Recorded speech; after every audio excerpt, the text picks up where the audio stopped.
Welcome to the Nomad Network, your first stop for complete and comprehensive Chicago Bears football coverage. Dive deep into analyses, updates, and all things Bears. Subscribe to our YouTube channel today and never miss a beat. Thank you in advance for your support. We promise to bring you the best because together we're unstoppable. Go Bears!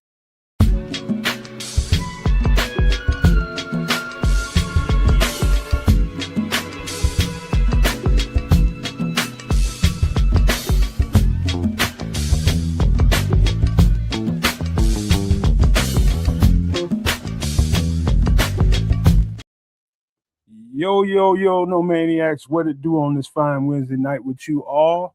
Hope everybody is good. And yeah, we got breaking news tonight, man. We got some stuff to talk about Bears-wise, quite a bit. And got a bucket full of players to talk to you all about, man. We're going to have a little discussion about that. That should be good. In fact, I'm going to let you know ahead of time, a handful of them I did a year ago. So that's 2 years in the making. But I did the film work on them. Just so happened they didn't come out last year. They went back into the programs in college, and we get to talk about them tonight, man. They're in the draft this year, and so we get to those players. And also, I can't wait till we get to the human part of this because some very interesting things have taken place since the last time I've seen you guys. And also, I think we have to harpoon, and for all the people that came here for the UFO content with the disclosure day discussion, I'm gonna have to apologize, man, because part of the being human part of the show, I will explain kind of what happened in the last 24 hours that just really got in the way of my work so I can really perform on that part of the show. So we'll talk about it a little bit at some point, I guess, but tonight might not be the best time to do it.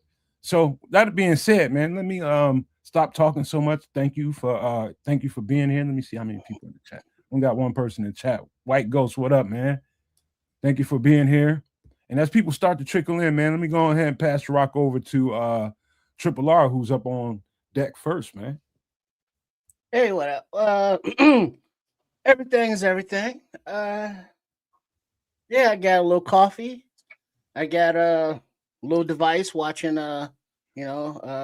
stuff on, keeping up with in case there are any trades, any signings, any cuts, and looking forward to a lovely evening of some extra sauce.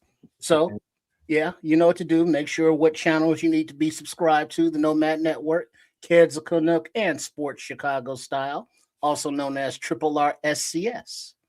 And then we're gonna keep it moving. Kids? Yeah. Welcome in. Welcome one and all. It's Wednesday night. Time for some extra sauce. Shout out to all those in the chat. Hey, Cakes. What it do? Hey, Cakes. I ain't seen you before, but good to have you. Definitely like, share, subscribe. Give us a little bit of love. We appreciate that. Big ups to my guy, WG, who's out there with us right now. As the rest of y'all trickle in, we will get into all kinds of different foray, whether that's the Chicago Bears, food, drink, etc., etc. Shout out to you, Kaysen, as well. Big ups, big ups. Life is life, man. Things are pretty status quo for the dude right here in Canada. Fingers crossed and hoping that a certain Canadian winds up finding his way onto the Chicago Bears roster once we hit that 2026 draft. Outside of that, big ups to Mr. Mayhem. And like Triple R said, give us a little bit of love at the Nomad Network, at Sports Chicago Style, and at Keza Canuck. But we'll keep this thing moving.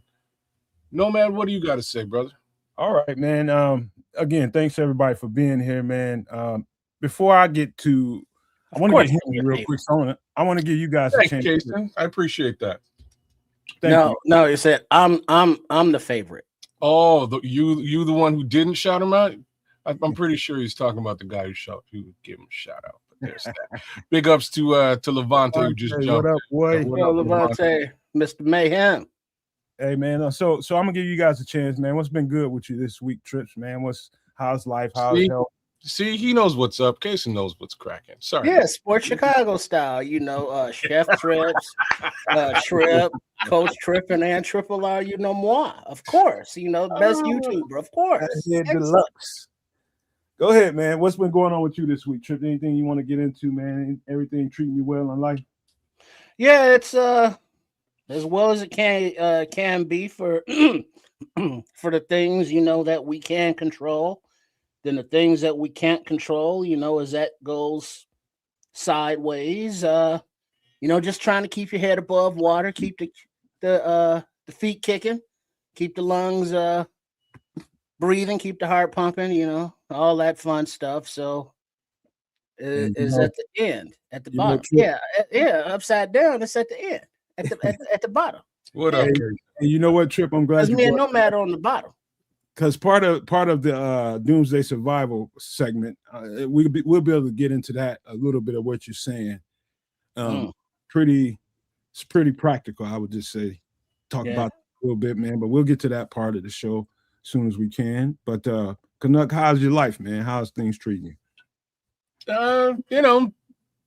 As they say out there in the woods, same shit, different pile, man. Nothing special really cracking right now.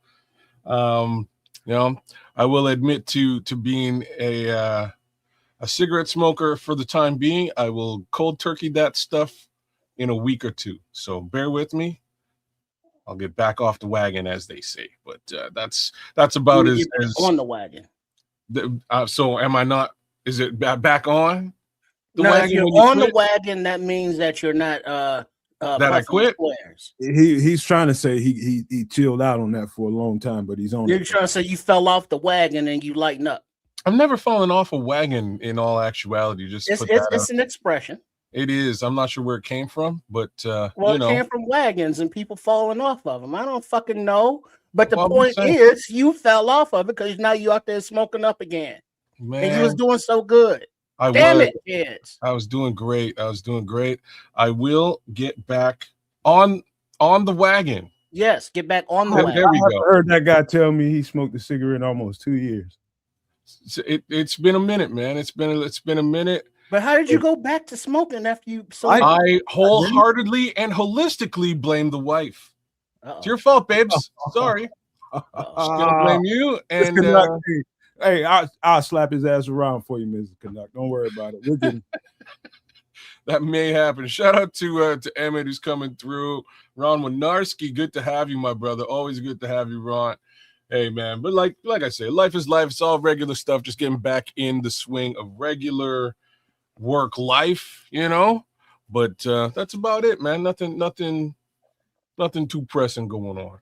Hey, you know what? As I start to tell you a story about being human, I'm gonna say this to you guys. I don't know, because I don't know if you guys have ever been with the love of your life. You know what I mean? I don't know if you are with the love of your life. You've been with the love of your life. You broke up with the love of your life at some point. Somebody that you consider the love of your life. And have you ever experienced that? Met a girl that you're trying to date. Sorry. All right. We're going right into Bismarcky there for a second. So I'm gonna just go ahead and put it out there. And I ain't gonna put no names to it, but a couple that I've been knowing, pretty much we all kind of been knowing each other forever. And beautiful couple, love of their lives. They've been together since we sophomores in high school, freshman, sophomore year in high school, something like that. Never broke up. Home, beautiful, out in Atlanta. Everything, all the material things in the world. Both of them probably making 6 figures a piece. You know what I mean? Probably. One's he's an administrator for Norfolk Southern. The other one is an administrator for, I forget what school out there in the Atlanta area. But everything you'll want. Beautiful kids, well-behaved, mannerable, intelligent, and they got it going. They get ready to have it going for themselves, man. And recently, I've been seeing little cryptic messages on social media from the wife. And I can see what that is. You know what I mean? Just little things she's saying. And she's more of, he doesn't really have a social media presence. He's more laid back, a little more reserved. She's more of the A-type personality, right? And probably most of the reason why they've gone so far in life and gotten what they've gotten is because of her personality type. She's just really motivated all the time. and just like that. You know what I'm saying? So she, I've been seeing this shit out there for almost a month, and I'm not saying nothing. And usually, my boy, when he gets into crisis, I'm usually his go-to person. But the last time I talked with him, I had to tell him about himself, man, because I'm that guy too. I'm that guy that's not gonna sugarcoat shit for you. I'm gonna tell you what it is. And sometimes, man, we don't see ourselves until another man tells you. You know what I mean? So, long story short, I'm seeing this shit, and I'm just like 5, 4, 3, 2, 1 till he calls me, and I'm kind of forgotten about it. And all of a sudden, late last night, I get a text. He was like, "Bro, can I call you?" I was like, "No, probably not. Let's text, man, because my girlfriend, my voice kind of carries around the house." And we text for a long time. Late last night, when I usually do the work that I do for the UFO stuff. So he got aware of that, and we continued to text through the night, mostly into probably started up again about 10:30 or 11 at night. And he finally texted me and said that she wants to get a separation. And man, it crushed me, bro. It really crushed me in a big way. And so I say all that to say this before I get into a little bit more detail. We as humans don't necessarily, especially if you've been in a relationship with someone and you really do love that person, you love the dog shit out of them, you can still love that person and still want to go see what life is like without them. And I wouldn't blame someone for that. So I've been talking to him through text. I'm gonna have to end up calling him probably tomorrow or something like that. We're gonna get on the phone, but man, it's crushing, man. They're the kind of solid. You guys have a solid ass couple in your life that somebody that's been in your, whether it be somebody in your family or outside your family, that's so effing solid that it make you want to get your shit together as a couple. You know anybody like that? I've had 3 examples of older generation, being married. Like my babysitter, Aunt Della and Uncle Bud, from the South, but they had been together, since they were very in their 20s, and they were now in their 60s, pushing 70 or something. And so I had been with them since 2 years old. So I saw their relationship and the arguments, the lovey-doveyness, here you go, baby. Are you happy, baby? That he would give her, the man to the woman, and her being mad and him coming, and just that whole dynamic. And then my Auntie Martha and Uncle Bud, and they were older. And then the Washingtons, and it was like, okay, there was struggle, there's give and take. People have their moods, but in sickness and in health, they had each other's back. But in my own personal life, I was never really feeling that whole thing, because it was like I was more of a realist, and I was like, look, you cool and all, but I got my moods, and I really don't want to be bothered. Get up off me.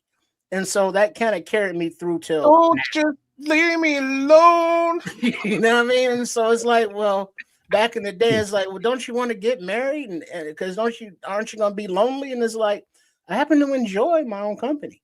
So, I may be alone, but I'm not lonely. Well, here's the thing though, Trip. So, but I understand the dynamics of a relationship, the vulnerability, the opening up, and especially from what you're describing, from their relationship being the only ones that they've basically dealt with in that romantic nature. That ain't and it's like that's I don't want to say that's a mistake, because everybody's different, but it's so many different people out here. Go, meet different people, go have fun, experience different things, because guess what? People grow apart. And especially when you're growing, because you've been together for so long, it's like, I still got love for you, and I will always have love for you, but I'm not in love with you. And so now, resentment is better to just split up. You know what I mean? So long story short, Yeah, I can do bad by myself. So I'll say this to you, Trips. One of the things about us men, we are creatures of habit. Like if you like, so I mean, not like men are the only ones that are creatures of habit. So are women, but we are like that to the nth degree, right? And so one of the hardest things for me to do, I'll ask you guys this question. One of the hardest things for me to do once I established a relationship that, I've been with this long was after being a bachelor for a long time, one of the hardest things for me to do was to share my space. Mm. It was one of the hardest things for me to do. And that might sound trivial shit to a lot of people, but for me, I'm one of those personalities that likes my shit the way I like my shit, kind of the way Trips is now, and wants to be like, hey man, get the fuck up off me, man. We done some things tonight, man. Get out from under me, kind of dude. You know what I mean? So I can be lovey dovey, but it gets to a point where it's like, all right, when you finna go home? I was like that. Like, ain't time for you to leave? I ain't saying that, but I'm giving her that energy. And so once you cross that threshold as a man, and you're willing to share your space with somebody, you're definitely coming along from the emotional standpoint of being copacetic with someone because you can see yourself and change. You know what I mean? But back to this thing about him, it's not like he's been a saint. He hasn't. Like I had last time I seen him physically is when I was living in the A. I was down there. I went out to the house, met everybody and shit, and we went out one night, me and him, and I just like, dog, you can't do what I do. Man, how come I can't? You can't. I can't in good conscience let you behave the way you want to behave. And I'm watching the shit, man. I see that girl. I'm not gonna be all in her fucking face being fake. No, dog, you ain't doing the shit around me. And so I'm that kind of homeboy. It's like if you solid with somebody and they do have a beautiful relationship, bro, I'm not gonna kid you. Beautiful. Both of them real good, solid ass people. But they're at that point where they probably got intertwined too fast and didn't get a chance to experience life as young people should. And all that time while they were growing and developing, they were together and didn't get the same amount of life experiences as some of us get. So he was just kind of jealous of the fact that I get to be willy-nilly and do what the fuck I wanted to do. And he's tied down. And I'm just like, I'm kind of jealous that you got that solid of a relationship, but not jealous. I kind of envy that, bro. And so That's the same thing. Yeah, it's not jealous. It's just like, man, when I get in a relationship, I want to build my shit like that. Look, you see that you missed an opportunity right there, because I think Nomad ought to get into his lab and write a book, and it'd be a situation where it's like he sees his homie with this beautiful woman, with this girl, beautiful spirit, all of that stuff, and then it's like he sees his homie cheating, and then old girl finds out, not from him, but he comforts her, and then they get together, and then the homie's mad. And he's like, why you mad? You was out here cheating. You know what I'm saying? That love triangle lifetime type shit. Man, dog. Bro. He asked me a question I wish he never did. And he just wanted my honest opinion. And I'd give it to him. And he was just like, man, I think she got somebody else. Or she's seeing somebody else. See? Like, you think? I was like, dog. The minute she came to you and said she wanted a separation, I would have just assumed that. Breathe again. Breathe again. If she hasn't touched him already, she's already got plans to. Look, I got a couple questions about it, bro. So how old are their kids? First off, how was the youngest kid? Damn near grown. That's all that's important. Oh, that's all good. That's all that's important to me. So if he, maybe the young, if the youngest one's still living at home, it's one thing. If they're out, it's a bit of a different thing.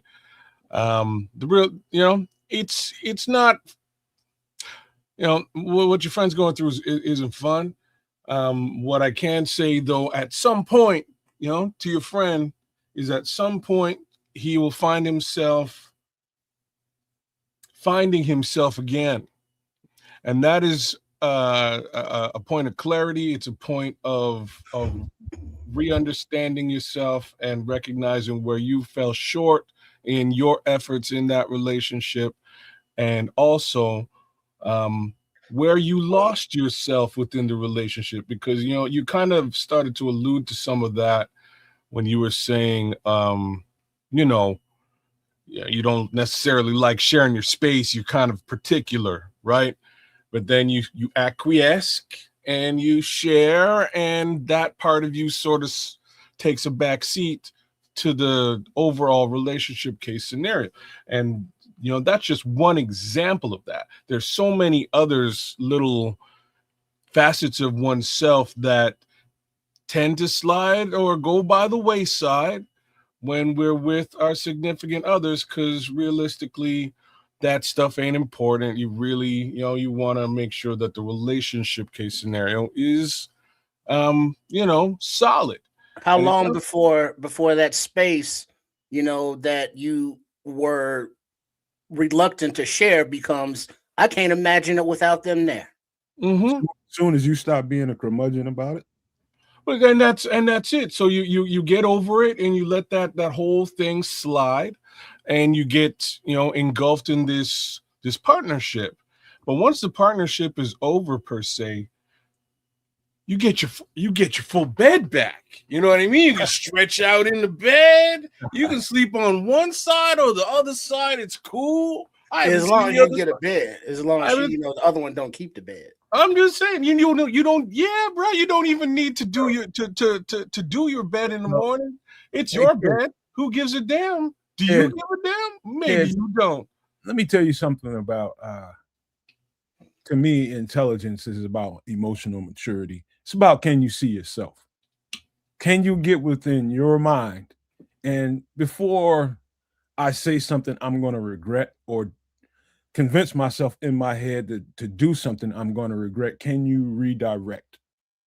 That's a sign of highly intelligent people who can do that. Who can? Not everybody can, because they're not emotionally mature enough to do it. And so it's just real whiplash, just like real quick.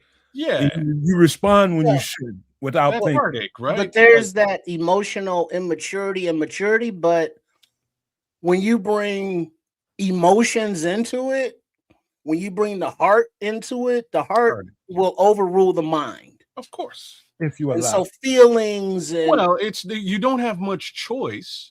Right. In these types of situations, you don't have much choice. There will be a period of mourning, a period where you got to listen to some Babyface, some Sade, light some incense, smoke some wine, cry, do some sit-ups and push-ups, and you'll be good. That's basically how she goes, man. No matter what, you're going to go through that cycle. But coming out the other side is really what I'm talking about. Once you finally come out the other side, you're going to remember who you were. Right? Who were you before you got into this situation? Before either one of them was nothing. But who do you want to be? No. Hold on. That's not what I mean.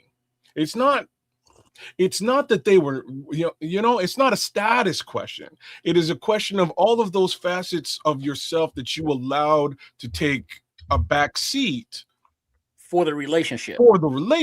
Now those facets of yourself are ready and available, freed. They've been freed. Like, free is the best word, Trip. There's a level of freedom that you will eventually feel, and you can. I'm going solo. You know what I mean? I'm going solo. Darling. You're doing you all over again, and there's a whole new, a fresh, new freedom almost that you're eventually going to feel, and you can take full advantage of and embrace. So I just want to say it's unfortunate. I only know a few people who've been in a relationship like that. I'm probably one. My auntie and uncle, God rest his soul, he's now passed away, but they were together for I believe 50 odd years. Like, it was a very long period of time, and it was really a partnership where she propped him up in such a way that it was so funny to get to talk to her as an adult. As a kid, you don't really see you don't get it. But as an adult, it's like, damn, man, I gotta cook this MF food again. You know what I mean? You know what I'm saying? This guy's driving me around town. He can't see. I can't sit in a passenger seat anymore. You know what I'm saying? I need to go get that. Go get somebody revoke his driver's license already, and you start driving around. You know what I mean? You start to have these weird conversations with her, but they lasted for the longest time. Outside of that, everybody I know, including my parents, my other aunties and uncles, for the most part, have all split up. All of my friends, man, my boy just split up with his woman. My boy's got a woman who's like, she's probably 10 years younger than him, and he was so like, he was like, yeah, you know what I mean? Like, yeah, I got myself a nice younger woman, and he was so happy about it. They just had a child a couple of years ago, and they split up. And I texted him the other day. I was like, man, I know you're going through a little bit of a rough patch, but keep your chin up. And he's just one of them guys that's like I guarantee you, he will be with another woman in 2 weeks. Like 2 weeks later, he'll be looking towards that new. But that's before you go. Hold on. Before you go, because we got Scrolls asking what's the topic. He just busted in here. Let me just what up, Scrolls? Right back to the topic before you say it. So we talking about a relationship from some two friends of mine. They've been together since like freshman, sophomore year in high school and shit, and been together for years. They got a lot together, a whole lot. Kids, home. They got a boat now and shit. All kinds of stuff. All the little trinkets that come with that life. But they splitting up. She asked for a separation, and it's crushing to him, man. See, I'm like that with Scrolls. I'm his homeboy, so I end up being the person he leaned on. But see, now the situation is always different because people and relationships are always different. You got the let's say the woman or the man, doesn't matter which one, that have to be in a relationship, have to be partnered up and go from relationship to relationship to relationship. And then, you have the ones who are in a relationship, get crushed and never go back to a relationship, and then all in between.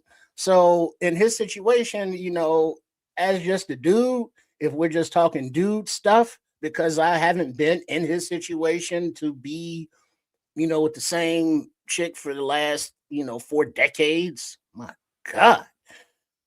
Whew. That's a long fucking time, bro. You know what's funny about it? But I mean, it's like the life goes on, and there are interests outside of her. And while things may be different because of the like you're used to certain routines and comforts, because when you roll over at night, you get that warm body right there, or what I mean, those comforts aren't there anymore.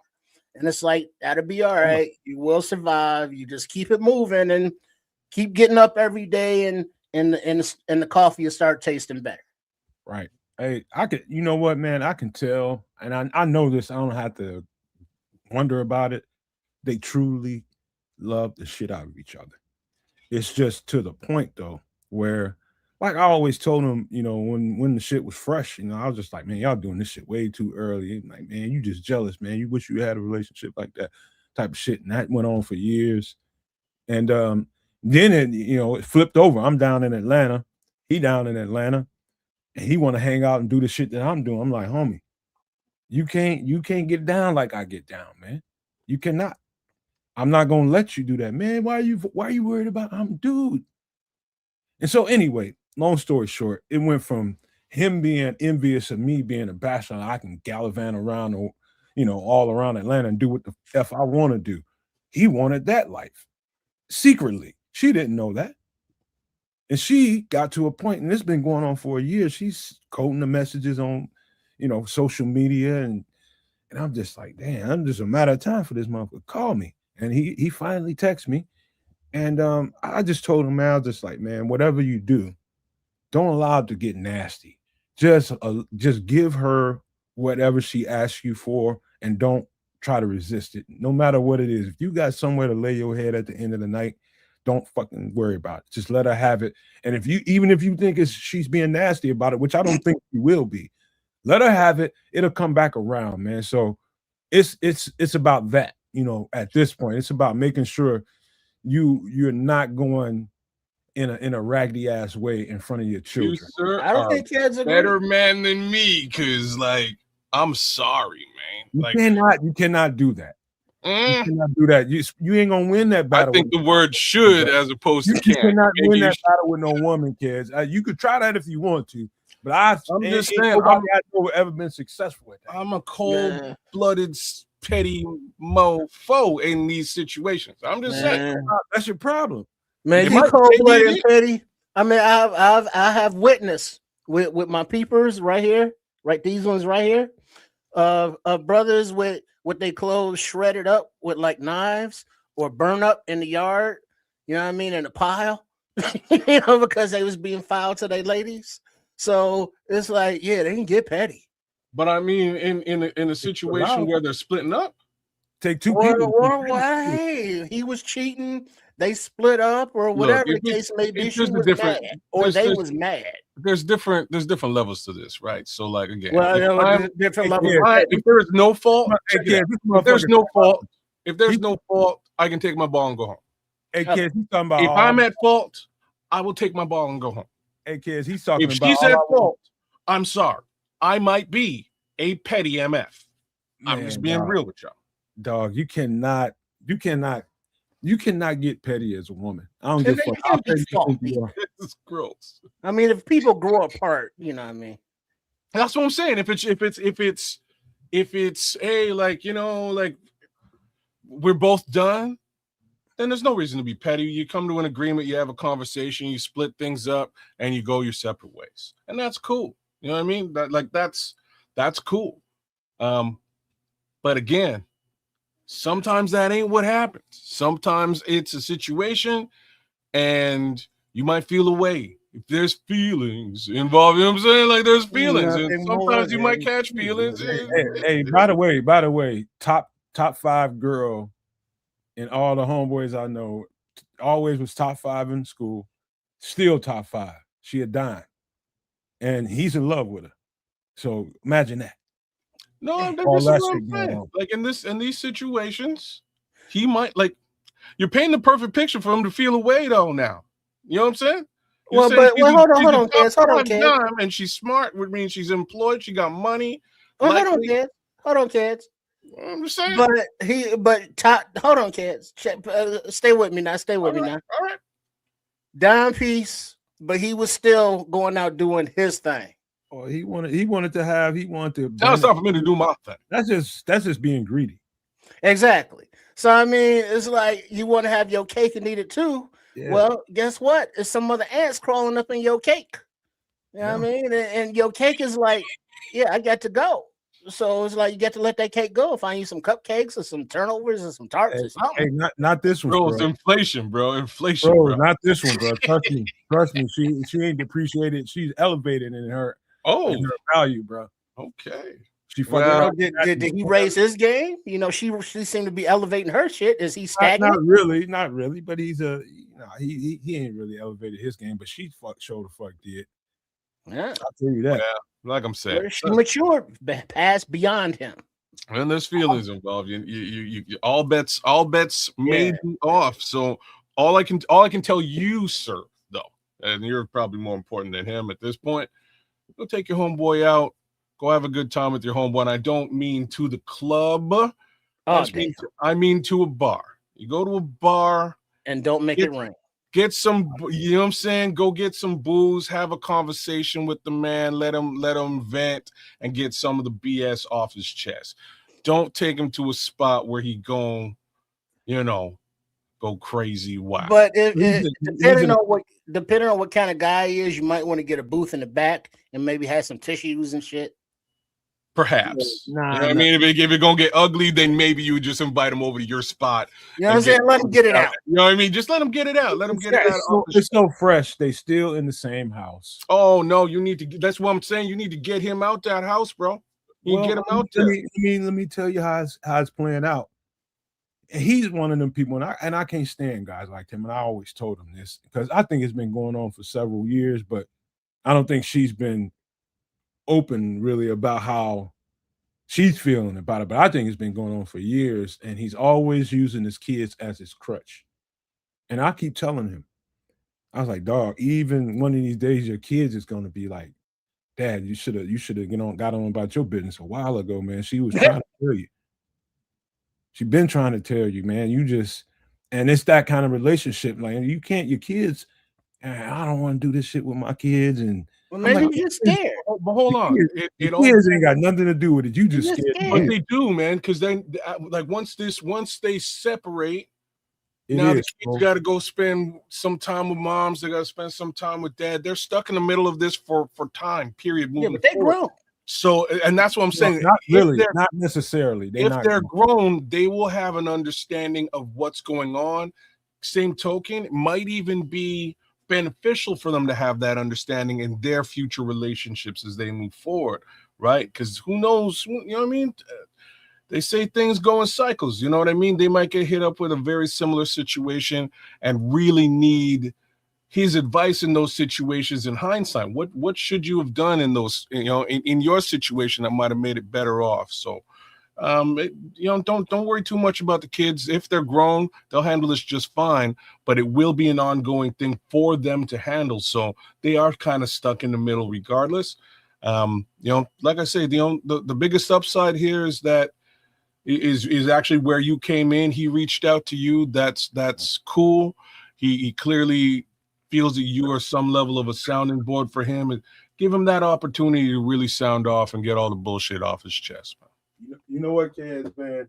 I'll say this, and I'll say this to any man out there. And this is what I think is going to happen. I tried to tell him that, but I didn't want to layer into that because I don't want to get his expectations up too high. And just because I know the kind of love they got in between them, I was like, man, this thing could boomerang right on back around. Maybe it's just time for y'all to see other things, man. And then once you get enough of that, I know this from being a bachelor long enough. Even being a bachelor, you get tired of that shit. And I ain't talking about the women that come along with being a bachelor. That's always going to be fun. But I'm just talking about I ain't going to say the loneliness, but just having somebody to share your life with. That aspect of it. And that's all they've known is having somebody to share your life with. They haven't known what it's like to be out there and, kind of grabbing the bull by the horns and having life. And having your freedom. Yeah. So I think it's a lot of that going on, but I didn't want to get his hopes up high because I think I enjoyed the fact that I told him that it might be the boomerang effect. Did you say that to him? I did. Oh, you probably shouldn't. I was just gonna say, no, that's exactly what you shouldn't say, man. Don't get him. That's gonna push him back into thinking there's, So you're saying there's a chance, right. the Jim Carrey meme and shit. Right. That's kind of where his head's gonna be. What you gonna tell him, kid? He's crushed. No, you let him get out that crush, and then let him know that perhaps the grass is greener on the other side. Now, I'm not trying to say that it is, because nobody knows. It might suck, but at the very least, that'll help him build hope in the future and what he's gonna do moving forward. Another thing I want to point out to you, something that Scrolls said. He said sleeping around in Atlanta is foolish anyway. He's damn right. Number one. Come back with all kinds of. That's number one. Like that ain't all what it's cracked up to be down that motherfucker. Just being honest with you. I'm with it. I hear all kinds of noise about Freaknik. The pool is quite effed up. There's in a month there was more than I'm talking about in the most previous month. We're talking about the month of what we just get out of February. 20,000 new cases of AIDS, HIV in Atlanta. That's crazy. That's real crazy. And so I told him, be careful out there, man. It's like you don't careful. Shit, don't go. Yeah, but I think he's at a point where he wants to be single, but he's still attached to this. And once it gets to the point where he knows that you got to start moving around now, I told him just to be very judicious about this shit, man. You know, I told him I've been out there living that life for a while, you know, but you know, call me, let me know, man. I'm like, dog, some of this shit ain't what you think it is, man. It's just a bunch of plastic motherfuckers hopping around with garbage ass people, and you just don't know about it until you know about it. And just invite him over to the house. Get a big ass bottle of He's whiskey, in Atlanta, man. or meet up halfway and get some pizza and watch like how Stella got her groove back or some other kind of breakup type movies. He'd be out here probably somewhere around somewhere around June or a little bit before that. Well, he'll be out. I'm gonna put something together for him. Scrolls is hilarious, man. But he's dead right, though. Like he's dead right. You know, spray that raid. You know, Atlanta ain't looking around no more. Atlanta or Houston, bro. Don't be fucking around down there. Be careful, man. Be careful out there. Protect yourself. Be safe. But at the end of the day, man, just if he's coming back to town, you give him a little you take him out, you give him you go, or don't, like I say, don't take him out. Invite him over to the crib and just be cool, man. Play some cards, dominoes, whatever, and shoot the shit. And that's it, man. Hey, Levante, have infected to hers. Hey, Levante, you know what they call them down there? They call them ma'am sirs. Ma'am sirs. Yeah, but the whole pool is infected. Well, yeah, man.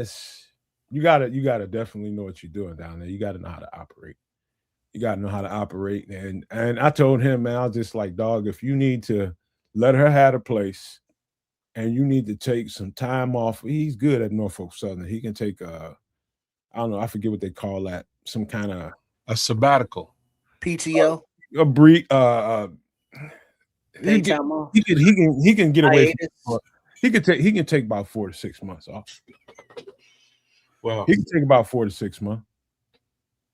Man, if he needs it, man, go just take some time, man. I don't know why, Minister Charles, you probably in the wrong show. You probably at the phone. He's probably looking at the phone show. Yeah. Click on the live comments, make sure you're there. Yeah, tell him to go to some place that he wanted to go that she never did. You know, that type shit.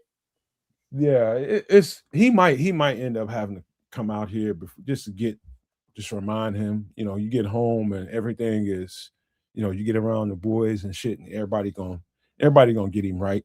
You know what I mean? That's what boys are, man. Like if you two motherfuckers ever came and some shit was really going on, y'all my brothers now. And so I'm gonna treat y'all, even though we at a distance, the same way I would treat my homeboys that I can see and touch. You know what I mean? So if y'all going through something, hey, I'm gonna make sure you get right. Right.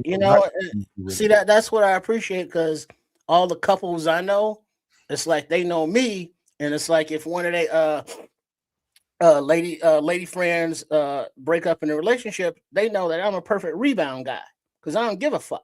I'll treat her nice, I'll treat her right, then I'll sit on about her happy ass way. So, it'll be a good time, but not a long time. But I serve a purpose, and I'm good with that. Hey, me and Richard Gere, Deuce Bigelow, we do what we got to do. Hey, Trish, let me tell you something, man. And everywhere I go, there's no joy. So there's joy quite like being with somebody that you can share things with. You know what I'm saying? And there's a value to being by yourself and not having to worry about any of that in the first place, and it's easier.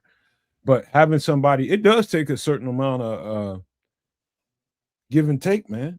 That's what a relationship is. It's a lot of give and take, and you got to be strong enough. And I'm giving this advice and not this trip, and I'm not giving you advice. I'm just saying in general. Men, look in the mirror, and I'm not gonna let you be like my homeboy who like to point the finger and say this, that about her, and I'll be like, hey, check this, and that about you. Check you out. You know what I'm saying? What you bringing to the table, how you coming across. She might think you stink because you ain't took a shower in 3 days. Get your shit right. why you ain't sexy to her no more? Because you got a little pudgy. Walking around the house in sweatpants with ice cream stains on your shirt. She got her shit together and belly hanging out, keeping her sexy together. Get your fat ass somewhere and get your nails all long and shit. And that's let's just say that's a little bit to do with this here. So he didn't get comfortable. A little too much. Well, that's gonna happen to just about anybody in those situations over time. So, like I said, but you got to recognize and realize and progress. That's part of the process. You got to self-assess. You got to relationship assess, and you got to keep bettering. You got to keep improving. You got to keep growing as a couple and as human beings individually. That's kind of what that's the real advice you got to give your homeboy. And unfortunately, the stark reality of it is now he has to do that, right? Like when you're comfortable in your relationship status in that situation, that's just how it is, right? Like you're comfy, everything's cool. She's gonna make me breakfast tomorrow, damn it. Like, you know what I mean? Like if that's how it is, that's how it is, and you're used to it. In this situation, you now are forced to assess and take a stock, as some might say, right? Take a look at yourself, take a look at the mistakes you might have made, where things went sideways. At first, it's all going to be her. But at some point, man in the mirror. This is good for music. Hey, I'm saying? At some point. I'm serious, man. And I'm talking to all men. Oh, snap. Look, Levante right there with me with the man in the mirror, too. Hey, man, I'm talking to all men. Please, just start. Like, if your girl tells you something about you, don't get upset about it. Trust me, by the time she said that to you, she's thought about it for a long time, how she wants to say it to you. And it's been irking her. Yep. She's thought about it. Don't get mad at her for telling you. Don't get mad at her for telling you. Go just happy for her sharing. Yeah. Because I told her, I was like, motherfucker, you done got a little pudgy and shit. Yeah, motherfucker, she been talking shit because you pudgy and she in the gym. She wants you to be right. She want to show you off in front of her girls, her corporate ladies and shit. And she the only one sexy. You run around here pudgy. She ain't a bad looking cat. He's all right, but he just got a little pudgy. Hey, when I start taking advice from Nomad, the world is stopped. I'm just saying, you know what it is, babe. I'm just letting you know. What do you mean? You taking advice from me? I'm just saying. I'm just saying. I'm just saying. Look, what you just suggested is that I listen to my woman, and eyes and ears. I do, and I'm saying that strictly because she's listening to me. There you go. I told you I was gonna get him right. I told you. You know, see that wasn't kids. You totally missed that one. That was Levante and Red Baron talking about mangina. Oh, thank you. See, that's what they call the before you go there. Before you go there, let me tell you something else, kids, man. Let me tell you something else. Bro, appreciate your lady. And tell her that you appreciate her. And just I appreciate you. And just say those words sometimes. The world will stop at 12:59 tonight. That's just enough. And I learned how to do that. I learned how to do that. And the little things that they do, sometimes it's just the little things that they do. They just think about you at a given point in the day and they do something in your favor. That's a song. Appreciate that. Tell them thank you. I love you. And I appreciate you for doing it. Little things that keep relationships rolling. Little things like that. You are appreciated. But yeah, I'm crushed for my boy, man. And I know how crushed he is. I know he will rebound, but I do think there's Ked, you said this a little bit earlier in the conversation. There is going to be a phase where there's a lot of grief going on. And he's gonna go through that, but we're gonna try to minimize that the best I can. I'm gonna try to get him out here and get back in tune with the earth, with the people. And hey, man, dog, it's gonna be all right, man. I'm not gonna say that to him again about the boomerang effect. I ain't gonna say that shit no more. Mm-hmm. Don't do that. That's gonna break his heart. That's gonna break his heart. You gotta just let him vent and point him towards that reclamation of himself and help him get to get to the gym, Poppy. Yeah, that's kind of what you want to do. You want to help him get to the gym and take a stock on the mistakes that he made within the relationship so he can get better. That's all. And that's it. Yeah. Don't get him started, Scrolls, man. We ain't gonna even go there. We ain't talking about no heat kitty. No, man. All right, man. I tell you what, man. Well, how about this, man? Let's get into some drinks before we get into some food. I think that's in proper order. Ooh, I need a drink after all that. Yeah, man. I feel like that too, Tristan. I'm feeling the same effing way. These are the drinks that we were going to talk about last week that we never really had time to talk about. While y'all talking about this, I'm gonna be right back. I'll be right back, but take off. What are we doing here? This looks like it's right up your alley. I don't know if it is. We're gonna. Okay. Millie.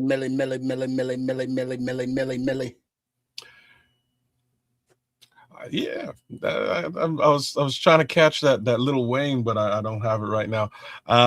This is called Millionaire. Ingredients: Grand Marnier, not a bad little orange tasting thing. Lemon juice, which I'm a sucker for in general capacity, as well as whiskey, which I'm also a sucker for. Blood orange, good stuff. Ice, shaker, go. You got yourself a Millionaire. It looks super weird to me. It looks kind of milky, and I don't see any level of really like milky ingredients here. There's no milky there. Then why is it so like? Because it's shaking with the blood orange. Oh, good catch. The Grand Marnier makes it a little bit milky looking. If you shake it and put it, you can see the foam and fizz right at the top. That's why it looks like that. Okay, all right. Looks. Scroll says that. Oh no, he was telling me something. It looks pretty good. I bet you it's got that. Have you ever had one of these? Nomad? Yeah, in Atlanta. Yeah. Okay. Like just sort of orange flavor. Motherfucker cost me about $23. Damn. Shit, that's a bottle. Why so expensive? Because where I was at. Oh, okay. I met a girl who's out there being seen. I met a female that was a chef right next to Magic City. Mm-hmm. I had never been to Magic City, and I still never went in there. I just was around there, and she was a chef, and I told she wanted to give me pay for my drink and all that kind of stuff, but I was just like, nah, I'm gonna come in here and pay my tab. You in here working every fucking day. I want to pay my tab, and she was kind of a little upset because she wanted to treat me, but she told me that they make this drink well, and I got it. It cost me like $23. Anytime you in around Capitol Street, where Magic City is, in that part of Atlanta, shit gonna cost you more. That's just how it is, man. Yeah, won't see me there. Hey, well, you know, sometimes you go out for the experience, and no, because I've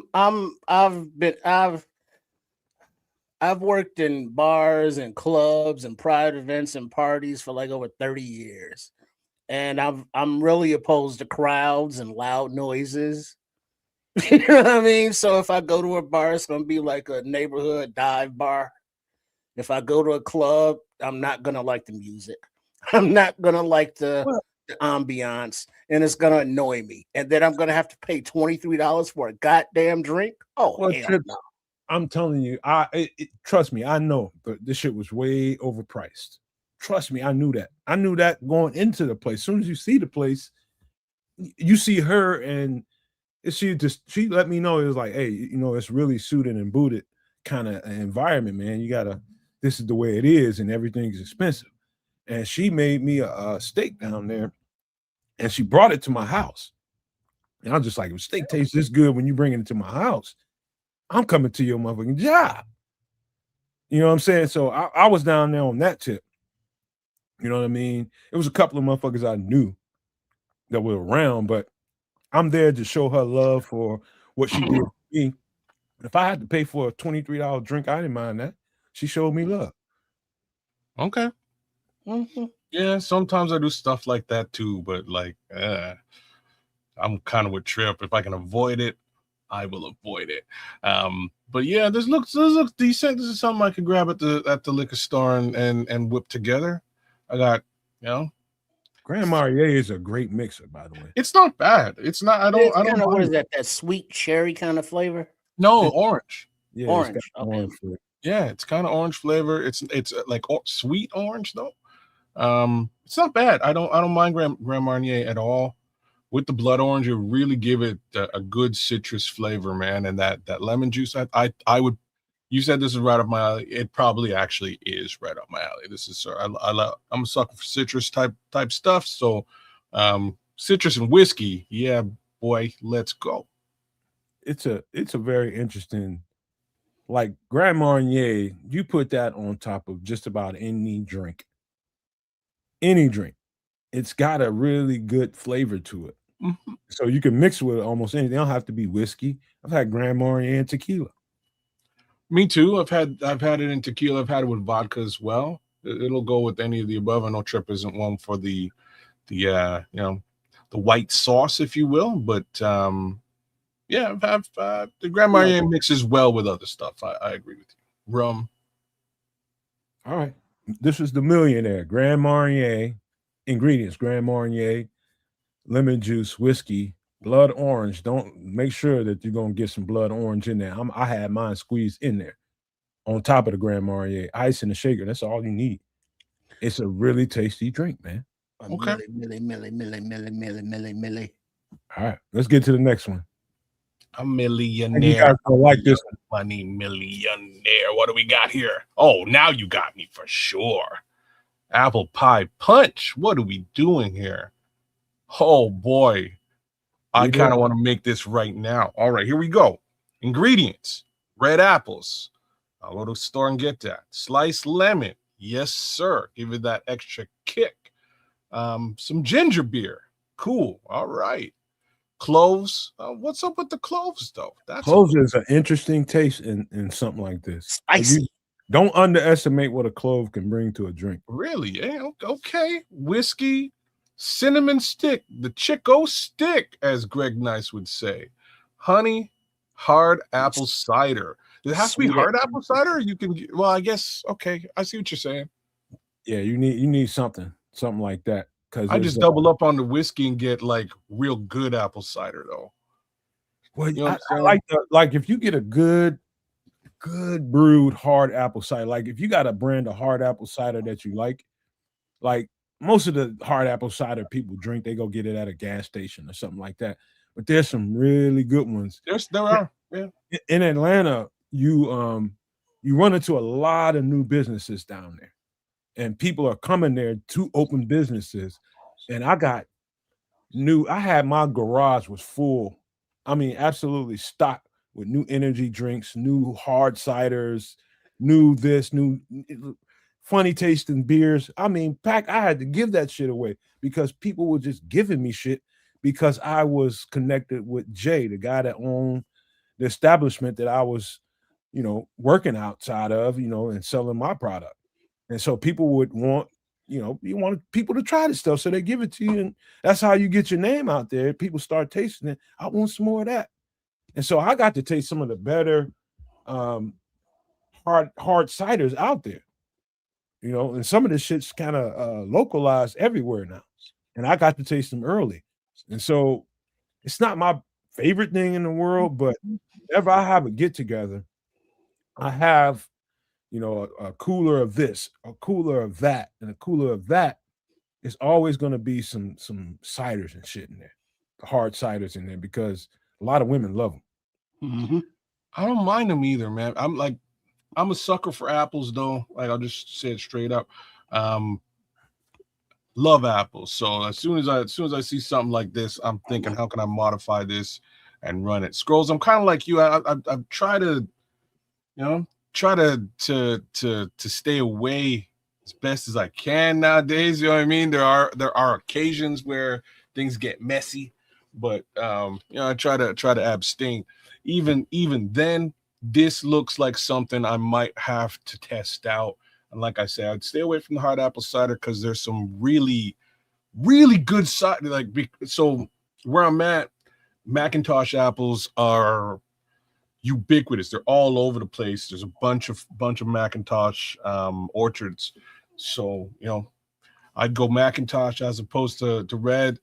Give it a little bit more sour, and the the cider out here is really good, man, because of all the orchards. So I could go grab some cider at the store and then double up on the whiskey in there, and the rest of it is as it is: lemon, cinnamon sticks, honey. Let's go. Like this is something I would actually drink for sure. Yeah, I would say that this looks like a flavor of like a Boone's Farm. You remember that wine? No. No, I guarantee you it's way stronger than a Boone's Farm. Oh, okay. Yeah. All right. But this is something that you can sip on. This is a party. It's something that I would, I would try. I'm not the hugest fan of ginger beer, but mixed in all this, I would. But I couldn't drink this now that kids have said it. Sometimes it rhymes slow, sometimes it rhymes quick. I'm sweeter and thicker than a Chico stick. Here's an ice cream cone, honey. Take a lick. So this looks interesting. All right, man. I would consider this a party punch. This is one of them. You have people like I start thinking about fall leaves and fire pit, like Halloween party, bro. Yeah, you having people around the fire, and you got you having a little cookout while you got going on what you got going on, and you want to make a punch for everybody. The thing is, if you want to get a girl to drink it, don't tell them it's whiskey in it. Well, you could do this with you could do this with a vodka too, and it would probably the punch bowl would probably wind up finished so fast. You could do it with a rum, same thing. That punch bowl is empty. If you have women coming over, like I would have to say, I think rum's probably your best move. I'm sorry. What are you laughing at? Nomad is talking like we got some teeny boppers coming over, It's like we grown. This shit, I'm sure the women we messing with bringing the liquor themselves. Bro, well, how that's true. Many women drink? How many women drink whiskey? Several. Drink whiskey and smoke cigars at the same time. I don't know a lot of women who would like. Okay, I don't know a lot of women who would choose whiskey as the drink of choice. I wouldn't fuck with them. It might whoop your ass. No, they're not. They're not studs and nothing like that, as the kids say. They're ladies. You on your own, girly girls. They just like whiskey and cigar. Oh, you on your own, bro. I don't know what kind. Them some dudes, man. It's funny. Like the woman that came to mind is Bernadette Price. I don't know if either one of y'all know who Bernadette Price is. If you don't, y'all gotta go check out some Bernadette Price. Berna P. It's she's Bernadette Peters. No, Bernadette Price is Sean Price, the rapper known as Rock. I'm sorry, Ruck from Boot Camp Click. It's his wife, and since he passed away, man, she's been putting out tracks, and I have to say, I don't listen to a lot of female rap. I'll be honest about this, but she's bad, man. She's shit. She's actually super bad, and it's kind of surprising. So y'all, but that's not what I'm talking about. Go check some Berna P, man. Let me ask you guys a question. That looks like Sean Price. How many women would you expect? How many women would you expect to kiss you in your mouth after you done had a night of drinking whiskey and smoking cigar? How many women would you kiss in the mouth after she been drinking whiskey? Depends how much whiskey and cigars I've had. After the bar, man, ain't that much whiskey and cigar in the goddamn world. I mean, shit. If it smelled like whiskey, smelled like gin, smelled like vodka, smelled like tequila, smelled like something. No. After you've been out imbibing, you ain't kissing me in the mouth. Well, I promise you that. But all right, so look, wait, what? Oh wow! Wait, you be like, wait. No, this chick tastes like whiskey. Get the fuck out of here. That's one of those. It's like, oh hell no. But here's the thing, though. By that time, at the end of, let's say, closing time, y'all have been like drinking, so what she been drinking. Because you've been sitting there, standing there next to her, drinking whatever you've been drinking. You still gonna kiss in the mouth, among other places. Oh, Damn. no, you wild. You Damn. wild. No, it's time for a break. Everybody got to go get freshened up. Everybody got to go freshen up. God damn it, I got some mouthwash in there. You go take a couple, 2 or 3 cups of that thing. Something. You know, but at the time, you overlook certain things because in the morning it's like, damn, you smell like cigarettes or whatever. You got to go. He said he gonna kiss. Yes, no, man. WG ain't playing. No, man. And Red Man says alcohol kills the germs. I'm not kissing nobody smoking no cigars. I don't give a fuck. I'm not doing it. But what if it was a blunt? I don't expect no woman to kiss me after I've been smoking cigars. But what if it was like a blunt? That's different. Well, it's still cigar paper. Nah. If you want to get technical. Very, very different. Very different. You know, goddamn well that's different, Trip. But I mean, it's something just. Have you been to a whiskey bar or cigar bar? You know, like as you say, in a place that's suited and booted, and you got ladies that hit the gym, have grown children, so they got their own businesses, so they know themselves and are confident with their thing. It's like, yeah, smoking in a Cohiba, sipping on a little whiskey or whatever, listening to Anita Baker or whatever. I still got to prove that. They are doing hookah, flavored hookah. Well, that too. I mean, nobody running around smoking no goddamn cigars, man. But they are though. Like my boy, and he's in Atlanta. Brucey B. He's got his own smoke shop out there. It's like smoke parties. And women go all the time, man. They go all the time. They smoke cigars. They drink whiskey. That's what he's doing out there. Like Brucey B used to do parties here in Canada. That's what Tic Tacs is. Hey, bro, let me tell you something. Ain't nothing worse than running into a fine ass woman that you got instant chemistry with. And I love where this is going. And the shit hitting, and then it get to that point where y'all getting ready to exchange. And her mouth smell like some bullshit. Nah, dog, it's over. Altoids, Tic Tacs. Over. Get some gum. There you go. Get yourself some gum and offer it up. With a green. Offer that up. Instantly juicy fruit. And Kaz, Trips, instantly negating the goddamn chemistry right then and there. No, not really. It's like, go ahead, chew on this, baby girl, because I'm gonna do the same thing, and it's gonna be beautiful.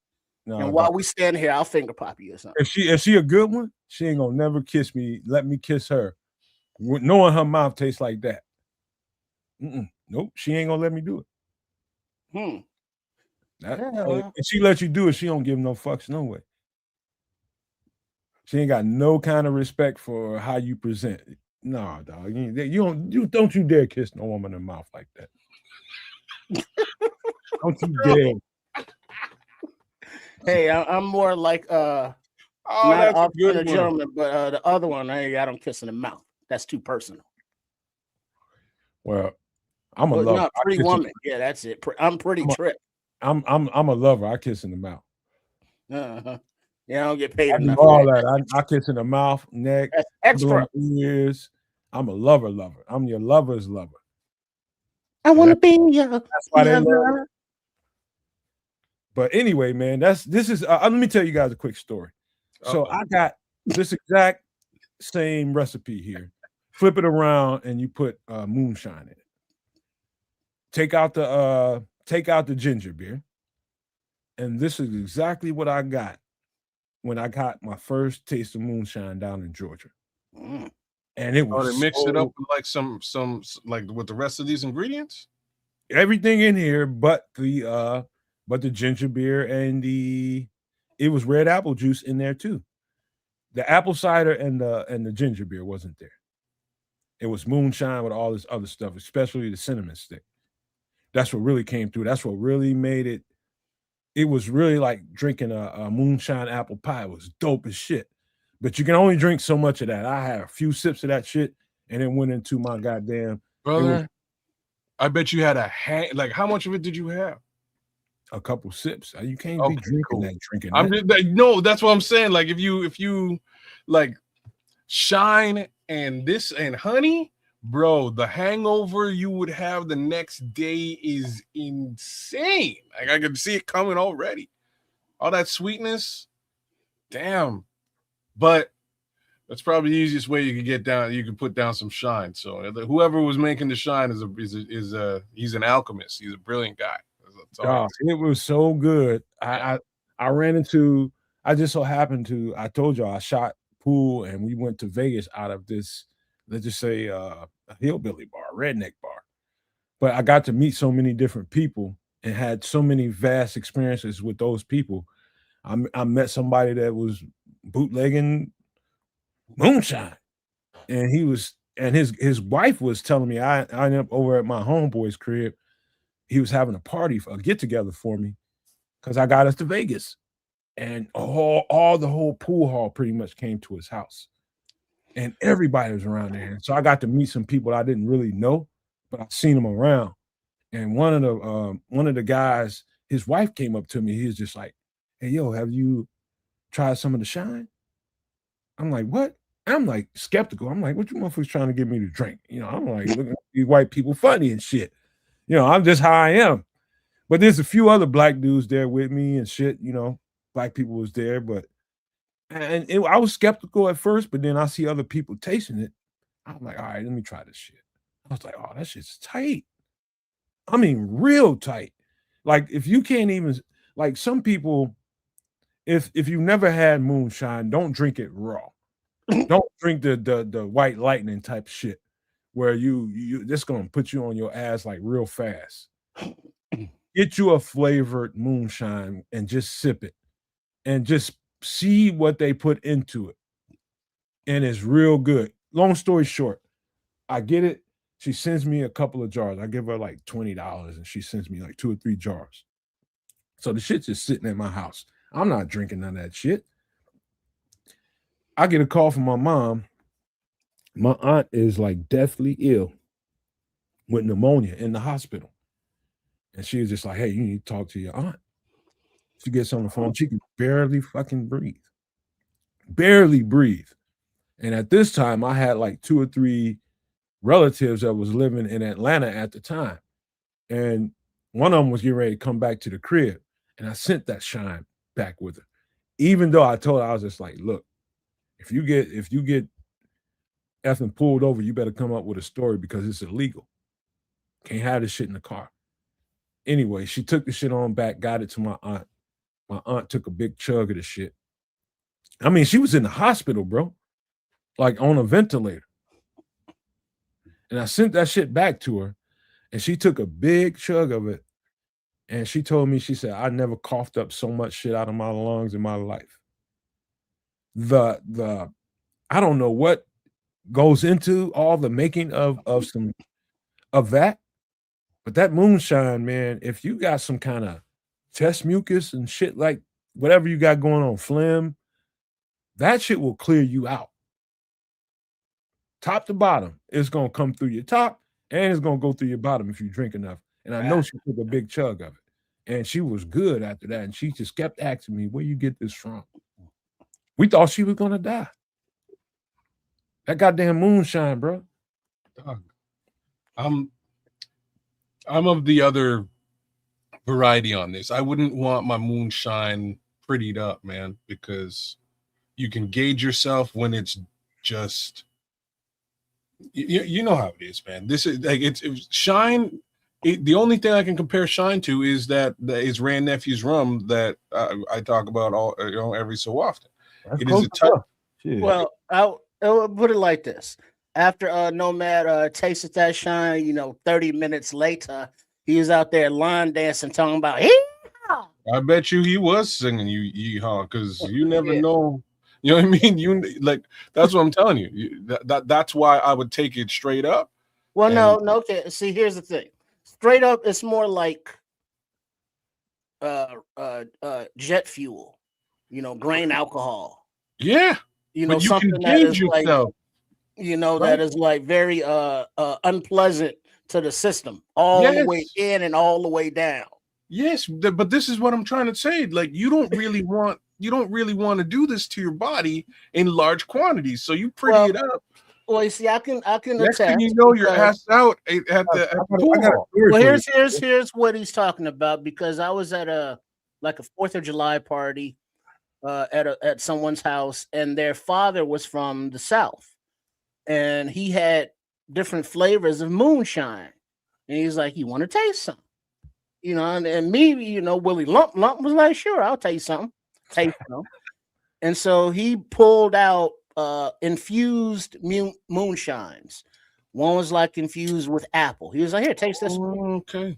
And so I, would take like this a shot glass instead of a sip and taste it. Oh, that's good. He was like, "Hey, I got this kiwi infused one. Try this one." I was like, "Oh, cool."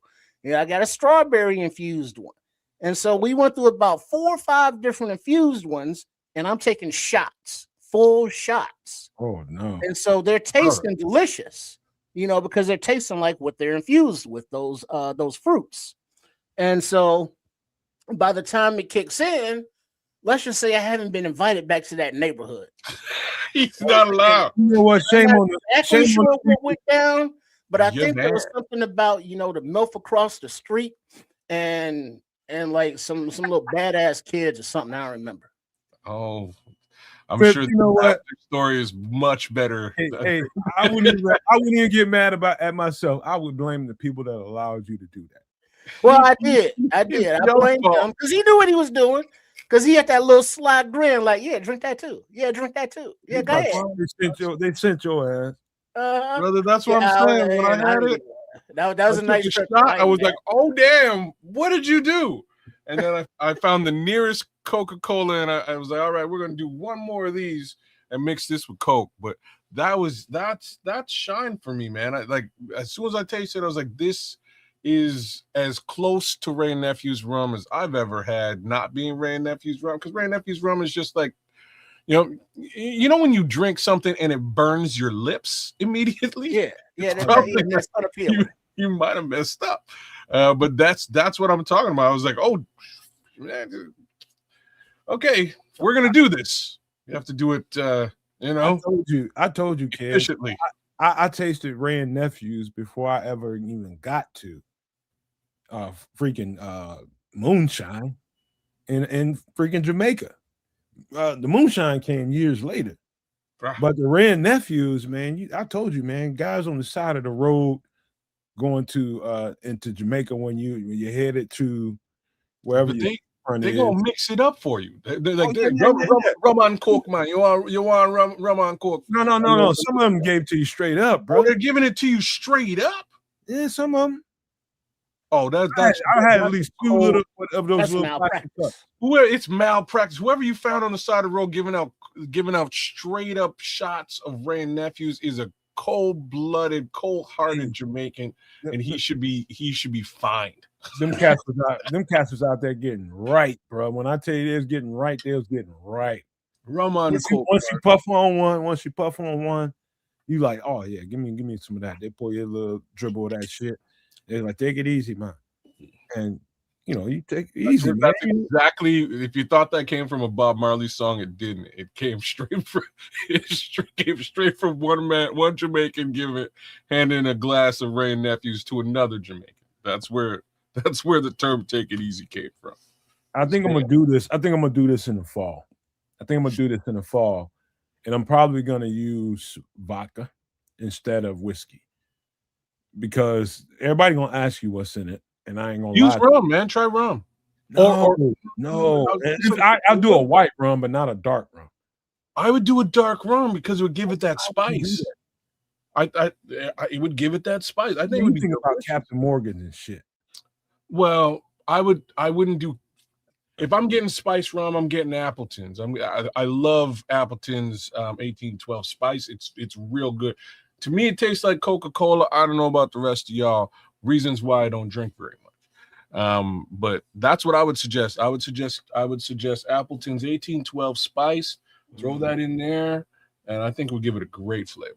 I think when I do it, I'm gonna throw a spritz in there, something with some pop to it. maybe some 7-Up in there, something, ginger ale or something. I'll do Ginger ale would work. pop. Ginger ale would work. It might. I think you might be right there. Yeah. But this is apple cider punch. I mean, apple pie punch. Ingredients: red apples, sliced lemon, ginger beer, cloves, whiskey, and do your own interpretation of what you think that drink can be, because you can't go wrong. It's just about what you think might make it come off better. Cinnamon sticks, honey, and hard apple cider. Don't leave that part out, because that could be your fizz too. That could definitely be your fizz. Fair enough. Yeah. Okay. So it does. Some of those do come with quite a nice little pop. Some of those ciders, but I love ciders, man. It's just you got to catch me at the right time to drink one. But if you're gonna have a get together, you probably should keep some ciders around, because a lot of women like them. Just say that. Y'all ready to get to some food? Let's get to some food. The Scrolls has given us an important update. The Big Arch Burger from McDonald's. He's given a 7 out of 10. I gotta try it. But here's I our will first. not be going to the McDonald's, so I will I take. legit haven't been to McDonald's in years. Me either. But Wow. now chicken pot pie, we'll make these at any time or order them from Shea Trips. Special. Chicken pot pie. Carrots, celery, garlic, onion, butter, chicken broth, peas, flour, roasted chicken, like a rotisserie chicken from a store, or whatever kind of chicken you get, egg, heavy cream, and pie crust. Trip, I'll leave you all up to this one, man, because this has got you written all over it. Really, it's got the chef written all over it, but you I'm sure you do this some justice as well. I think a lot of people are scared to try this. What? Try this at home. Try it at home.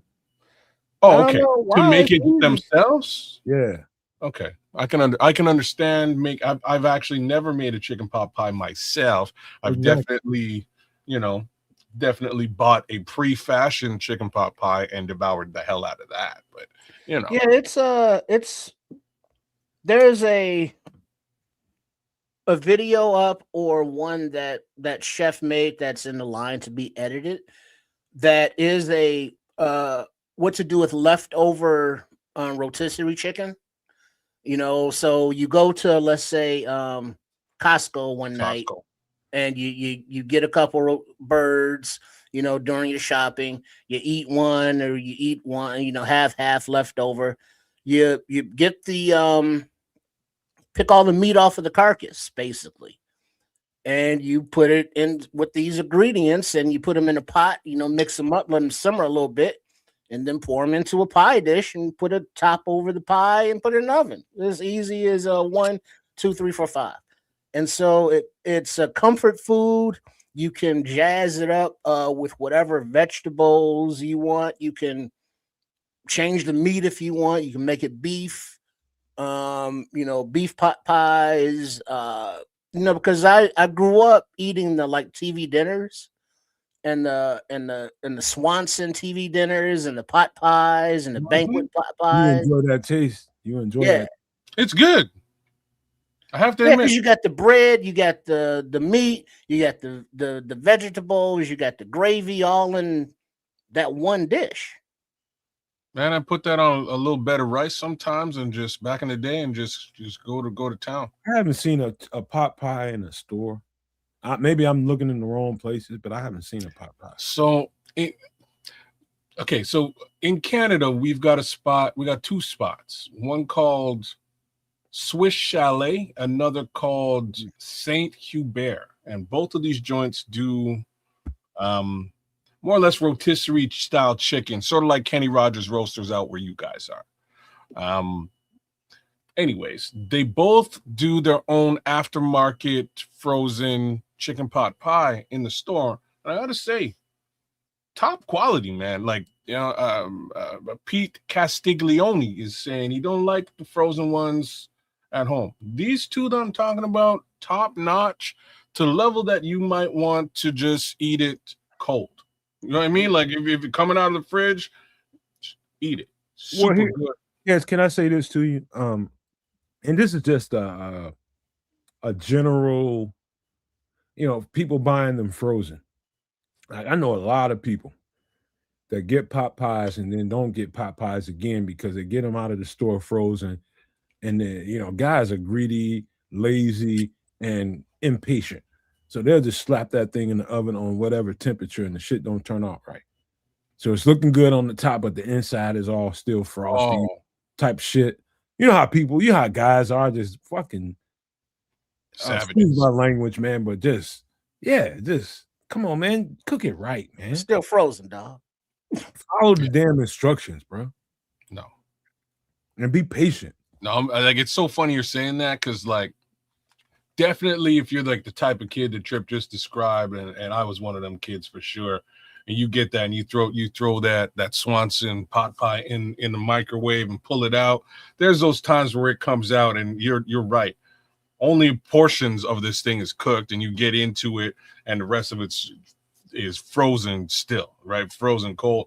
I'm like, back in the days when I used to have to do that, I would microwave it for like 2 minutes and then put it in the oven for a good 7 to 8 minutes, maybe even 10 minutes to make sure everything is actually cooked. But he's Pete's patient. It's still grown. He ain't about it. All right. They got nowadays they still have pot pies, but they're the individual size, and you can microwave them in like 3-4 minutes. Yeah. And they got the chicken and the beef and I think turkey. Real talk, I think Costco sells their own. I don't know if I want it's not that. Frozen either. I think they sell it like the lasagna and what have you. I don't know if I want that, man. That doesn't have like some kind of solid crust on the top of it. The microwave ain't gonna give you that. No, actually, I'd move it from the microwave and put it in the oven and give you no. Y'all not hearing me. It's science because whatever sorcery they're doing to make these things, you take it out of the microwave and you let it sit for 2 minutes, and the crust becomes flaky. Oh wow! Oh, yeah. I'm like Scrolls, man. The KFC one, dog. That's the top of the. That's the top of the. That's if you want to get a great pot pie that you didn't get out of the grocery store, you didn't cook yourself. Take your happy ass to KFC. Right. I gotta double check and see if we even have that in Canada. I don't think we have. I bet you do. I don't think we do, man. I bet you just looking right on past that shit. It's highly possible, but I gotta double check and see if KFC got pot pie here in Canada, because I don't think I've ever had it. And real talk, I'm kind of over KFC at this point in life. I won't be going back. Little baby ass chickens. You know what I'm saying? Like, man, so I remember, I'll never forget it. I remember going to the US. I was in New York State, and it was like so every year me and my moms would go up to upstate New York and do some shopping and stuff. And we one of these times we stop over and we're on our way deeper into upstate New York, and there's a KFC / it was dope. It was a KFC and Pizza Hut buffet, and I was like, damn, we got it. You know what I mean? We got to do this, Mom. Like, you know what I mean? Let's go buffet out. So we go to this buffet, and the Pizza Hut was cool. And then we took a look at the KFC. Like, I'm looking at the trough of KFC chicken, and I grabbed the tongs and I pulled this piece out, and I look at my mom. I'm like, Mama, you tell me what kind of fucking piece of chicken is this? Like, it was there was bones where there shouldn't be bones. It was unidentifiable. And I was like, you know what, man? I'm just gonna, much as I love chicken, I'm just gonna eat this pizza because I know what it is. You know what I mean? I can identify what a pizza is. There's bones in places that I don't know what's going on. Somebody beat the shit out of that chicken. That chicken went through trauma. I was very worried about the situation and worried for all of the United States of America if this was representative. It's getting no better. I got one of them. I got a few pieces of chicken like that, man, here and there. I'm just like, oh, this one was all deformed. This one's a little special, right? This is we got the short bus chickens. You a tasty little motherfucker, though. I tell you that. Brother, this piece was so big, and like I'm telling you, it had new appendages that I could not identify. And I was like, if it's just me, I've been eating chicken for a long time. So, Mama, you ever see anything like this before? Because I don't know what this is. And she's like, but a shout out to the Swiss Chalet, because back in the day when we used to go up to Wisconsin, we would always stop oh, you there. get for chalet in Wisconsin? They have it in Wisconsin. And I used to love their cheddar nut log. You know, cheddar cheese rolled in the nuts in a log. Yeah, it was my favorite thing. I'm looking for chicken pot pie here at KFC. Hey, y'all people, the animal rights people, forgive me. We just being silly, but it might have been a little. We might have been a little hasty about saying that, but we ain't against. I'm just saying. I'm not an animal abuser, and I don't support animal abusing. Well, chicken, beef, and turkey, they volunteer. The Nomad Network. I'm a humanitarian like you never like you don't aren't humans though. Hey, bro, I'm just they ain't humans, but I'm all about them animals, man. Yeah, and they are delicious.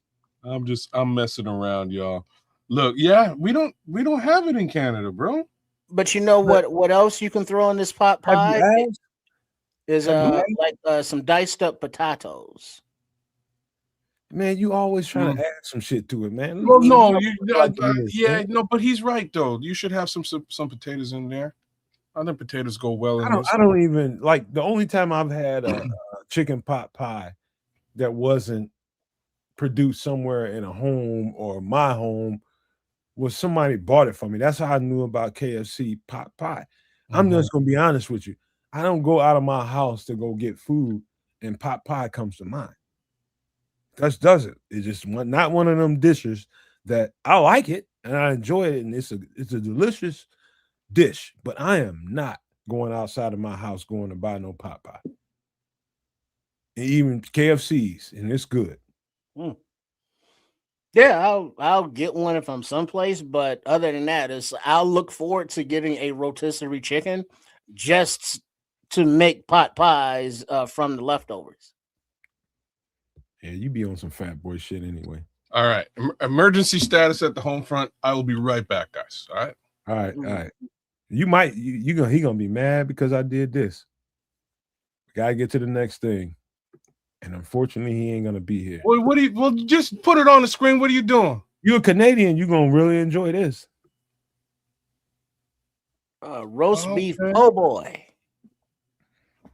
I thought you was gone, man, but this right here. Damn it! Change your and the damn bay leaves again. I've never had this. I've had things that are similar, but this has got my name written all over it. You're damn straight. I'll please hurry up back. All right, so you got the ingredients of a nice thick French roll because that's the key for any kind of beef. If you want to be able to soak up that gravy, that au jus, if you will. Then you got the bay leaf for the seasoning when you do the roast beef. You don't eat the bay leaf. And then you dress your Sammy, your po' boy, with the lettuce, tomato, mayo, garlic. Then the bell pepper, onion is in there up in the beef. Then the flour to make the little gravy, make it a little thicker with the chuck roast.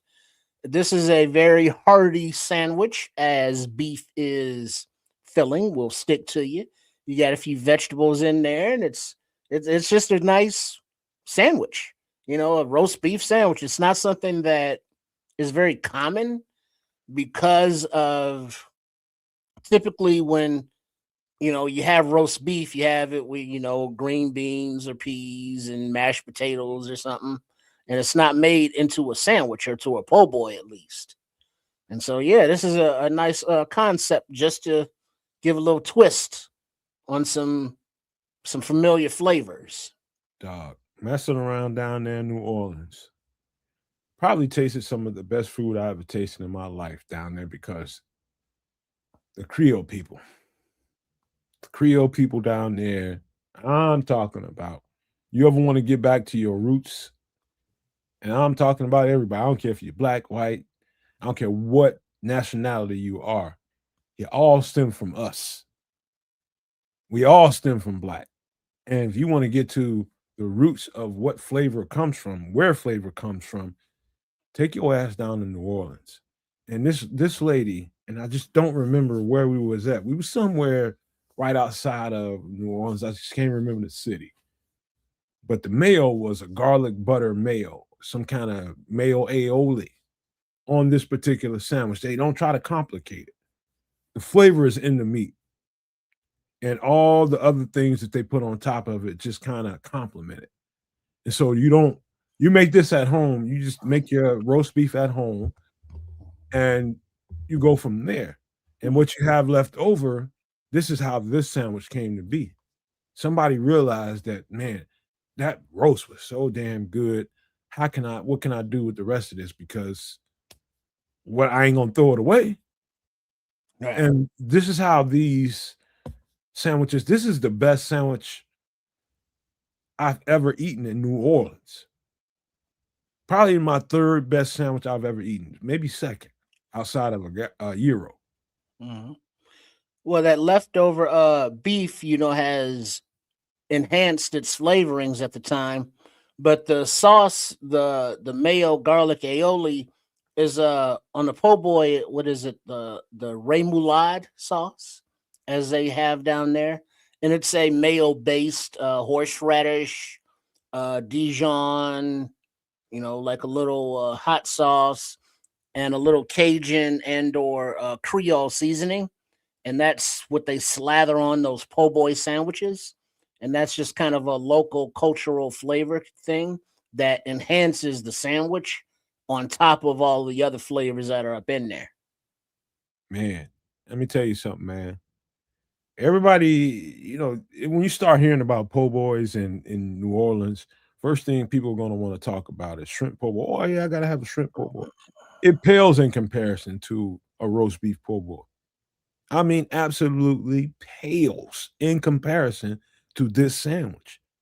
This sandwich has so much more flavor and so much more definition. It's just a fried shrimp sandwich with tomato, lettuce, and some mayo. Po' boy down there, it's depending on where you go, you might get more or less shrimp on that sandwich.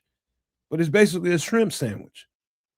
This is a different animal. Because you just never imagine that roast beef that you love and the flavor of that with the gravy that comes with it, that you always throw over a pile of mashed potatoes or some rice. You just never imagine how good this can taste in a sandwich with somebody that really knows what they're doing. And I'm telling you, it's one of the best sandwiches you can ever sink your teeth into. And I'm not exaggerating. It is one of the best things I've ever tasted. Might have been somewhere in Lafayette, some effing where. But, oh my God, this thing was so good. Triple R. Yeah, those different flavors that you're not used to, they'll sneak up on you and go, oh, shit, why don't y'all tell me these flavors in this sandwich was this good? I mean, make you want to hit slap somebody. Man. So it's like, give the different recipes from the different areas a try, because roast beef in Boston versus roast beef in South Carolina, a different way they can do roast beef down there in New Orleans versus a roast beef in San Francisco and on wherever. It's all different somewhat. It's all still beef, it's all still roast beef, but the different flavorings, the different seasonings, the different ways it's cooked, the different accoutrements with it. So yeah, it's a good sandwich, and I would definitely eat the hell out of it. Trip, I think it might be some of the different seasonings and flavors that they have down there in New Orleans. It's like brands down there of seasoning. I asked around just to see like what we using down here, and it's some of the seasonings that are in people's cabinets down there that not people people everywhere don't know about. Zatarans. Yeah, that's pretty nationwide, worldwide right now, but they got other stuff down there. Mm-hmm. So Well, I was down there. I do remember being down there for the World's Fair in New Orleans back in the late 80s, mid 80s. And, I had been to Popeye's Chicken before in Chicago. It just recently opened or not too long ago. But then we ate at a Popeye's in New Orleans, and the flavor was just different. I mean, it was like, oh, this is like right out of the yard, right out of the oven, or right out of the grease rather. And it just was better than what I had in Chicago, and that's all I had known from Popeyes, and I had enjoyed it, but this was just better being there. So, being there at that time made a difference. It's almost like Trip, and you ain't the only one that experienced that. You are not the only one. It's almost like so when you get Popeye's chicken from a restaurant, that it's gonna come already kind of done and put together. And all you got to really do is put it in grease and cook it to where it's supposed to get cooked, and you pull it out and you serve it. It's almost like they put their own twist on it. So when you get it, they like, we're not gonna follow that recipe. We're gonna do this and that to it, and then this is how we make it down here. That's kind of what it tastes like, don't it? Yeah. It's like we have the original, and everybody else is just trying to copy them. Trying to find that same flavor profile, but they just don't quite hit it. Because down there they got the original actual recipe. I know original recipes KFC, and we talking about Popeyes, but y'all know what I'm talking about. And like, yeah, the etouffee is amazing. And I tell you what, the best thing that I ever put in my mouth, I'm sorry, Red Baron, it wasn't no punani. It was the scrimp and grits. OMG. Was it cheese grits? Yes, sir. That sharp cheddar. Yes, it was. Yeah, I've had it, man. I'm still not with it. Oh Lord. I'm still. I mean, it's just because the flavors of the grits themselves, and then those grilled scrimps, and then to get but when you think grits, but cheese grits, but the way they flavor them, the way they flavor the grits, because I think they cook them in broth, you know what I mean, or something like that, or it's just different. There's just different. It's like, yes, please, and thank you. Yeah, you gotta like some of the things I learned when I was down there. I learned some of the same things in Mississippi, but it went to another level when I was down in New Orleans. And everything has flavor. Everything has effing flavor. Everything that they cook. Like when you're cooking your pasta and you're about to make whatever dish, you're about to make some spaghetti, you're about to make this, you're about to make that. Trust me when I tell you, nobody makes anything in regular water. They'll boil a hot dog in seasoned water. Take that and put that in your wallet or put it in your purse. I'm gonna repeat it. Everything is flavored. You don't boil a hot dog without some kind of flavor in it. They'll put some chicken powder or something in that goddamn on thing. They'll take a pack of ramen noodles, throw the noodles away, and put that seasoning in there. And that's gonna make the hot dog taste better. So if you ever want to learn how to cook, learn how to season. I've had there's levels to that shit. I've had occasion.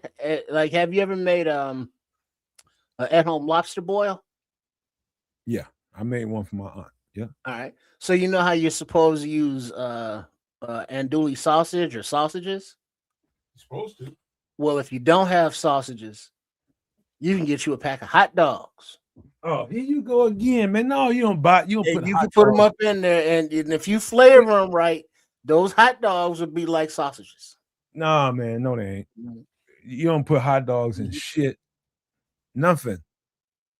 You don't put hot dogs ain't nothing but a seasoned up hot dog. Why you always messing up? You can't put hot dogs in no damn crab boil. No.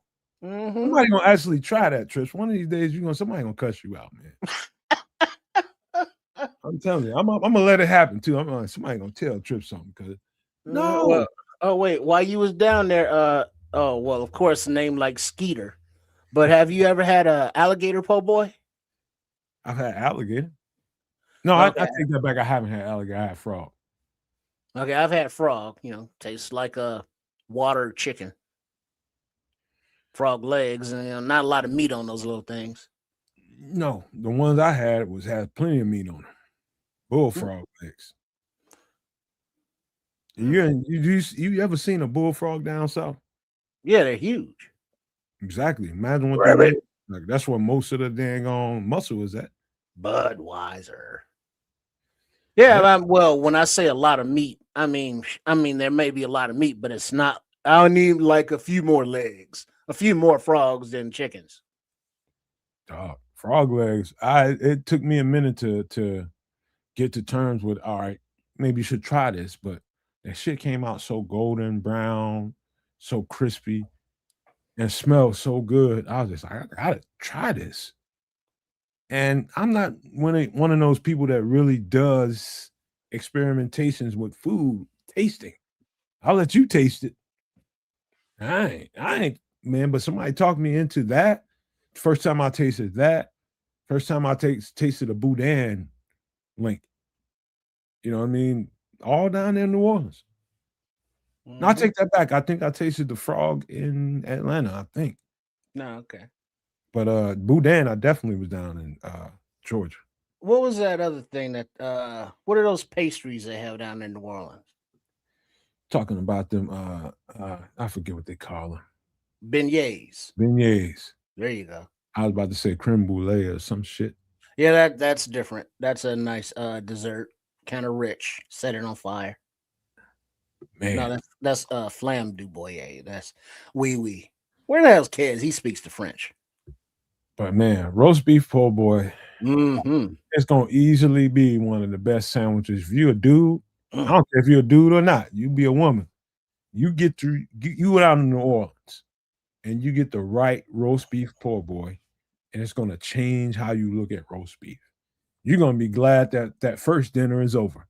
When y'all ate all the mashed potatoes and gravy and corn, green beans, whatever y'all had with the dinner rolls and all that shit, and you ate with your family, you're gonna be glad when everybody get the F out your house. Because you ain't gonna be able to wait. Beef ain't dry like that. Yeah, you ain't gonna be able to wait till the next day where you can make a sandwich out this shit. Get the right bread. It's gonna definitely take a French roll. You can get an Italian roll if that's how you like your bread, but this thick preferably would go the best with a French roll. But man, you talking about a powerful sandwich. Man, it's hard to match it a gyro, but man, this is right there with it. Ooh, I almost hurt myself, bro. Delicious. Very, very delicious indeed. All right, we got to get to some football talk, and we're gonna get to it right now. Because that's what a lot of people came here to talk about. And so off-season news, no. Let's just start in one place, and we'll go there, and we'll dig into this conversation because I am on social media, looking at social media, and this is what 48 hours ago, and I'm seeing, sometimes you see stuff on social media, and they're just putting shit out there for clicks, and you just get used to it, and you just keep going past it, and that happened. I've seen it a couple times. No, I take that back. I seen it once, and I kept on going and ended up doing something else totally different than social media. I moved on. I'm doing something else. Next thing you know, I get a text from Trips, who don't text me very often, and he was just like, "Yo, start checking out the centers in the league because oh boy, done retired." Talking about Drew Dalman. I was like, "What?" I was like, "That's real." He's like, "Yeah." I thought, Trips, what I had in my mind, I was just like, I think about stuff like this every offseason. Who can stay, who can go, who might, call it quits. There's always that on every team. Somebody could, and I always had in my head Joe Tooney. because of his age. I was like, if anybody in that little power grid of the offensive line, it's going to be Joe Tooney. I never would have guessed that Drew Dalman would be the one that called it quits. And let me just say this before you get started, Trips. Shout out and thank you so much to Drew Dalman for giving what he had. And, nobody really knows the rigors of this game until you play it long enough to realize that it takes a lot. And so shout out to Drew Dalman for giving everything he had. I appreciate you a lot, man. I just appreciate what you brought to the table. Yeah. I echo that sentiment because, looking at some of the offseason mocks, it's like, oh, we might have to, renegotiate some contracts or something, make some adjustments. And Dalman was like, yeah, okay, we'll do him and not Tooney or Jackson because they're older. And we expect Dalman to be here much longer. He's younger.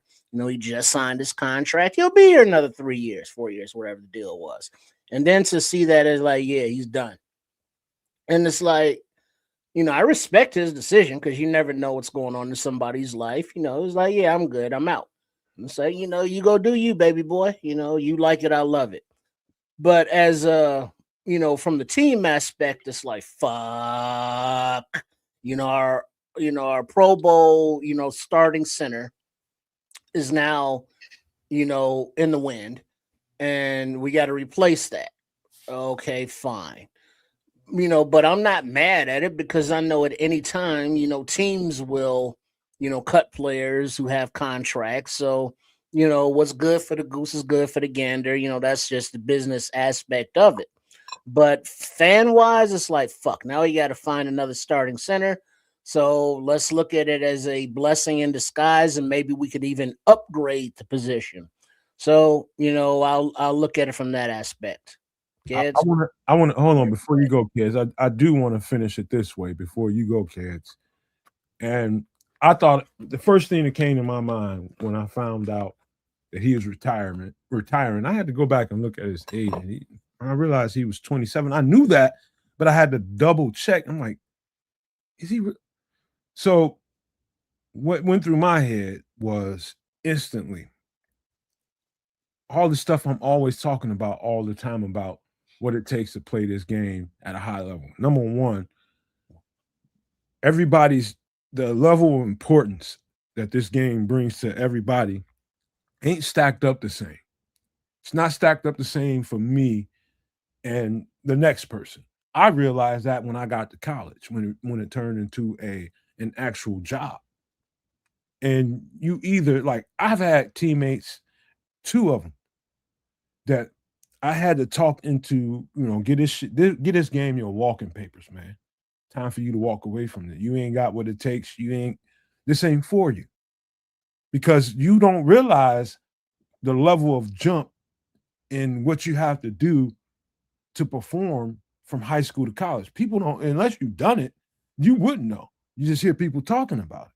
And that's that. You got it turned into a real obstacle when you realize that a lot of the people around you are as talented in you as you are or more. And so you really got to step your level up. And so the work that comes with it, sometimes it's 2 workouts a day. Sometimes it's 2 weight rooms in a day. And I hate lifting weights, but you have to do it. And so the rigors, the bumps and bruises, because don't let nobody fool you. Any good football player can never take more than a couple, 2 or 3 weeks off of his regimen. All year round, you need to keep that body in peak performance shape. You know why? Because it only takes a couple days to get out of shape.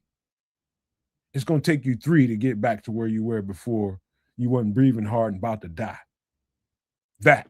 And then the other thing is, like, where Drew Dalman plays is right there in the trenches where he's constantly banging, clanging, head, shoulder, legs, everything. And that comes to a mental thing at the end of the day. Like, you keep cracking heads with people because you line up real close to somebody and you're coming off the ball and you're coming off the ball hard. Those heads are clanging. If you look back at Drew Dalman's uniform and look at his headpiece, look at the headpiece. He looks ridiculous out there with that big, stupid-looking helmet on, but he was doing everything he could to protect his brain. You mean from those 350-pound gorillas coming at him off the ball? Exactly. I think he's barely like 300 pounds. Yeah, because his back did bend slightly, when he was trying to anchor, and his back would go backwards. Oh, that don't look comfortable. Man, I just respect the fact that he had the wherewithal to hang it up now before he had any problems. And I'm going to put up something that Scrolls talked about here. I'm going to just read it off. He says, remember, his dad used to play for the Niners in the 90s, and he left the game battered and bruised. I think Drew was looking at that. That's very, very important to mention. Thank you for that. Not Scrolls, but Levante. I'm just going to correct you with the Levante thing. Shout out Levante, man. Thanks for that comment. Yeah, so a bunch of thoughts on this. First off is to echo what both my partners here were talking about, and that's just big ups to Drew Dalman first and foremost for being that Pro Bowl center that the Bears desperately needed. We've been looking for that particular player ever since Olin Kreutz, and we finally found him. He exemplified all of that and was really instrumental in making a lot of the calls for Caleb Williams at the line this year's season. And given the success we had this season, I'm sure a fair amount of that was due to Drew Dalman's capabilities in the at the center position. Definitely a smart player, really understood what was going on and could make those calls and help the young quarterback acclimate. And I think it maybe took him 4 games to just sort of click. And after that, is what it is. I saw the Hulk, the Hulk comment with the sad face from Caleb when the news broke. And I want to give a shout out to Drew and his family, because I know we're sort of looking at it as potentially being a situation where he's feeling beat up. I'm not sure if that's the situation. I am sure that we will probably hear what the actual situation is at some point. Maybe we won't. Even then, I want to give a shout out to his family, because it could be something along the lines of a loved one, falling ill, and he wants to be closer to them in the time, that they have left with us. You never know what the situation really entails when a guy who's just gone to the Pro Bowl and is representing the team and has signed a long-term contract decides to opt out. So again, what were you going to say? Nomad mentioned that Dalman wore the Guardian cap, and then Kids mentioned how smart he is. Now, I may get one or both of these wrong, but I want to say he has a degree in mechanical engineering or some shit from Stanford. He's from Stanford for sure. I don't know what his degree was in, though. Okay, yeah, so he may be looking at it to a point that his brain is more important than it's another look, yeah, than football, to where he wants to go do some brainiac shit and don't want to mess around with no CTE or none of that other stuff. Well, he's definitely got the funds to do whatever he likes, right? So there's that. The other portion of this that I want to give him some respect for is actually making this decision when he made the decision. And what I mean by that is, he could have waited until later into the offseason when much of that money becomes guaranteed, bonuses are assigned, and distributed. He had the ability to do this a lot later on. Instead, in my opinion, he did the rightest thing for the team, and that is call it quits when he called it quits. Now they can recoup some of that dollars and cents and attribute it, for the most part, right back into the position of need. So I think him leaving leaves us with approximately $15 million in cap space. And that's, in my opinion, that's good enough to go that's get not you cap space, though, Kaz. He still got to pay his replacement. Well, before we get into that's what I'm saying. You can attribute that to a quality replacement, right? Hold on. Before we get into the financial aspect of it and what we can recoup and all that kind of stuff, I just want to say this, man. And with respect to Drew Dalman, the age of 27 is when I started to really, 27, 28 is when I really started to round off the edges on me and really start to become like, I felt like a man who's seen enough in life and experienced enough in life, start to get control of my emotions and start to really, really think. Was around that age. And I'm just proud of him for this, because I told you guys before, the game of football stacks up in importance to only a certain few people in your locker room to the level that it does with me. And I like to think that, at some point when I start to think about it too much, where injury and what could happen to me long term, I think it could have came to that point with me where I was just like, all right, I'm gonna put a cap on this shit. I might play another year or two, and I'm gonna start thinking about things other than football, because I was that passionate about the game. Everybody's not like that though. Everybody's not like that. And I learned real quick that everybody's not like that. I thought everybody had that fire and desire for the game like I did. But the truth is, some people play it because they get paid to do it. And that's just the bottom line. And, wherever Drew Dalman is in that, I listened to him in interviews. I saw no passion whatsoever. He just did it because that's what he did. And I'm just proud of him that he gave us the opportunity to start looking for his replacement. Like Kez was saying, the timing of it was really important. The fact that he gave us an opportunity, a window here where we can start moving the board around. And I think this did put an earthquake on the board, because there might have been some things they may have had a rock solid plan for this offseason. And something like that is going to definitely alter what you're going to do this offseason. All the stuff about DJ and can we move his contract? Can we trade him? It's more relevant now than it ever was. I think it's all the same. In my opinion, it's kind of all the same. Just because the cap room is now sort of available to attribute to somebody else at a high caliber to take that role, I think it kind of winds up looking very similar. The reason why I say that is because we don't know what particular player or two that they really wanted to lean into. It's like, we got to get this done or that done, whether it's a D tackle, edge rusher, or both, or whatever it was. And there's a monetary value to those things. And they may have had a plan to do this or that to get to that point so that they can do it. And, a move like this definitely would alter a plan like that. Oh, this is definitely a monkey wrench in the game, but I'm saying with respect to making the other moves that have been speculated, I just don't feel like, because they're getting the dollars and cents back, I don't feel it inhibits your ability to do those other things. It's just really, in my opinion, now a question of who, right? So is it is it linderbaum? Is it biadasz? I don't know. I think either one of those would be a sound maneuver. Linderbaum sounds like, again, he's going to cost a pretty penny. I got a trick to the game. I got a trick to the game, and I just ask you guys to hear me out. For 2 years, it took 2 years for Ryan Poles to get this player in this building, and this guy's name is Ryan Bates.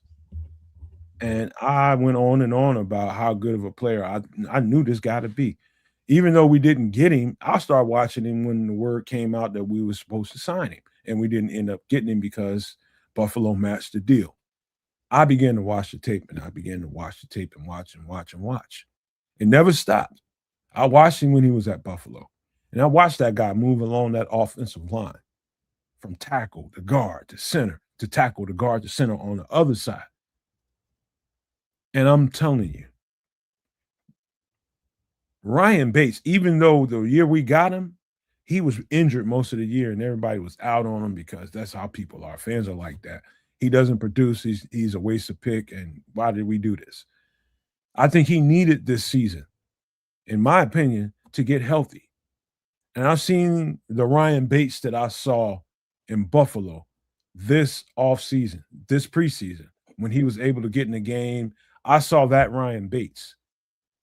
That Ryan Bates could be the center for the Chicago Bears. And also, I'm going to throw another name out there. Maybe they looking at Joe Tooney and then throwing the other guy we just drafted last year. Luke Newman? Maybe. Oh, just maybe. I'm just putting it out there. I don't think we're in dire straits as people might think. There's also Jordan McFadden, who I also think, maybe it's a year behind schedule, but maybe they give him some reps at center and see what he can bring to the table because he's built for it. There's one name you missed, and that's Ricky Stromberg. So Ricky, he just hasn't been healthy enough. But the same thing you just said could be attributed to a certain Mr. Bates, and that's what worries me about Ryan Bates, right? So when Buffalo let him go, finally, right? So Ryan Poles went after him, signed a tender, and they matched the tender. He was healthy, and then they turned around a year later and was like, "Oh, hey, like Chicago, you still want this guy because you can have him at the same dollars," and we wound up taking him over. Fact was, he was having some level of pectoral issue, and that reared its ugly head more or less the minute he started playing here. And he's been going for the last 2 years, sort of making his way through that injury. He might be better for it now, and maybe, again, like you're saying, maybe he's ready for an entire NFL season. Well, let me ask you, though, Nomad. I'm sure that you have looked into some of the centers in this draft by now. Are there any that you think are viable? Because Red Baron is saying that there's some really good centers in the draft. I know that there'd be rookies and that there'll be a learning curve to call out protections. Do you think that, you draft a center with the goal of starting when they're ready kind of thing, bring them along when they're ready? And if they're ready from day one, then they start from day one kind of thing? Not so far, because I haven't looked at many offensive linemen. I've looked at a small little bucket full, but I've been busy on the defensive line, and that's just where I'm at. But I do know of one. It's a kid from Virginia. I just can't think of his name right now. So Levante's right. I'm looking at Spotrac right now, Spot Rack, whatever you want to call it. But Ricky ain't even on the squad anymore. So I guess they may have cut Ricky or let him go. I think he got a injury settlement a while back. That sounds about right, given what we just discussed about Ricky. So maybe he didn't make it back to the team. That being said, I hate the idea. Hate it. Yeah, sorry. Let me finish the thing about Virginia center, man. He asked me a question. It's Go a ahead. center of Virginia. I just can't think of his name right now. Just remember, center from Virginia, you guys. I just can't think of his name right off the top of my head, but since Tripp caught me off guard, there is a center at Virginia that I really like, that I did have a chance to get into his tape a little bit. I'm going to say it out loud. I hate the idea of drafting and starting a center. Hate it. Drafting is one thing. Starting that young man, I think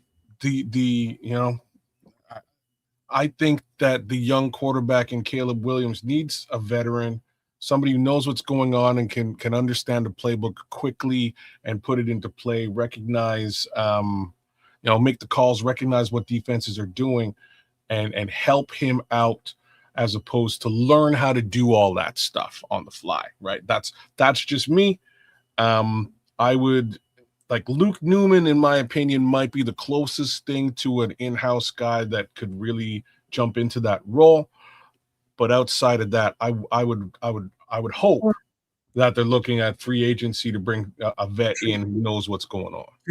Kids, the thing about center is, and I'm gonna put this to you like this: it's a little bit more cerebral than every. That's what I'm saying.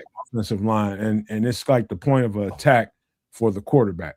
And so when the quarterback is wrong, that center can correct him.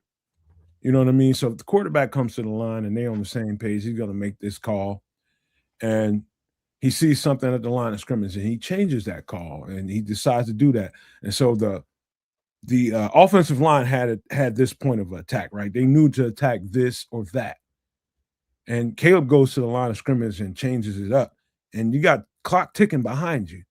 He's got to be swift enough to know what Caleb just did and know what to do with the offensive line and get him to redirect whatever plan of attack they had coming out of that huddle. So when he audibles at the line of scrimmage, the center needs to do the same thing with the offensive line. And so if he does it at the right time, the play is just going to blow up right in their faces. So it's a more cerebral game for the center, and he has to be in tune with that quarterback. And so that's why it's so hard to grab a center out of college and just plug him and play him. And, okay, just because he's good in college with this quarterback doesn't necessarily mean he's going to be that with this next quarterback, because this shit happens really, really quick. And you need to be real sound with that, man. So I'm just one of those people that can appreciate a center a whole lot better, on this side of the game now. I'm not seeing any Virginia centers. His number is 60. So no, I'm not, and no Virginia players. Don't worry about it, Trip. It might have been don't worry about it. I'll figure it out. We're gonna get to some of those guys.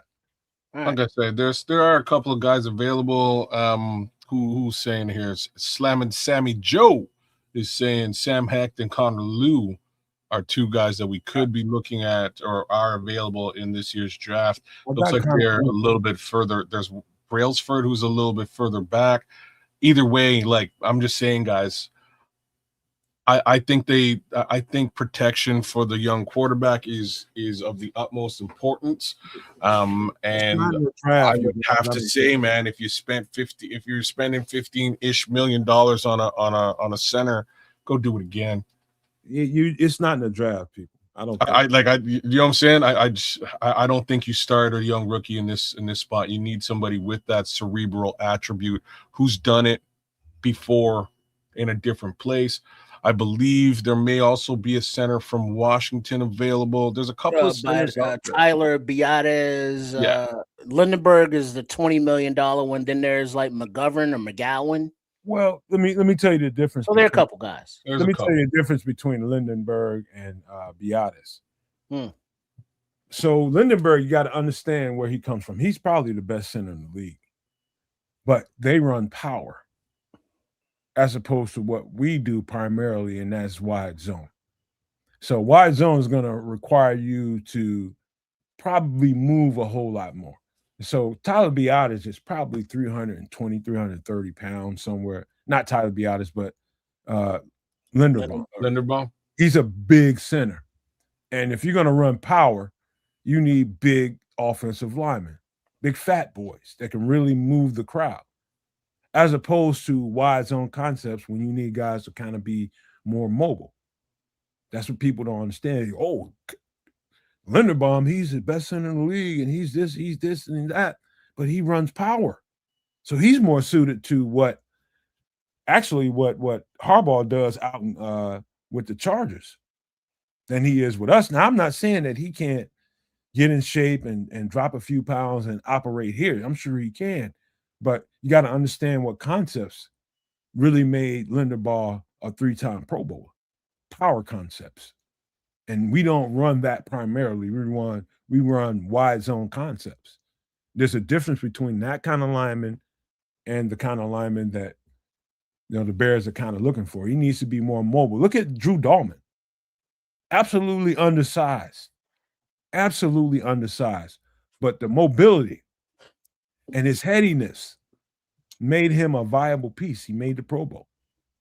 And so, all the people talking about we need to get Linderbaum don't understand really what the hell to be looking at. If we get him, he's going to lose weight, a lot of it. Just telling you, he needs to be way more mobile than he is in Baltimore. Well, who would be more of a fit, like free agent wise, that you can think of offhand? I'm gonna give you biadasz. let me give you some names and let's do just a quick look at who might fit the wide zone scheme. So Lloyd Cushenberry's out there. Share your screen, kids. I'm not sure. I'm not sure. Linderbaum is 304. That got to be wrong.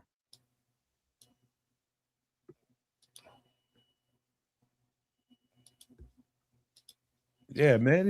It's Let me make this a little bit bigger for the world to see. I'll zoom in a bit here too. So here's some of these available free agents. Lloyd Cushenberry's at the top of the list. I'm not that familiar. Tyler biadasz. James Daniels. Familiar name is James, and this is why I wanted to bring this up and for y'all to see is James Daniels. Price tag is great. He's not extremely old. 28 years old for these top three guys. Well, he's listed as a guard though too. I'll tell you, yeah, but we've seen him play both right here, live and direct. But were we running wide zone scheme at that time when he was here? I'll tell you the guy I like that's out there more than all of them is for the last couple of years is Ethan Posich. So he's up at 30 years old now. Potential, right? Who else jumps off? Glasgow, who'd be familiar with Ben Johnson, right? Downside is he's 33. I think he's retiring though. Okay, fair enough. Ryan Bates again. There's Ryan Bates again. He's being paid absolute peanuts, and he's often injured. No to Daniels, says Levante Rodgers. Okay. There's Tyler Linderbaum making potentially big cash. The big cash situation is a little bit further to the right. Who else is out there? Danny Pinter, Luke Fortner. You're down in the cheap seats. Now go back we're definitely in the cheap seats. Dan Feeney. There was talk of bringing Dan Feeney last year.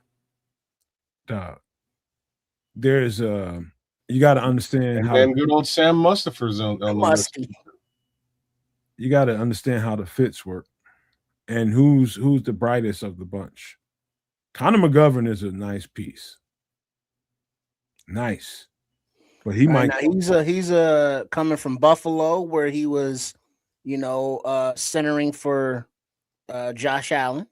Really, really good, man. 28 years old.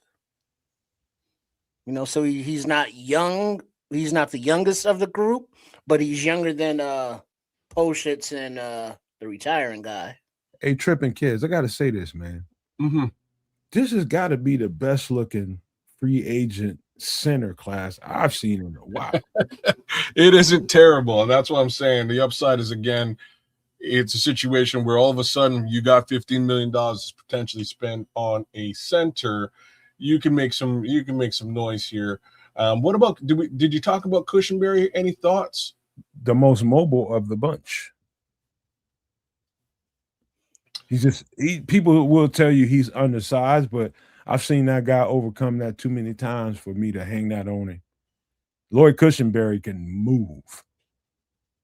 When I say move, he can really move.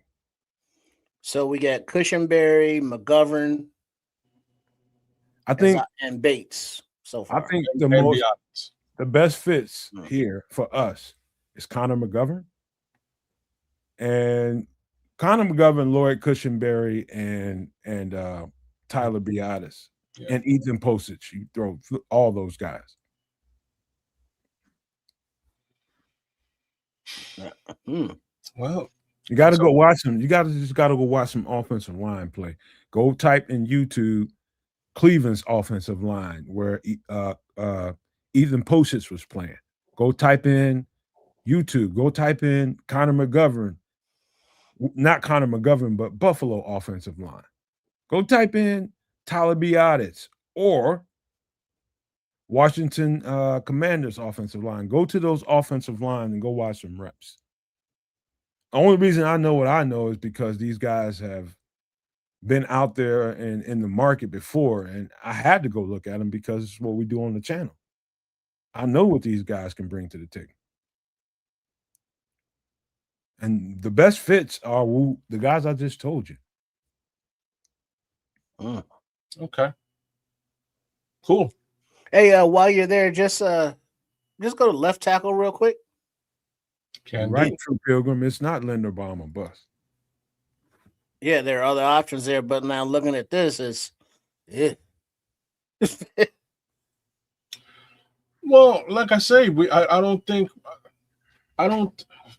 like that number ain't legit. I don't think we need the left tackle of the future here. I think we need a left tackle who can sign a 2-year contract and we can pay just a decent amount of money. And I wouldn't be mad at a Cam Robinson on a regular price tag deal, not at $12 million. If that's really what we're talking about, sorry, Cam. You know what I mean? I think Cam would be a great look for a couple of years. How did we end up here after talking about the centers? Oh, we're just looking at just what's available. He was just asking about left tackle, so we went to left tackle. It's another position of need. That's how we wound up here. I mean, but it was like, we were thinking it's like, all right, we got our offensive line solidified for a couple years. We just got to look at left tackle. But now it's like, we're back into the center market as well. And it's like, damn it. This is a guy I would look at, man. I would look at Spencer. Let's just get this off the screen so we can have a general conversation, because we're going to end up into being mock general managers and arguing about all that shit.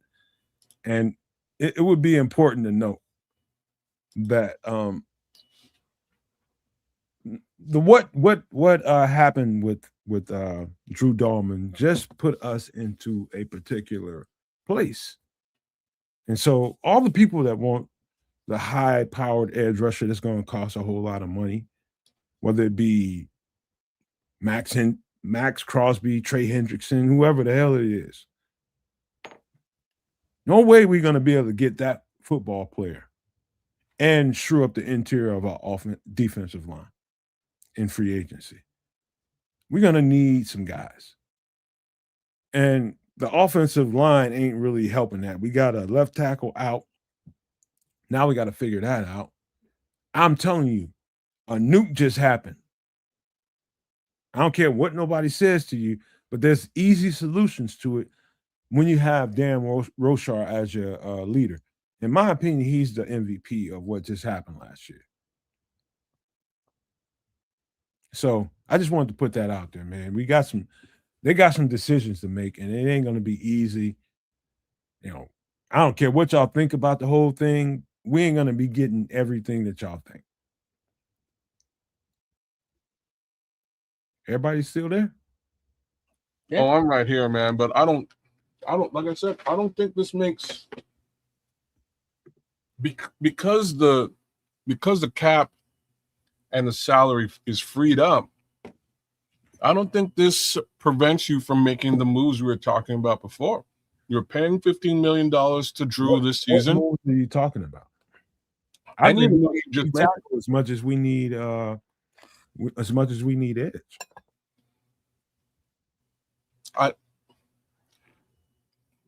I'm just saying that the only way let's be real. So the only way we can get an edge with the way the cap looks today is by trading and or restructuring players, right? We have to, Ryan Poles has to free up cap. About that simple. So, grenades thrown into the offensive line. We now have to replace the center position. There's $15 million that's coming back to the team that will allow you to do so. So it's not the end of the world. It sucks, but it's not the end of the world. The funds are available to make the same move you made last year. Just get another guy. Hopefully that guy is caliber, right? And with $15 million, you can get a caliber guy. And it kind of also might work into being a level of a restructure where you save a little bit of actual cap room up front. So I don't, a lot of, just given what you were just saying, I don't think this precludes the opportunity to go and get, to go and get that linchpin edge rusher if you still want to do that. That's because the way you do that is you have to trade somebody else off the team to free up the funds that would be required to pay that edge rusher. That's because that's what's in everybody's mentality is go get that high-powered edge rusher. And we do this every offseason. We want this, we want that, and we just clamor on and on about what we need, and we got to go get this certain player. And we don't do it, everybody's going to be pissed. And I'm tired of going through that. And even though everybody sees us being 31st in the league at pass rushing statistics, if you don't think for a second that the interior pressure has a part to do with that, then I got some swampland for you to sell, bro. No, and I'm saying they have to go. They have the funds to go and repair that hole that's been created. The funds have been basically given back to them. Levante, I think it's about 15. So he would be making 11 this year. I did some math on this yesterday. He'd be making 11 this year. There's a $2,000 bonus. Sorry, $2 million bonus for this season. So it would be 13. He actually, with retiring at this age, because of the upfront money that he got, he would actually have to basically give back $2 million in order to retire. So it works out to about $15 million for the season that the Bears would get back. That's what I've read. I've also, like, when I say that's what I've read, that's what Greg Gabriel was explaining on Twitter yesterday when the news broke. That's what he was saying. I also sort of did just some quick research to see what it would look like, and it sounds like about 15. So not too bad. You restructure a new deal with a new player, and you may actually wind up spending only 10 to 12 ish on that player, and freeing up another couple of $1 million that you can, apply to other things. Hey, bro, let me tell you something. You know who was probably the most pissed off person on the planet? Caleb Williams. You think the Bears fans are pissed off about all this? No, not Caleb. No, it's Dennis Allen. Because he was set up to really have things really, really play in his favor. We knew that we had a short hand on left tackle. We knew we had the short hand. We knew it. But we didn't think that we was going to have this kind of, movement that happened on the interior of our offensive line. Now that just basically put the thing just went back into Ben Johnson's hands, man. Now we got back on the back burner. Yeah, we got to make sure we got the offensive line. All the games that we had this year offensively will be for naught if we don't shore that up. And so, in my opinion, there's a cheaper way to go about that can get you through this year, and then maybe look at the next offseason to really shore it up for a long time. But man, that just definitely hampered us. I don't care what nobody tells you on whatever show you like to watch, but that just put a hand grenade into the situation where it was going to be all Dennis Allen. And so now Dennis Allen is secondary in importance to making sure that line is shored up, because without a good center, I don't give a shit how good your tackle is. They're going to be off track. You got to have a good center. That left tackle can come along, in some time. But, man, it's a bigger deal than people want to give it credit for, because people want to think optimism. But I'm telling you, they got to get that shored up and get the right guy. And that needs to be first. Like I said, I agree with that. I think that's the DA situation would potentially take a little bit of a back burner given what's happening. All I can say is, again, there's money there to get it done. I expect them to do it. I just don't know who it's going to be. That's the way that I look at all this. And anybody that they were going to go after in free agency, is directly tied to somebody leaving the team and freeing up that cap room for it to happen. So 15 mil coming from a potential move of Tremaine Edmonds. Apparently there's a lot of talk between different teams and this, that, and the third. You might be able to go do something in that regard. One of the conversations is with the New York Giants and potential to bring over Kayvon Thibodeau. I don't know if that moves the needle for you guys. It doesn't necessarily move it for me, but that might be a situation that we should keep an eye on. All right, man. I'd say this, man. Man, things got a little complicated, whether we want to see it that way or not. But your 27-year-old center that was going to be there for the next 4 years at least, Pro Bowler. Don't downplay that. Like your point of attack on either side of the ball, dog. You got to understand what we just lost. And if you don't, you think it's just any player you plug and play. I got some news for you. You got to get the right guy. You got to get a heady guy. You got to get a more cerebral guy that can absolutely move and execute the blocking plans. And those aren't the simplest thing to come by. You got to get the guy that fits in your locker room. Those aren't the simplest things to come by. You got to have the cocktail of all those things I just said. And so that's what we're dealing with, man. We already knew we was going to have to deal with left tackle. And I always thought free agency or inside the building was the best place to go there. But now you got 2 positions you got to make sure you solidify. And is Luke Newman one of those guys that we can say, all right, we got the guy inside the building? Maybe, maybe not. That would be the best news to hear, bro, right there. That would be the best news to hear, that they have the confidence in Luke Newman to pick up the slack and actually take on that position moving forward. I liked every time that he was on the line. I thought he played very well. Again, generally he was at the guard position. Center's a bit of a different story, so we'll have to see. We'll have to wait and see what they wind up doing. I can only expect that they get a vet, a caliber vet, high caliber vet to take on the same price tag / role that Drew Dalman's now left vacant. I would just say, don't forget about Ryan Bates. I know everybody's don't have a favorable opinion of this guy, but I'm just telling you guys, don't look past that name. I don't know, man. Like I said, I don't know. He's been I worry about, and it's been speculated upon for a while. I worry about that pectoral issue. It reared its ugly head. It pretty much prevented him from taking on the center position a couple of years ago. We brought in some other folks who wound up doing it and not doing it well. Then he wound up hurting his finger and other things. Like, he's been constantly hammed up, man. And on that stretcher, I wouldn't, maybe for a year Ryan Bates is your guy, but I wouldn't lie. bet. You know what I mean? Next years. I know he's off the roster, Levante, but you guys, one thing I advise you to really pay attention to is system continuity. System, these guys know the system.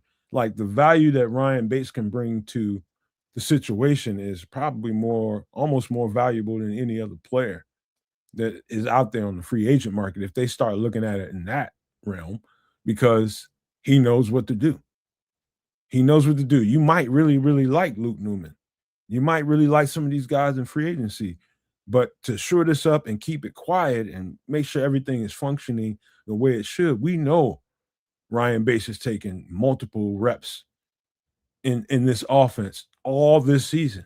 He didn't get to show it during the regular season for us because we had a solid, stable center situation, which we haven't had in a long time. But I don't rule that out. Do not rule that out.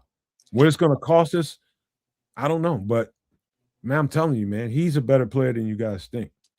I just, I have a hard time with this one because the Bears brass basically said, hey, you know what? Let's go spend $42 million on a center with Ryan Bates on the team and making money. Unhealthy. You know what I mean? And but still, they spent good money to bring Ryan Bates here. And then said, yeah, we still need to go find ourselves a knockdown, drag out center. And they found one. I don't expect them to go back and go, hey, you know what? Like, Ryan Bates is that guy. A lot of people said that I can't believe he spent that much money on a center. I remember the people that were saying all that shit. I remember people saying all that. Wouldn't be me. I ain't say you. I'm just talking about a lot of talk about why would you pay this.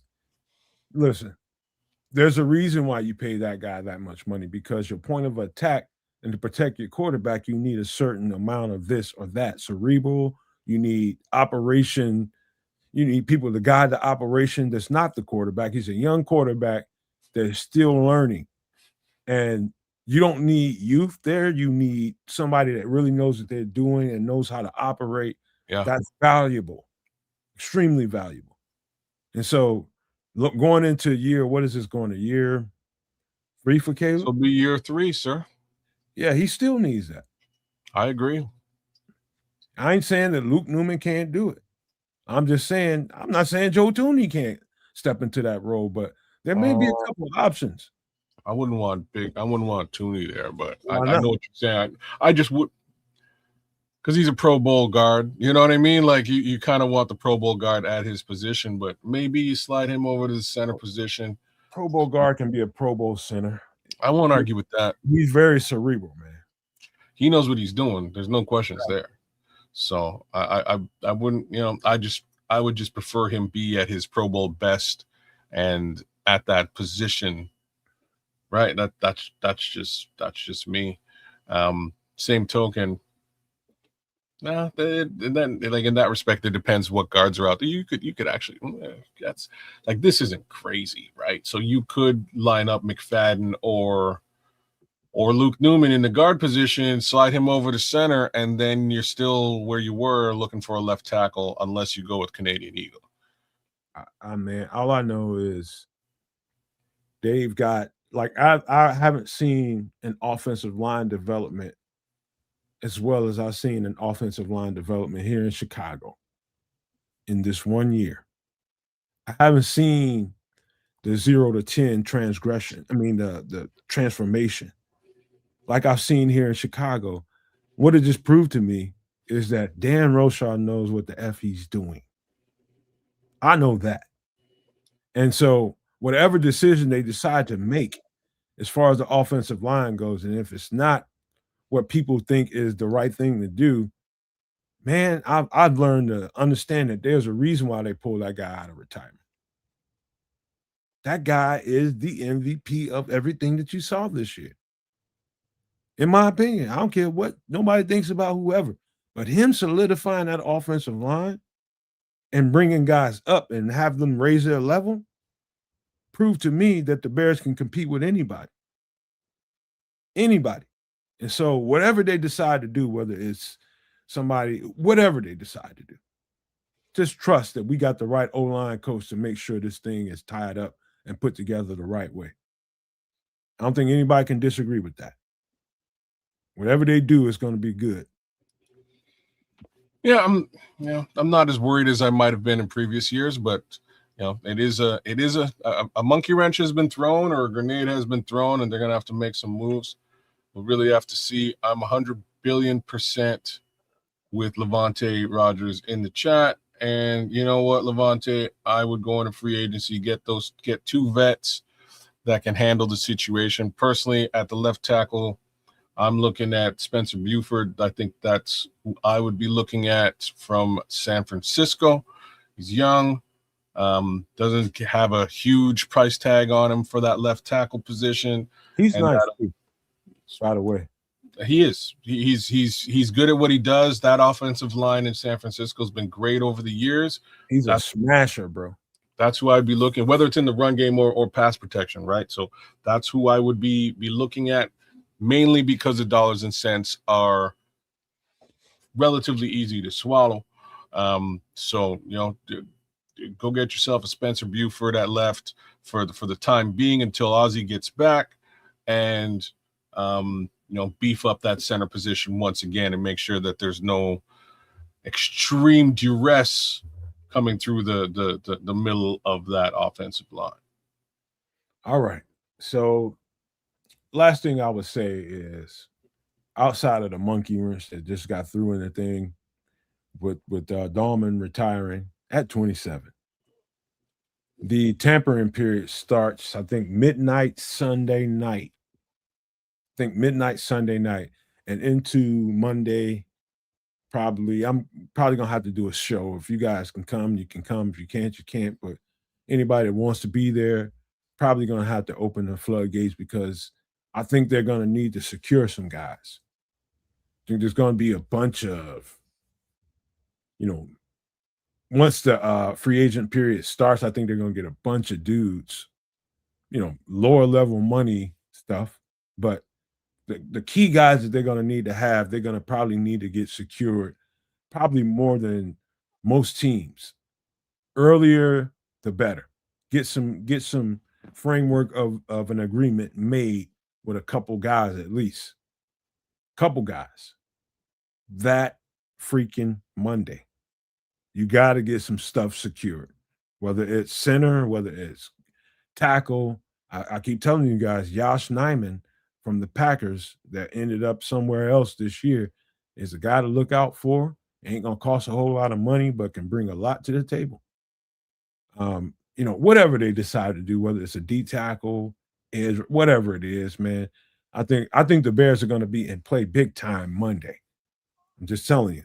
And so I will be live one way or other. I don't know what time I'm going to go, but I'm going to turn it on and see what happens. But, man, the Bears are in play, man, big time this free agency period. And I think we're going to be a live wire here. Well, I'm waiting to see. We're going to see. I have no clue what they're doing. Everybody's saying we're getting Max Crosby. Because everybody's saying we're getting Max Crosby, I'm pretty sure it ain't going to happen. I'll just poop on that now. Stuff like that, over the last few years has not gone in any, it just hasn't looked anything like we would sort of expect it to look. So I would be very surprised if that's how it shakes out. But those two positions of need here that we're now looking at, I think they find them in free agency over the course of the next week or so. But the big deal is somebody got to go. They got to get that Tremaine, they have to get that Tremaine. The Tremaine Edmonds deal has to be finalized soon if there is a deal to be had at all. That frees up $15 million. They can start to make some moves, and hopefully they get a draft pick out of the mix. Everybody else, we'll see what happens. All right. We need to get to a couple of football players. Trips, unless you got some other thoughts here. Yeah, I would just recommend that fans don't get their heart set on any particular guys. It's like a lot of people are like, well, Max wants to come to Bears, so him and Caleb, they got aura and all that other shit, whatever. And it's like, yeah, but other teams got like first round picks that they offering. So, don't get your heart set on particular players. If you trust the coaching staff, then trust the coaching staff. I'm at the point where I believe more now than ever getting more picks for us is maybe in order, man, because you can't. Those are two key pieces where unless you can strike gold in free agency, man, dog, you need some more picks. But that's a conversation for a whole nother day. We need to get to a couple players, man. Let me get this set up. This is Kelvin Gilliam, 6'3", 295 pounds. He was a junior. I did this work last year, and this is the graphic from last year. So forgive me, there's going to be a bunch of those. This guy, so Kelvin Gilliam was not drafted, but he signed to Oklahoma as a freshman. So he played a year or two maybe at Oklahoma, and they kind of had him playing out of position. So in that 3-4 front, he probably played more edge rusher than he played defensive tackle. And just to be clear, Kelvin Gilliam is more than likely going to be a UDFA. And so that's why I wanted to start with him first. He's going to be a guy that you're probably going to have to grab after Mark, but that doesn't mean he's not a player. Kelvin Gilliam, at that size, little under 300 pounds, his quickness, his explosiveness really, really jumps off the tape. And over time, over these last couple of years since I've been watching him, I've watched him get better and better with his hands. And so the hand game in the defensive line category is almost as important as how stout you are at holding up against the the pass block, the hand game, how well you are, how good you are at keeping hands off you and keeping you mobile getting upfield. So we'll talk about that a little bit more with another guy we're going to talk about here soon. But Kelvin Gilliam, even though I think he's going to be an after draft prospect, I think he's got some traits to him. I think the being less than 300 pounds, I think really plays to his advantage, man, because he's a little bit more slick, a little bit more quick, and he's just really, really mobile on that front. One of the things that I noticed about him when I first saw him at Virginia Tech, which was last year, was he had a problem kind of getting off blocks. He also had a problem with just being moved. And I seen that be corrected in a year. Just to go and show you how good coaching can be. He went from this kind of player to knowing his weaknesses and having the difference show up on tape this year. So he wasn't getting moved around, and he knew what to do as far as the hand game went, and keeping hands off of him and keeping himself moving upfield and really kind of controlling the situation instead of him being controlled. Kelvin Gilliam is a nice piece to have, whether it's after the draft. I think if you get him in this building and it's a guy that you don't have to start, he's got some traits to him, man. The quickness and the burst. You can do things with a guy like that. I think he's still pretty raw. When you start off as kind of an edge rusher and you end up at a defensive tackle and you didn't play it that long trip, you still got some work to do. And I think that's why he falls probably into that that UDFA category. Yeah, it's interesting because Ryan Poles has had some success on the UDFA market. And any player that can fit these schemes that they can identify and bring in, who has the as they say, it doesn't matter if you're drafted or UDFA. Once you get in the building, the development and just let your play decide if you can play.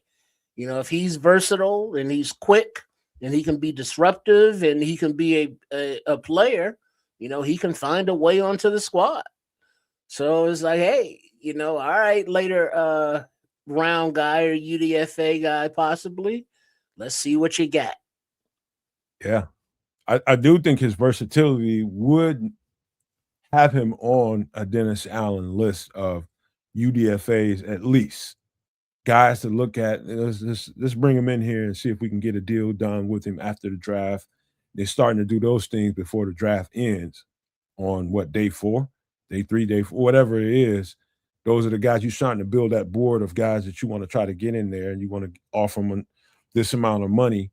I think he's going to end up in that category. I hate to say that about him because I don't know, but it's very possible that he can end up in the UDFA category or really, really late in the draft.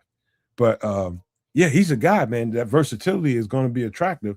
He's got the size and he's got the experience to play edge, and he can move up and down the defensive line, which makes me want to have a conversation about it because of the versatility. And this is who we have inside the building. We got Dennis Allen, and he likes those big guys. And that's it for Kelvin Gilliam, man. Let's get to the next guy. It's going to be some guys you've heard about.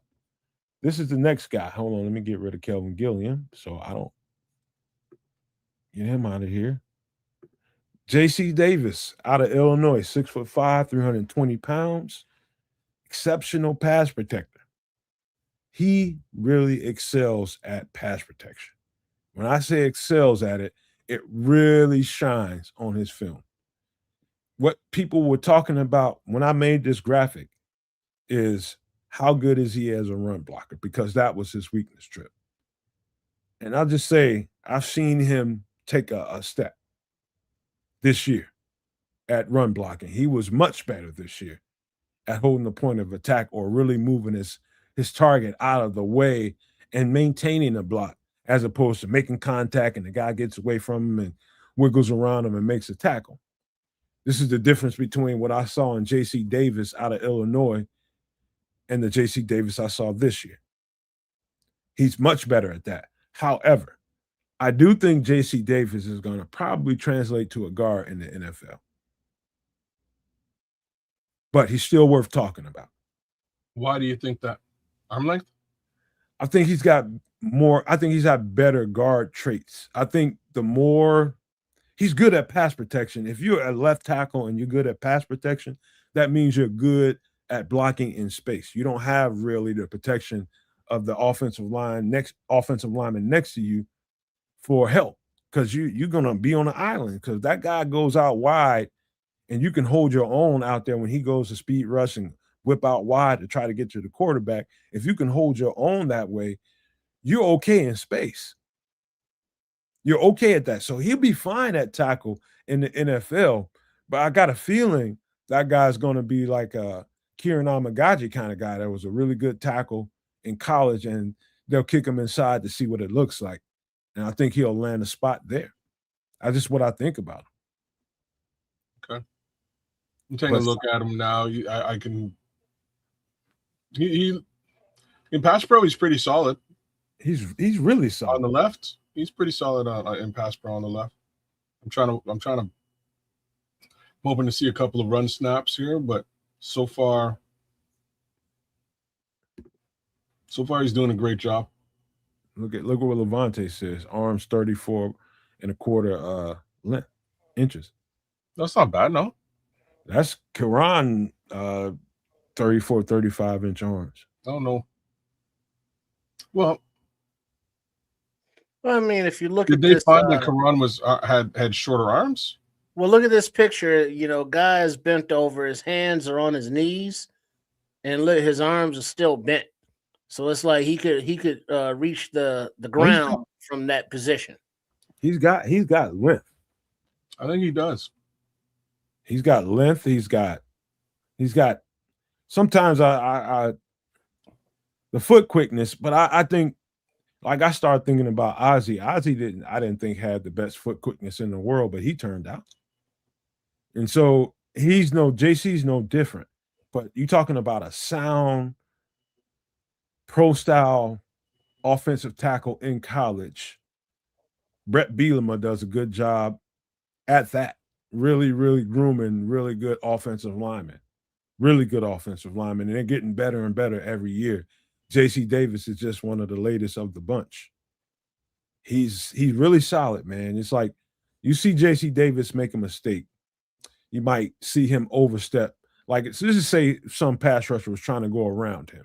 He's on the left side. He's trying to go around him. You might be one of those guys that's a little bit more quick than the next guy. He might overset just a little bit, but his ability to be able to recover and get back on that block is probably better than over half the tackles in this draft that I've seen so far. And that's good, because being able, after you lose because you overset, can you recover and get your hands on this guy and get him away from the quarterback? J.C. Davis has got some real good traits to him, man. Real solid traits to him that any pro offensive line coach can really work with. You know, it's just about whether you see J.C. Davis as a tackle or you see him as a guard. You won't know until you get him into the league, but really good offensive lineman, man. Okay. Mm-hmm. Cool. All right, let's get to another guy. Let's get to a defender. Have you guys heard of this guy, Danny Dennis Sutton? Yes. Yeah. And he is one of the edge rushers that I believe the Bears have already met with. Really? I haven't taken a look at Danny Dennis Sutton just yet. But yes, the Bears have taken a look at him in some capacity. I believe they've talked to him. Anybody want to read off his measurables and what is said here, or you want me to do it? I can do it. He's 6'5", 272 pounds, and that was last year. This is work from last year. He's probably up. One of the things I noticed about looking at him on tape, it looked like he picked up at least 5 pounds, and I thought that helped him. So I wouldn't be surprised if he measures in at about somewhere around 280 now. He might. Because you when you got a big edge rusher like this, the worst thing a big edge rusher can do, a big person can do, is try to be something that he's not. And that is trying to be thin and quick and trying to be one of these guys that has no body fat to him. No, you need to get on some weight and use your power. He didn't seem like, I mean, he did pop off because of his size, and sometimes he has some really good sets. But I wasn't sold on it. I wasn't sold on him. But I said that, okay, this is at the time when Flus was here. And he liked big edge rushers, right? And so now we got Dennis Allen that also likes those big edges that can really set the edge well. And he set a pretty good edge in the running game, but it could be better because it looked like he just wasn't strong enough at the time. At 272, that sounds crazy. But he just sometimes looked like he got moved out of the way a whole lot more than he should have. And I looked at the film this year. Looked like he picked up a couple of pounds there, and he really was more and more firm at setting the edge this year. Pass rushing traits, still kind of the same. Still kind of the same. He's a developmental guy. He's a developmental guy. He's not going to come in the league and set the world on fire as an edge rusher. He is not. But he will. What he will do is going to bring you some diversity because he's constantly going to keep gaining weight. So I think he's going to be around 285 when he maxes out. And that kind of guy can slide, really, really slide up and down the line of scrimmage. And so you get a Dennis Sutton, just know you're not going to get this super fly pass rusher that's going to get you 12 sacks a year. Nope. He's going to need a defensive interior to help him do that because he can move a pocket and he can crush and get to the quarterback. It's just one way right now. And so what I'm trying to say is he doesn't have diversity to his pass rush. You're saying he doesn't have tools in the bag? Not yet. And I'm watching this film right now, and I see very little tools, man. I see decent speed. He does have a ghost. He does have a ghost rush that he like a little bit of bend, a little bit of ghost rush here and there, but he ain't Malachi Lawrence. You know what I mean? Malachi Lawrence should pull it off whenever he wants to. I don't see a long arm stab or much of a swim. As far as tools are concerned, he's just moving bodies around when he can move bodies around, which is great. But yeah, we would probably want him at maybe a 285. With a little bit extra muscle, a little bit extra beef on him. Mind you, he plays like a lighter weight guy. He plays with speed. He relies on his speed. He's pretty decent in coverage. Got a little bit of burst to him, so I can see it. I can see he's a fairly thin guy. I wouldn't say thin, but he's a big high schooler that had to took him a couple years to get where he is now, at least just to be in a training room and be in a weight room, eating and lifting. So he had to work to get to this body type. Came probably about 245, 250 when he got here, when he got there. He was probably slim and put on a little bit of size. I think you're bang on. He runs a 4.63, so again, pretty decent speed. But I think my opinion, I think he would have some work to do in the NFL. He's a bit more developmental than not. Yeah, he just didn't. I think whatever he's gonna be, it's gonna be a few years down the road. I agree. Is the best way I can describe what I'm saying. I see it. It's just going to be a couple, 2 or 3 years before the right coach sees what he's capable of and helps him shape it up and put it all together. That's what I'm saying. Yeah. That's Danny Dennis Sutton, 6'5", 272 out of Penn State, long with a quick burst, good power, and good. He's starting to be good setting the edge. Starting to be good. He wasn't that good with it last year when I really started looking at the tape, but he was I guess as the season went on, he started looking a little bit better to me as I started watching more and more games. But that's just coaching. That's just coaching and guys being in that room, being firm with him, like, dog, you got to hold it down over here. Dog, you got to get it done. And I bet it wasn't that fun for him at first, but as his body's starting to build and he's starting to get a little bit more strong, I can see a guy like this being impactful. But you just got to know what you're getting when you get him. Danny Dennis Sutton ain't gonna be one of the first few edge rushers off the board. It's gonna be a little bit later on in the draft, and that's when you want to get a guy like this and go to work on him. Cool. Right. Here's the next guy. Now you're gonna start getting a little bit more familiar with these guys. I think you guys are gonna like this next guy. Oh yeah, him.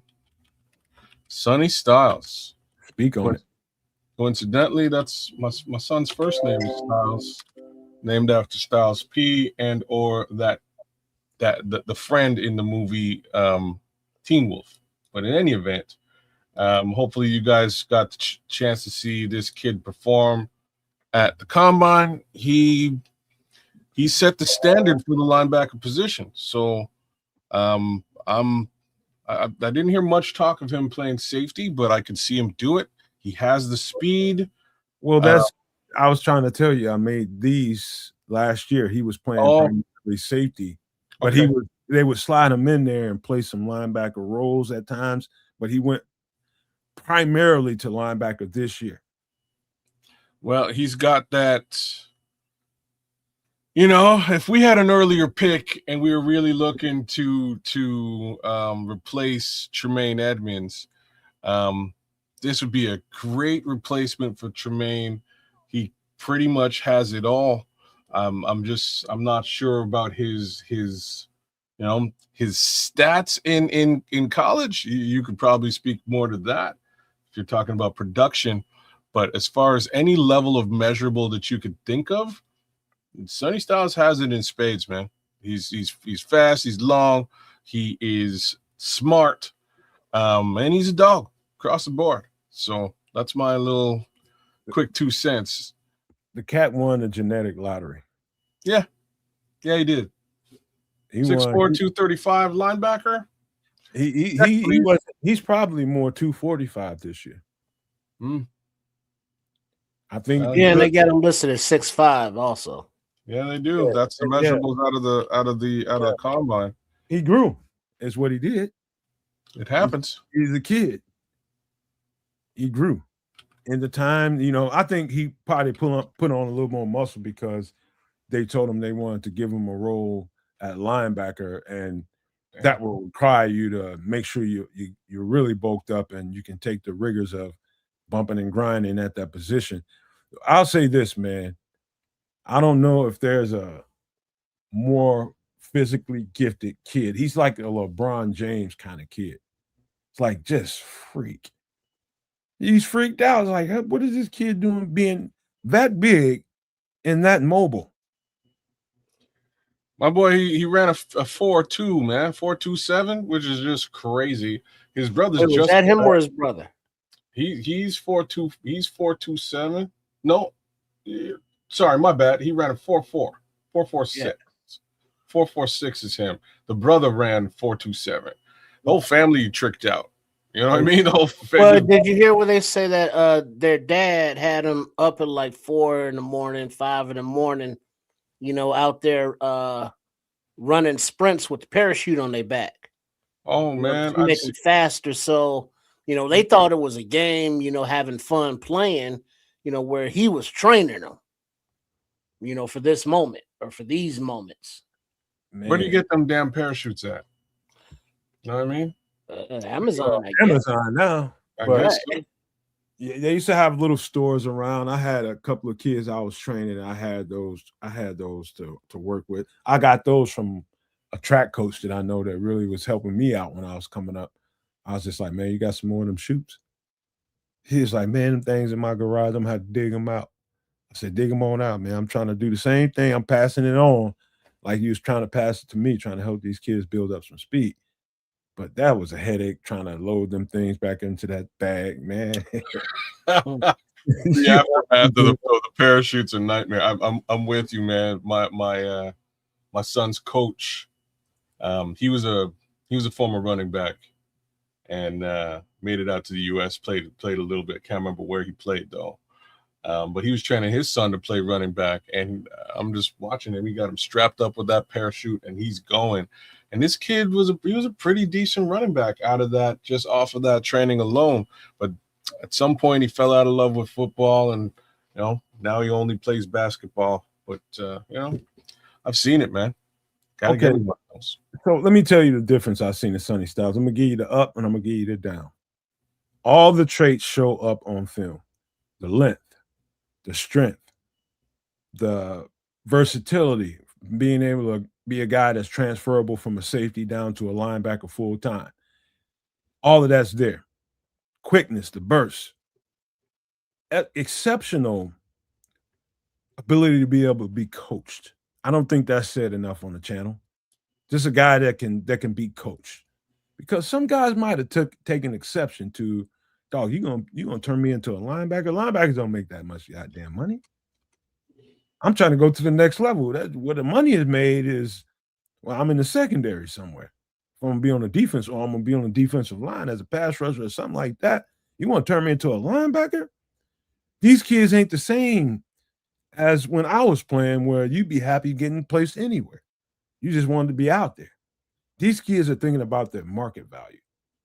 And so that's why I say being receptive to the coaching and the Sonny Styles, that whoever his dad is that raised him, made him receptive to the change and saying that, hey, we can put you in the top 10, 15, 20 of the draft as a linebacker.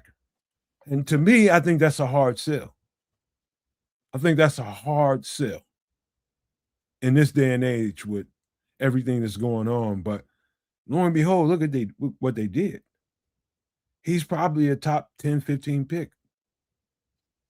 And I'll say this, man, if there was any drawback with Sonny Styles that I might have had when I started his tape a year ago, I don't see the tenacity. I don't see the aggressiveness. I don't see he's not a pit bull. He's not. But did I see more aggressiveness with him at linebacker and more? I mean, he's different than he was last year. And I do think last year Sonny Styles was just like trying to figure some stuff out. And he was a little bit late sometimes and a little bit out of place sometimes. I think them moving him down closer to the box where he doesn't have as much to think about, and in the kind of style of defense that they played, I think really, really benefited him, kids and trips. I think it really benefited him having him play closer to the line of scrimmage, where all you got to do is rely on your athleticism, your quick trigger, and go make a play. Trust your instincts. When you're in secondary, you're going to have to think a whole lot more. So putting him down on the line of scrimmage, close to the line of scrimmage, having him play off ball, which is different than a middle linebacker who does a lot more of the thinking, really helps Sonny Styles and fit who he is as a football player and who he's going to be. But now, like Red Baron is saying, that is he's a workout warrior, combine hype. On film, did he show up as a football player on film minus the lack of dogness? He looks like a guy that's putting it together, and he's going to be scary when it all comes together. If that makes any sense to you, he's still thinking a lot out there. It's still a work in progress. Yeah, I don't think he has that football IQ yet. I think I think there's work to be done there. But he has all the tools you need to be successful at that position once you're coached up. Once you're coached up and you have that mentality. Fellas, all I'm doing is everybody is goo gaga and having gushers over Sonny Styles, and I love the kid. I'm just giving it to you the real way it should be spoken and telling you the him and the ha, kind of. You know what I mean? There's some things that you see, but it's all coachable with Sonny Styles outside of the tenacity. And I think that's going to come with a little bit more playing. And once he starts playing for contracts, and I do think he's missing a little bite, is what I'm trying to get to you. He's missing a little bit of bite. But I love the kid, man. He's got everything it takes to be LeBron James. Revolutionize the position and be versatile in a way that not many linebackers can say they have been. What if they decide to play him at safety? If they have a safety issue during the game, they can throw him out there. He's the kind of guy that can transcend the game. He's got that kind of physical ability. If you understand what I mean, like he's very versatile, extremely versatile. Yep. For that speed, you can actually say, you know what, I'm going to draft him and play him at free safety. You can. Especially with that height, you can put him anywhere on the field. You can put him at strong safety. You put him at edge rusher if you want to, and turn him into that. Well, I wouldn't do that, but I would definitely have him, on some pass rush snaps with that speed and his ability to tackle, right? But yeah, that's my thoughts on Sonny's. I don't think Sonny will be around for the Bears this time around. I don't see it. I have a feeling he'll be gone. He could be gone a lot earlier than we think. It's just a question of what, is linebacker in need for your team is really the question that I would have. One of the things that really stuck out to me, like last year when I was looking at his film, as opposed to this year, I seen a totally different Sonny Styles than I seen last year. Last year, you rarely ever seen him come from safety position down on a blitz. It looked like to me that they wanted to teach him the position more than anything else. And look, you're going to stay in coverage. We're going to teach you to cover. We're going to teach you to read, recognize, and be able to make plays on the ball from here. He probably got to a point where he's like, hey, when are you going to send me on the blitz? You're sending everybody else. When am I going to go on the blitz? I noticed that. As opposed to this year, they definitely fired him down the pike and sent him out the quarterback. He might have a few sacks on the season. I don't know his stats, but I definitely seen them trigger him from the line of scrimmage and have him chase the quarterback, and it was fast, real fast. It's like they were discovering some things about Sonny Styles as the season went on. But hey, he got some explosive stuff on tape, man. There's a reason why he's listed in that top echelon of guys, man. Not just his traits, but you can see a football player really, really coming into himself, man. All right, that's Sonny Styles, 6'4", 6'5", as Tripp says. About another, he's probably put on another 5-10 pounds, maybe 240, 245, whatever. Coming out of Ohio State, man. Safety / linebacker, menacing, physical presence, versatility for days. I meant every bit of that, but still growing in more ways than one. More ways than one, mentally and physically. All right, let's get to the next guy. We got a couple more guys to talk about. You guys heard about Gabe Akers out of Illinois? Yakas. It's Akers. No J? All right. No, J is silent, brother. Nobody you heard about him? I have heard a little bit about Gabe. I don't have much to say, though. You go for it. Another guy. Again, been looking at him for 2 years. Thought he was definitely big, strong enough, physical enough. That's like that grown-ass baby you see. You ever see somebody with a kid that look like a grown-ass man? He's just built like a grown man. It's just built like a grown man as a baby. Dude, like this guy right here, I don't think you'll watch his film. And when you're looking at him on film, I don't think you'll see 275 whatsoever. You're going to be like, he's got to be like 250 the way he moves. He's got to be like 245, 250. Because there's not an ounce of fat on him. That's why he's a man child.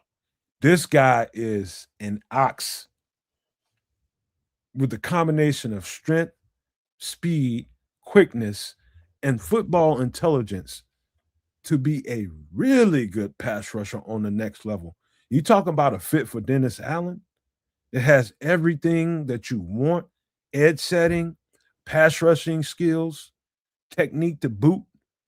He stayed an extra year, and I think it really paid off. It really paid off for him. You're not going to see nothing too flashy, but see his speed and power overwhelm guys. He's got a combination of speed, power, and a second move to counter whatever move he's doing on the first, the instant move. So he'll roll right off you on a spin on the inside, spin outside. He'll rip under you. He'll swim over you. I mean, he really refined his skill set in a year. And I thought he was pro ready last year. Gabe Akis has gotten even better and stronger. This is a piece that you talk about somebody that can transfer up and down the line of scrimmage and have the strength to do it at 275. Trust me, Dennis Allen will damn sure kick this guy on the inside. And he can hold up. He's got fairly long arms. I'm telling you, this is a guy that you should pay attention to in this draft for Dennis Allen. Yeah, they got a projected, second, third rounder or so. He's put together. He's like the whole package. We just got through talking about Danny Dennis Sutton and talking about how much time it's going to be before he gets there. Now I think this guy's ready now. He's a grown-ass baby. What you looking at, kids? What you seeing? I'm seeing good stuff. To be frank with you, I'm seeing everything that you saw. He is. One thing he didn't mention is motor. He's got motor. Oh, yeah. He's got motor. He's. There are times when he tends to rely on his speed rush. He's got a power rush too and a swim. I'm just watching it now. But that speed rush, no matter who you are, at times will flush you outside of the pocket. He comes back. And that's the important thing. If you get flushed out, it happens. It's going to happen.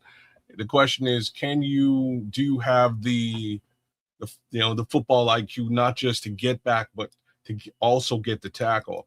And you see that all the time on his film. So that's. Look at this guy look at him on the screen.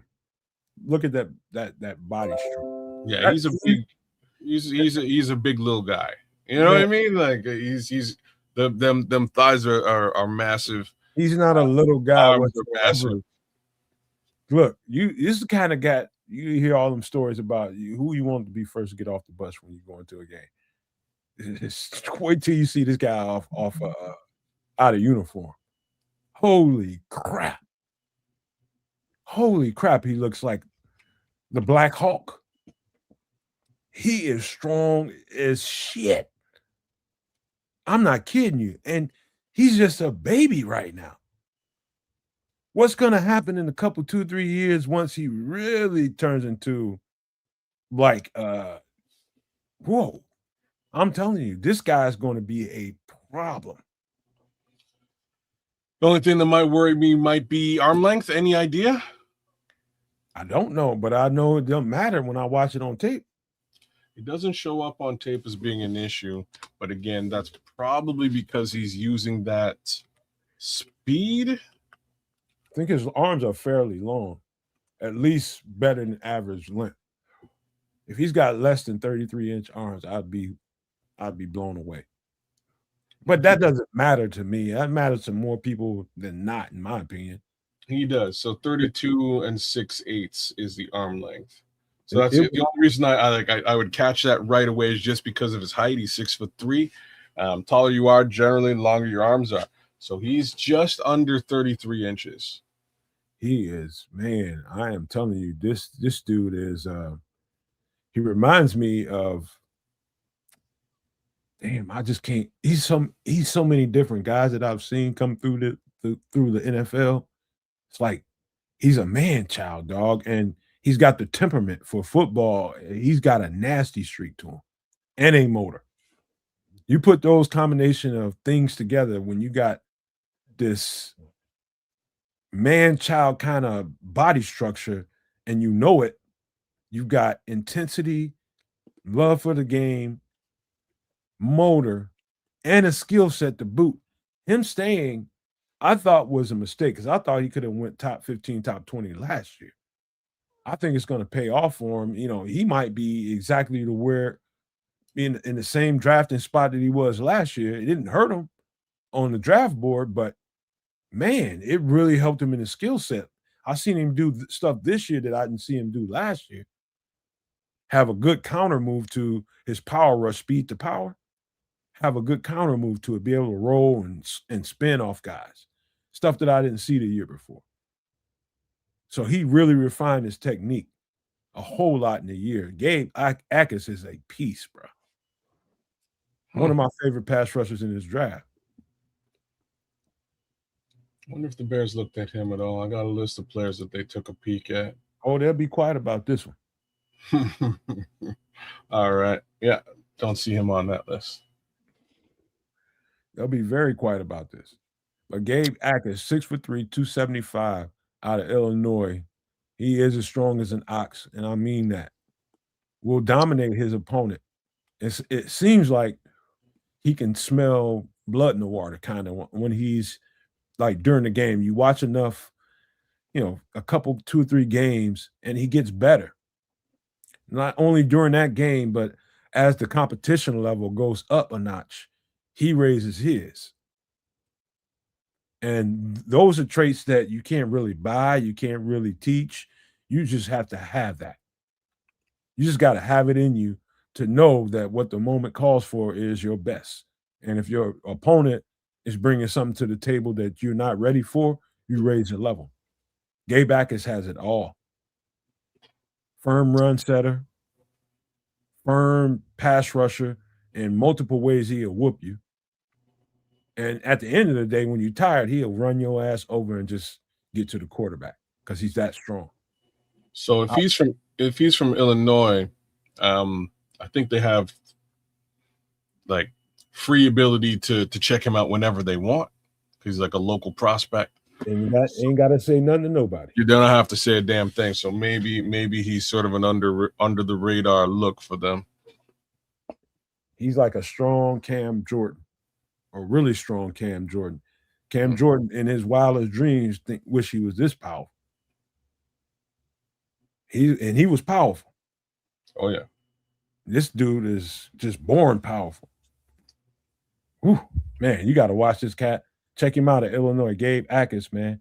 But we got one more to talk about, I think. Make sure. Yep, we got one more to get on. And that's one of the guys that this is my first year really studying him. That's why the graphics going to look different. And this is a lot of people are high on this guy. This is Darrell Jackson Jr. out of Florida State. He's about 6'4", about 6'5", about 332, somewhere in that neighborhood. Let me make sure. I'll tell you exactly in just a second. He's 6'5", 337. My mistake. You want to talk about a guy that, and I've said this name talking about Omari Thomas from Tennessee, reminds me of what's his name, the big boy we had that left a couple years ago. Big boy in the middle. What's his name? Akeem Hicks. Oh, DT? This is definitely Akeem Hicks all over again, with a little bit more ferociousness to him. Well, wait now. Well, I ain't waiting shit. Akeem Hicks is pretty damn ferocious. Akeem Hicks is doing a lot of talking. This guy do a lot of walking. And he's not like I'll tell you the thing that sticks out to me with him, kids, and when you start looking at him on film, pay attention to this.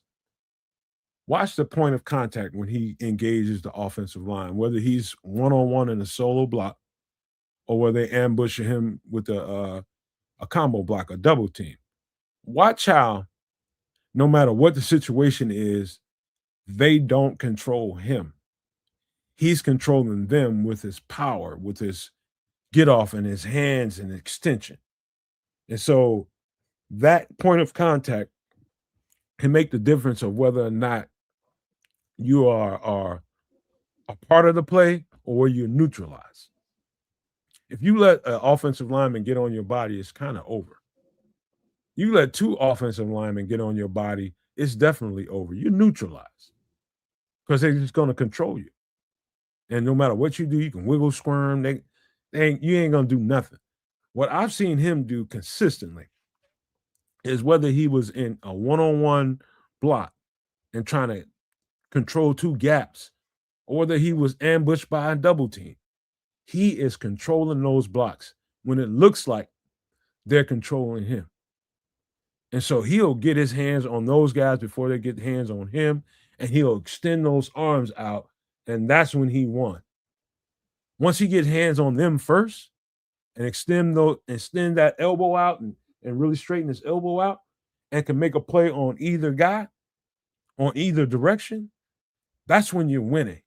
You can see that consistently through this guy's tape.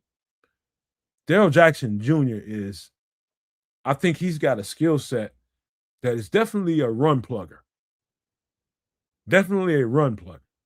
And so do I see him being a 3 technique and all those different 4 eyes and everything everybody's always talking about and looking for? No, I see him really being one of those guys that's going to really set the tone for your defense up front and really force a double team and keep everybody else clean. So he's going to, because of his presence, he's going to create a lot of one-on-ones, because if you don't double team him, he's going to control that one individual blocker, and he's going to get upfield and penetration, and he's going to alter a play. He's powerful, and he plays with dominance. Darrell Jackson Jr. is a piece. I don't think he's going to, if he gets out of the second round, I'd be shocked. That's how good of a player I think he's already becoming in college. And that's hard to say for a guy that's going to be a nose tackle. Yeah.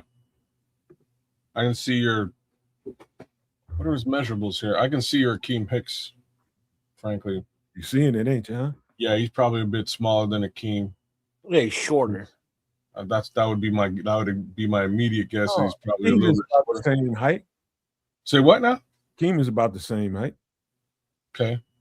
I'm interested, right? If we're moving away from Andrew Billings, he'd be a great. He's good, man. Like, these running backs he's a problem for these running backs. He's projected a 3rd rounder or so. Perfect.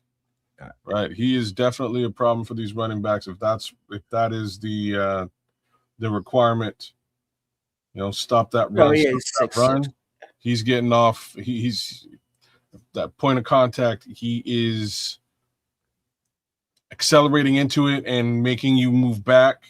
But if for some strange reason it's a double team and he hasn't made you fall back so we can get into the backfield, he'll disengage and get that back in the gap. Like, he'll find the running back in the gap as he's trying to come through. Yes, I'll tell you something, man. I'll tell you this: 50% of starting tackles, D tackles in the NFL, once the double team gets on them, they're neutralized. They're done. Yeah, they're neutralized. It's only the real upper level of the defensive tackles that can really handle a double team and get off and make a play on the ball. Like, he's already there. He's already there. He can handle a double team. I think he's one of the better D tackles in this draft. And I agree. I'm telling you, he's up there. And whatever he is and whatever you think of him now at 337, 6'5", he's just going to get stronger and stronger and stronger once he really hones in, once coaches really understand what he is, and he can really focus on the job that he has, because it's going to be more singular once he gets to the NFL, as opposed to the different areas they can play him in a 3-4 front in college. He might be an edge rusher in one play. He might be a 3 tech in one play. He might be a whatever. And, that brings a lot more variety to his game. But in the league, they will have him play a role, and all he's got to do is get this one roll down. Play that 0 tech, play that 1 tech. We might slide you inside from time to time to really shoot a gap, but mostly you're going to be there to stuff the run. He's already got that in his head. You can tell by his play. Darrell Jackson has already got that in his head, and he hasn't become an NFL player.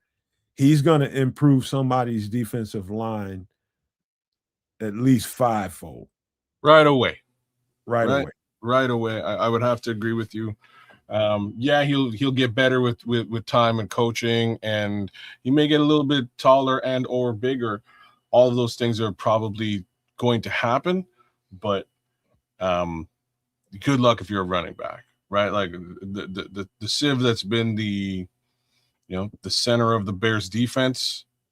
I think that would stop with a Darrell Jackson on the squad. Athletic too, man. That man can run from sideline to sideline. Brother, if he gets in the backfield, it's a problem. He's bringing you down, right? He has that kind of just enough speed to get the job done. I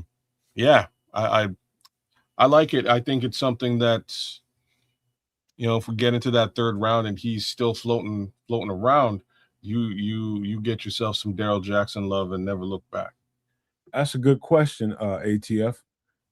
The one thing I haven't seen Dennis Allen do is I think he likes the shorter, more twitchier, thicker defensive tackles. I haven't seen to date him bring in a defensive tackle that's, I haven't seen one over 6'3". And how tall is he? I haven't seen one actually over 320 pounds. Be quite honest with you. And that gave me reservation about whether to highlight Darrell Jackson. But I think the player is so good. I think what he can bring to the table is so good. It kind of overrides what I've seen. And it's not like edge rusher.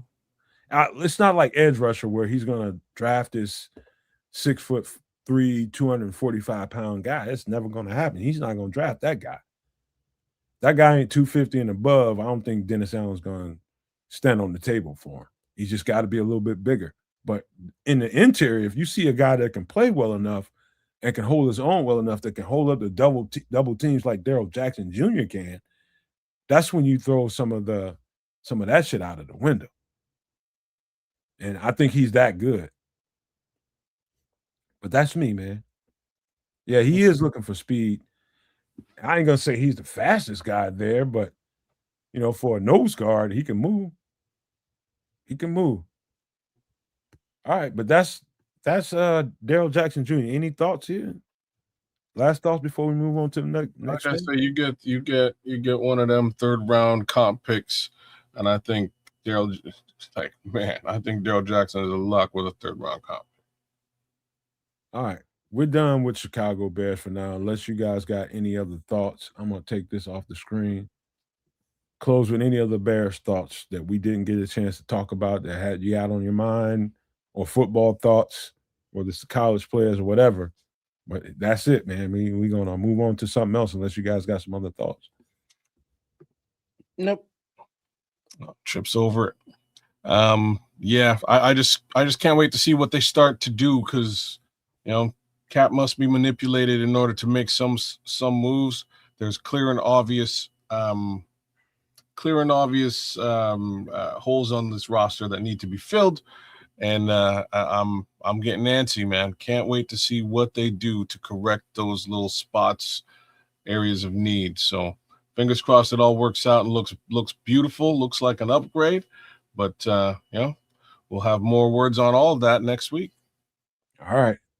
I'll tell you what, fellas, I'm gonna leave this intro with this. And this is just my personal feelings. Once we get into the conversations, you guys can let me know whether you thought I was on point or not. But I do think this is probably the most important doomsday survival, even though it's got less graphics and all that kind of stuff. But the conversation that we're going to get into is going to really, really hit home with you guys. And I think this is the most important one that we've done so far, man. And I'm going to start the intro right now. Oops, wrong intro.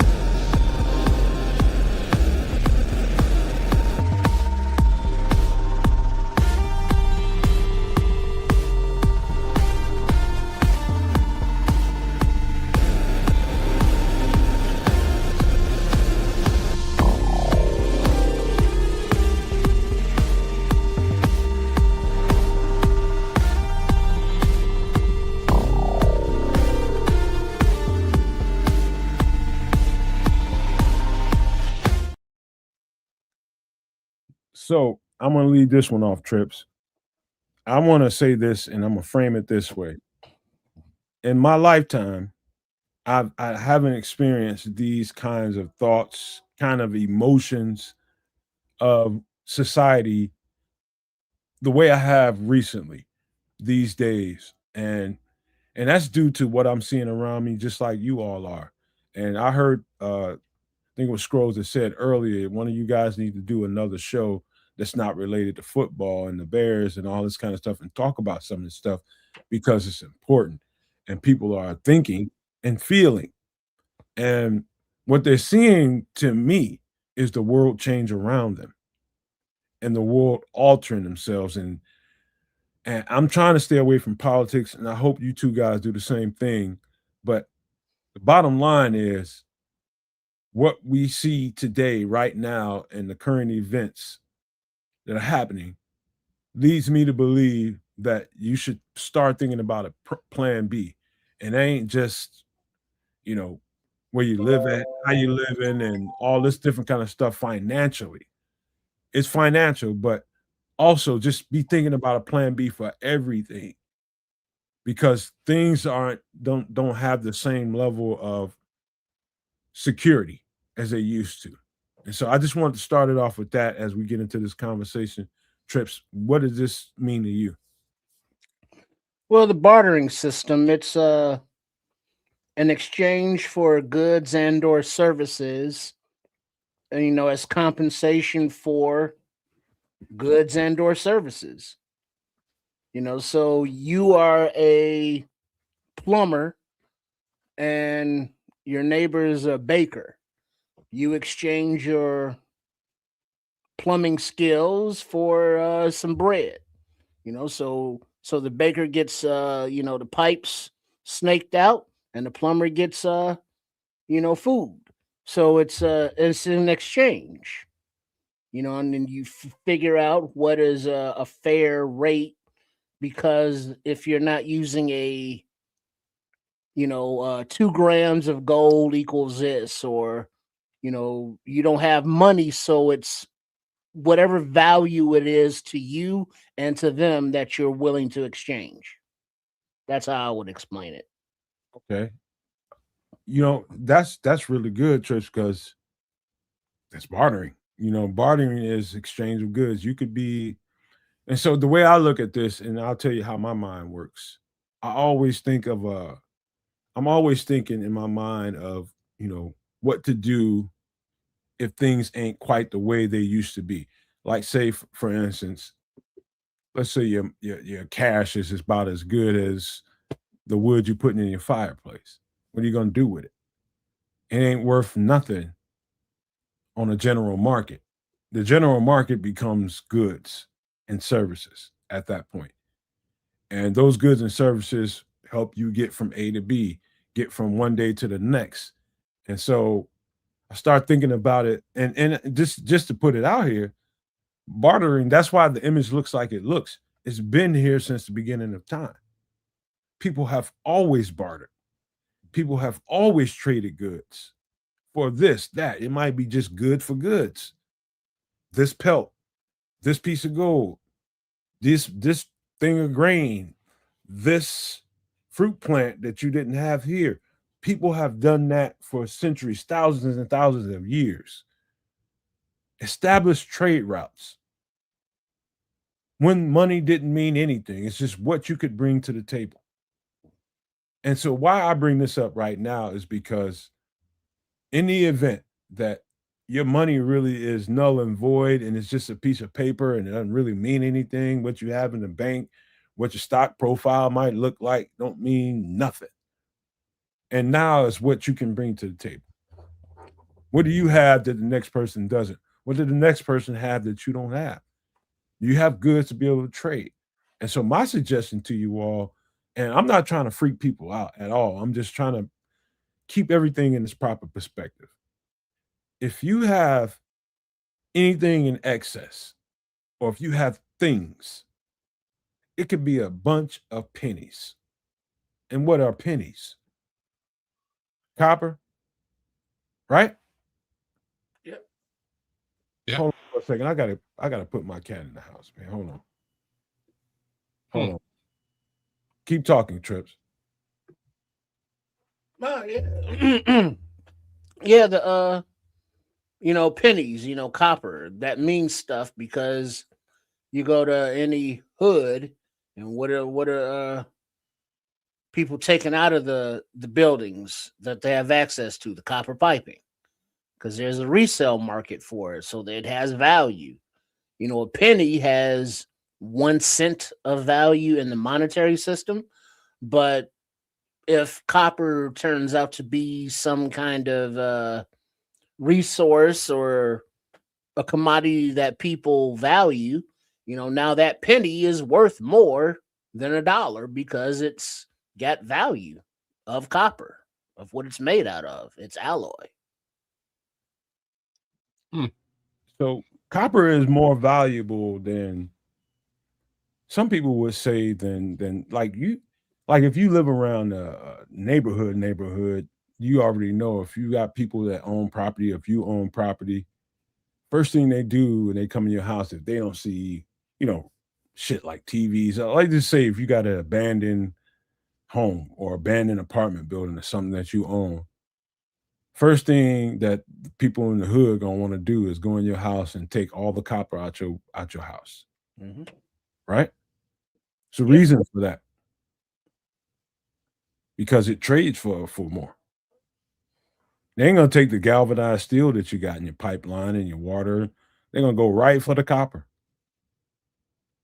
Copper is more valuable, in my opinion, in this society than a piece of gold. What are you gonna do with a piece of gold when money don't mean nothing? What are you gonna do with it? Think about it.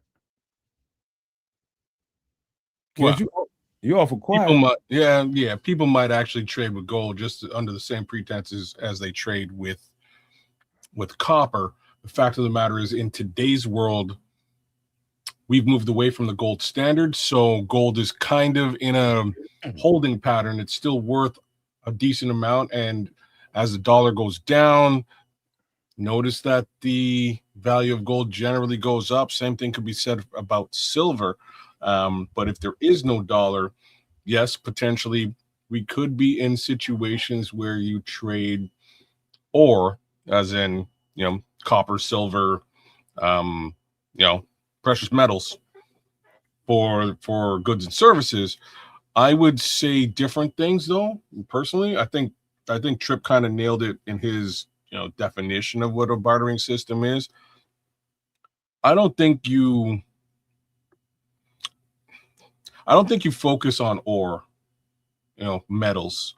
I think you focus on goods and services, and I think that is your key to trade in a effed up situation. I think you grow crops and you learn to do things that you can transfer for money. While that's true, kids, let me point out why I say copper. No, sorry, not for money, but for other goods and services. No, you're right. You're right. But I just want to kind of circle around back to the copper. Is once the electrical grid is kind of defunct and you can't really, it's not really good for nothing, and people are moving around, they might have to go to a place where they're trying to set up electricity. And the only way you can get stable electricity without burning your ass up and tearing that home apart and burning it up is you got to get a proper ground. And that proper ground only happens when you have a piece of copper to ground it and create the electric conductivity that's stable enough to give you what you need. That copper ground, that's where it becomes valuable. See what you're saying? The copper has a few uses that do make sense from a trade perspective, but even then, I'm gonna say some crazy shit right now. Grow marijuana, grow crops. Those are things that I think that you could trade under the same pretenses and get what you need if you have the ability to grow those things and barter them off for, again, to a guy who happens to have copper but really has, well, but it's you can grow the Mary Jane, or you can grow carrots, you can grow rutabagas, you can grow potatoes, whatever, because there's always a market. This is it. That's where my brain goes immediately to. What can you, what can you do for me? I can help you eat. That's key. You know what I mean? I can help you take your mind off of how messed up the world is. That's key.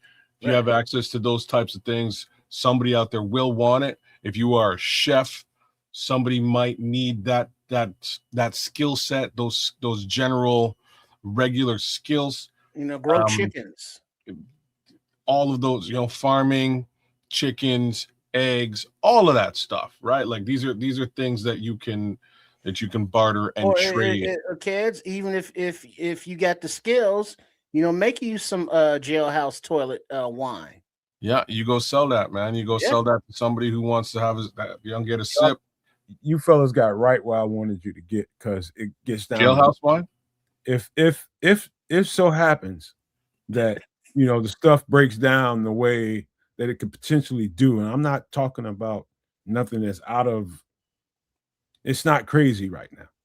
If things break down, you're going to look around, and what I suggest everybody do, and it's, you take my suggestion the way you want to take it, but you look around your community, however many block radius you want to look at, you go around, you set up a meeting. You set up a meeting right away within a week or two of everything going down. And you make sure you get itemized thoughts of who can do what. Okay, what do you do? If you don't do nothing, man, you can help me in my garden, man. And you can help me get these, you set up a bank for people that don't know how to do anything, but you got to help take care of them too, at the same time, but teach them at the same time. You're not going to just keep getting free food and you're not learning nothing. You're not going to keep getting free things and you're not learning nothing. You're going to come over here and learn how to grow. How to contribute to the community. Yeah. And then the people that have a skill set, say a plumber, like you said, say somebody that is an electrician, somebody that does, you want to really try to pool the resources and see who's good at what. And so that those goods and services become a viable asset to everybody around you. So you're not in a lane that you don't belong in because you're not a grower. You like getting the fruit and the vegetables, but that's not what you do. I do electricity, man. I do architecture, or I do whatever it is. But stay in your lane. But if you want to come over here and learn some stuff, we'd be more than willing to teach you. It's gonna be community cooperation. At that point, people won't have a choice. Either you want to be lawless or you want to help each other. Well, you can do both. And that's where that's more than likely the situation at the end of the day. If you can create, and that's what I would look towards doing, if you could create or connect with like-minded people and create a cooperative commune, easiest word to use, then you're better off, because you can now sort of share into the skill set of others and offer them whatever skill set you have, or services you have, or goods you have in trade to keep the community up. And that's kind of what we're talking about here. So, Slimbo Boogie, your description in the chat is more of, how this does not work in today's society. This is doomsday scenario, right? We're looking at a situation where, today's society has gone by the wayside. What do you do? Yeah, you don't have no bosses. Yeah, you know what I mean? I don't have to answer to my boss. Rent is a little bit sideways because the current, let's just paint an awesome picture. So the American dollar tanks. American dollar's worth, pennies. You know what I'm saying? Like, it's worth that copper we're talking about. If that's the case scenario, then, some funky stuff's going to happen. First off is good luck to your landlord collecting that rent. Right? Because rent basically has now turned into, we'll say your rent is $2,000 a month. Rent is now turned into $2 million a month if the American dollar is worth a penny. You ain't got that. None of us do. Good luck, Mr. Landlord. It's probably a fight. So you might have to leave that spot, or you might have to deal with your landlord. Sorry to say it, but you know what I mean. Crazy different things out there from a full view, full purpose, full view, full perspective. But we're sort of on that Walking Dead level. What do you do if you know what hits the fan? Here we are. You might need a bartering system. We're so far away at this point of who owns this, who owns that, and who has to pay for this and who has to pay for that. We're so far beyond that now. At this point now, it's about survival and how can you take care of the area that you live in and make sure it's secure so that people can, keep going on and keep on moving. And the more and more you get people around you to buy into, dog, look around you. Do you see anything coming back and being normal? It's going to get back to normal in a couple months. Just give it some time. Nah. Well, probably not. Facts. If the U.S. dollar turns into pennies, it will never like. It won't come back in the way you think it's going to come back. It won't. It won't. And Scrolls says he'll just move to Jamaica, man, and it's not a crazy move. And I'll something I've been thinking about as of late is just the fact that they'll either hack that man up or love him. Oh no, they'll love him because here's the thing. They'll love Red Baron. Yeah, they will. Here's the thing, right? So unfortunately, yet we are fortunate to live in North America and be privy to this society and its benefits. Unfortunately, it has also made us probably the laziest MFs on the GD planet. All right. Probably. Right. You go to Jamaica, it's still technically a third world country. There are aspects of everyday regular Jamaican life that we would never understand unless you went and lived there. I see. And we it could be any island out there, it could be any third world country. They've kind of learned to survive to a certain degree, whereas we've learned to live off of the benefits of North American society, right? So this is just a huge difference. So if you did go to Jamaica in time, it's so much easier for them to live without convenience, electricity and convenience and cars and DoorDash. You know what I mean? You can walk across the island. It's so much easier for them to handle a crazy doomsday scenario than it would be here in North America, because again, you kind of nailed it. How do you pay that rent when you'll never have $2 million a month? You'll never have you go back to work. If you tried, they cut you a check, but the check is realistically a couple of pennies. The truth about what is happening to us is they're putting too much stress on the people that make the economy go and taking too much, sieving too much off the top, way too much in the first place. That's the dangers of capitalism, is that people get so mega rich and people get so ultra rich to the point, and it collapses all systems when they do that. It's to the point where when you got people using credit cards just to get monthly and weekly groceries, that's critical mass, bro. I don't care how you want to look at it. When people are like that make, like, to me, somebody that makes $80,000 a year should be able to live relatively comfortable. If you got $80,000 a year coming in your home, to me, you ought to be able to live relatively comfortable. That might sound like, oh, Nomad, you tripping. Like, no, dog, you ought to be able to make that work. But, the thing about Black people, I know to be the truth, is that we're resourceful we're the most resourceful people in the world. We can take something, we can make something out of nothing, literally nothing.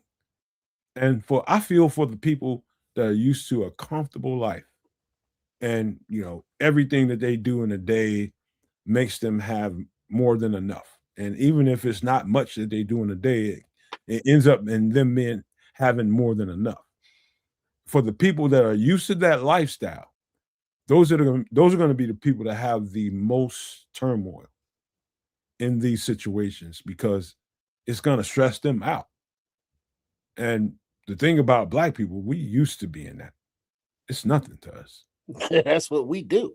Well, I'm just saying, North American society has never seen, what I just kind of described, and the level of transition for everybody would be extremely stark. I can't say that. Kids, it's true that even the poorest of the citizenry of North America would be considered, let's say not rich, but their standard of living is higher than that of the average person on those islands. That's it.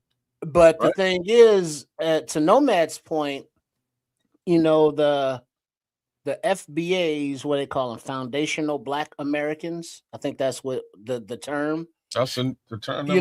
Have been, a couple steps outside of actual slavery. So, inventing foods from the rooter to the tutor, making it taste good, being necessity, the mother of all invention, and coming up with creative ways and inwording rigging stuff. Making it work is something that as a people that we have just done. And then to make music in every genre, the culture and the art, to have that created from nothing, from strife, from pain, from struggle, from the blues, and have it, go around the world and have other nationalities trying to copy and imitate it, so whatever the future holds and will bring, whatever the society will do, Black people will survive. Okay. There's no, in my opinion, there's no question that Black folks won't. I don't know if the North American population will, and I'm being very specific. That's a problem. I'm being very specific with a region. I'll also throw this to, just general Western world, UK, Canada, etc. It's going to be it's going to be an extreme challenge, an extreme shift, if that's what goes down, right? An extreme shift to the point that you have to, really understand. Like, it's funny to me, like folks who live off grid right now, they got their own well. They have to use a wood stove to heat.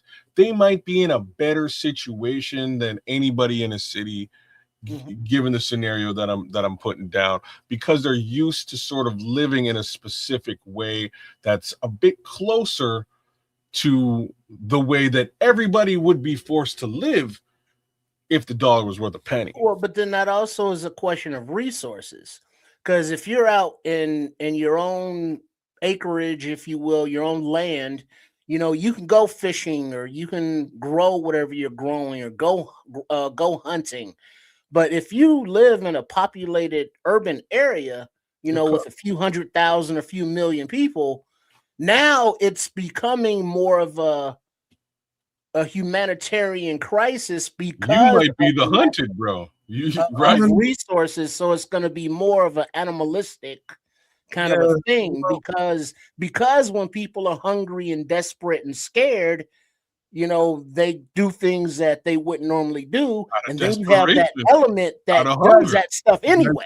That's where I think where the culling of the herd is going to happen, because if you got people like that running around and thinking they can just, it's going to be definitely going to be that population that is going to be wild and want to be rage ridden, and I'll go just bang bang. Man, this ain't that. It's going to be more of a co-op everywhere. It's going to be a co-op, and people ain't going to be playing about their space. I love your optimism in an epoch, like in the doomsday, though. Like your level of optimism is crazy for a doomsday scenario. There's going to always be some ridiculous ass people. I think that's the majority of people, though. It's going to be those people that need to be dealt with, and they will get dealt with. How? With weapons. No, I that's a good answer, but I mean, like, the how is like that makes you them. That makes you them, and it becomes a tit for tat. No, it's about this, kids. It's about now you've gotten, to me, the opportunity of a millennium to change things. And I'm one of those people. And I know there's going to be more people around me that feels this way than not, because I'm around an environment where people are stressed out. You know, not that I feel the same way that they feel. It's like I got people living around me right now. They ain't really got nowhere to live, and they just live in hand to mouth, and wherever they can lay their head tonight, that's where they lay their head tonight. They don't live nowhere. And you take the pressures of having to, you know, be a part of society in a way financially that people are tired of trying to be, and they have never, and they've seen their parents, their grandparents, and their grandparents have told stories before them of being so stressed out of trying to make ends meet, and have never had a chance to really be a figure at all in this society. There's more people than not, especially that look like you kids, that feel that way. It's like they are glad the stress is no longer there, and they ain't got to think about none of that shit. And then the question is this, Nomad. Think about just round number, 100 people, just around your neighborhood that would be in crisis if something happened.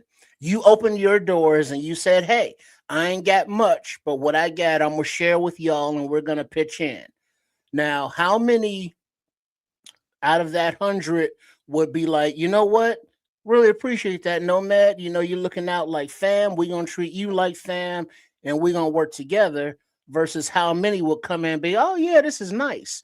And then like steadily filling their pockets with your shit while you're not looking. And ready to, you know, just take what you got. I'll answer that honestly. It's probably 20% of the guys, people around me. That's a large percentage, but what you also haven't done is always some goddamn fools everywhere. Well, what you haven't done is now factor in the remaining population outside of that 100 people. So if you're saying 20% of the 100 are assholes, the odds of there being a plethora of assholes outside of that 100 people is almost 100%, because you're doing the right things for that society. And, you know, there's nothing. Jeff might be outside of the society. He's hungry. Like, I'm just saying, out of desperation and hunger, like Triple R was sort of mentioning before, people will do hungry and desperate things. If I'm outside of your 100 people and I'm like, yo, they eating over there, I can smell it. Yo, everything's cool over there, huh? You're gonna be dead. Why? That's how? Gonna happen because you're gonna be lazy and you just think you're gonna just go take somebody's shit and you're gonna die. And you're gonna die. There's an optimism to this. Or maybe I partner up with 20 guys and we come in there and run your situation. There's also that. I'm just putting it out here, like, you have to don't get too far away from the point. I'm talking about setting up real survival situations if this thing comes to calamity, man. That's all I'm trying to do. And all the negativity, the pessimism that can come, of course, it's there. The optimism is also there too. But if you let the pessimism override your optimism, then you're already gonna lose. It's reality, but if you let it's super tough factor to anything you're doing, you're not gonna do it right in the first place because you're too worried about the bullshit. Well, I just look at it like this. Every time, just think about when you're in public in general. from driving, like when you're trying to merge, it's like one car, two car, one car, two car, but some asshole is always trying to cut you off and go nowhere. When you're getting off of a train, let's say, and it's like some assholes are just right in the door trying to get on. It's like, yo, step to the side, let the people get off, and then you get on. There's always somebody mucking up the works all the time. Whether it be because they're doing it on purpose or they just don't have the capacity to understand the social cues and how to get the fuck out the way. I'm talking about people in a situation where you're giving a really good example of folks who haphazardly might get in your way, right? It might not be their intention. I'm talking about desperate times call for desperate measures. They might have that intention full on, right? Like I'm not even playing in these conversations. I immediately think of the show Walking Dead and how frequently they went through this show through like the 10 like I quit after Carl was killed. I couldn't watch anymore anyhow. But how frequently they would sort of find a almost shelter and start to build out a society, and then it would get fucked up. Like every single season, sometimes multiple times in a season, they'd find, like, at first it was a prison. They all hunkered down in the prison. Everything was cool, had their own stuff made up. Then it got it got overrun. They got taken over. They had to take off and then go to find another spot and another until you get to Negan's season, which is a really interesting look. Because the way that they spun it was like, oh, he's this bad guy. He's coming to kill these people. Well, it wasn't really what Negan was about. Negan had his own flex, right? He had his own society that he's trying to protect. And here come these other folks, and they're trying to build, but it's sort of infringing on what he's trying to do. So it wasn't like he was really like trying to mess with them. But he had to mess with them to show them that they can't mess with him. I know. It's crazy. I know The Walking Dead intimately, bro. Like, I'm just saying, like, that's how about this dichotomy? You got the ones that are inherently evil and are just out to cause mayhem and ruckus and take stuff, and then you got the desperate ones who do evil things, but they are not inherently evil. They're just doing it because of their desperation. Negan's group, and then you have Rick's group, who's cool and everything's above board, but unfortunately, sometimes you got to go get a motherfucker. You know what I'm saying? Because they still have blood on their hands. That's unfortunate, but that's, to me, like, if there's anything you really get out of that show, I think it's what I just described, and it is just that struggle and strife, or depiction of the struggle and strife that it would be in a post, America situation. It'd be pretty wild west out there, man. And even Nomad, you're saying that you understand that even with your optimism, that you would have to get your hands dirty to protect yourself. Yeah. But how many people couldn't, wouldn't, can't, won't? That's why you put dogs on the front line. I thought you were a humanitarian. I don't know about people around you, but it's dogs around here. That was hilarious. Dog, carrying my ass. Let me explain myself. If it ever comes down to something like this, we already know there's people in our society that are incompatible with society. They just don't get along well with society, and they have that instinct in them where they are inherently evil. Inherently, are just evil effing people, and just would take advantage of a situation like this to, pillage, RAPE, do anything they could to take advantage of the moment. Those are the ones you put down like rabid animals. They have no regard for them. None. That's where the culling comes in at. But people like that can't cohabitate in society. And we're talking about cohabitation, man.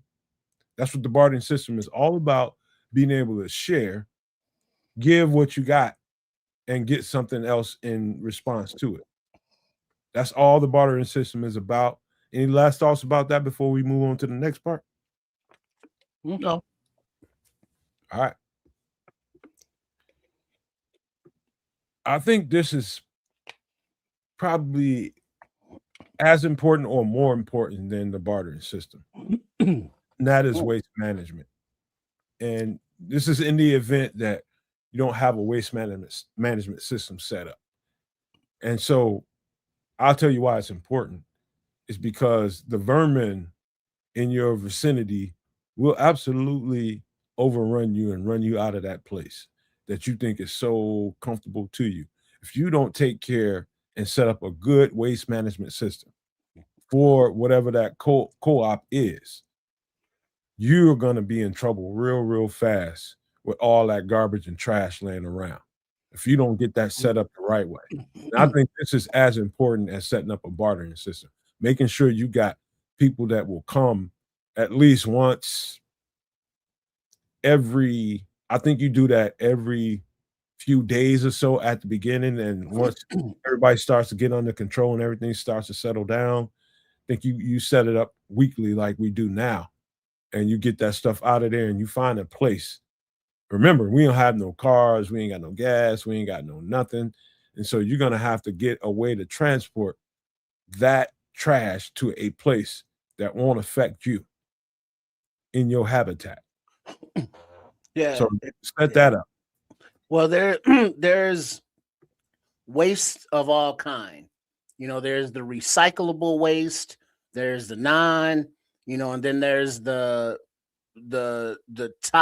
noxious, toxic, like fecal matter waste.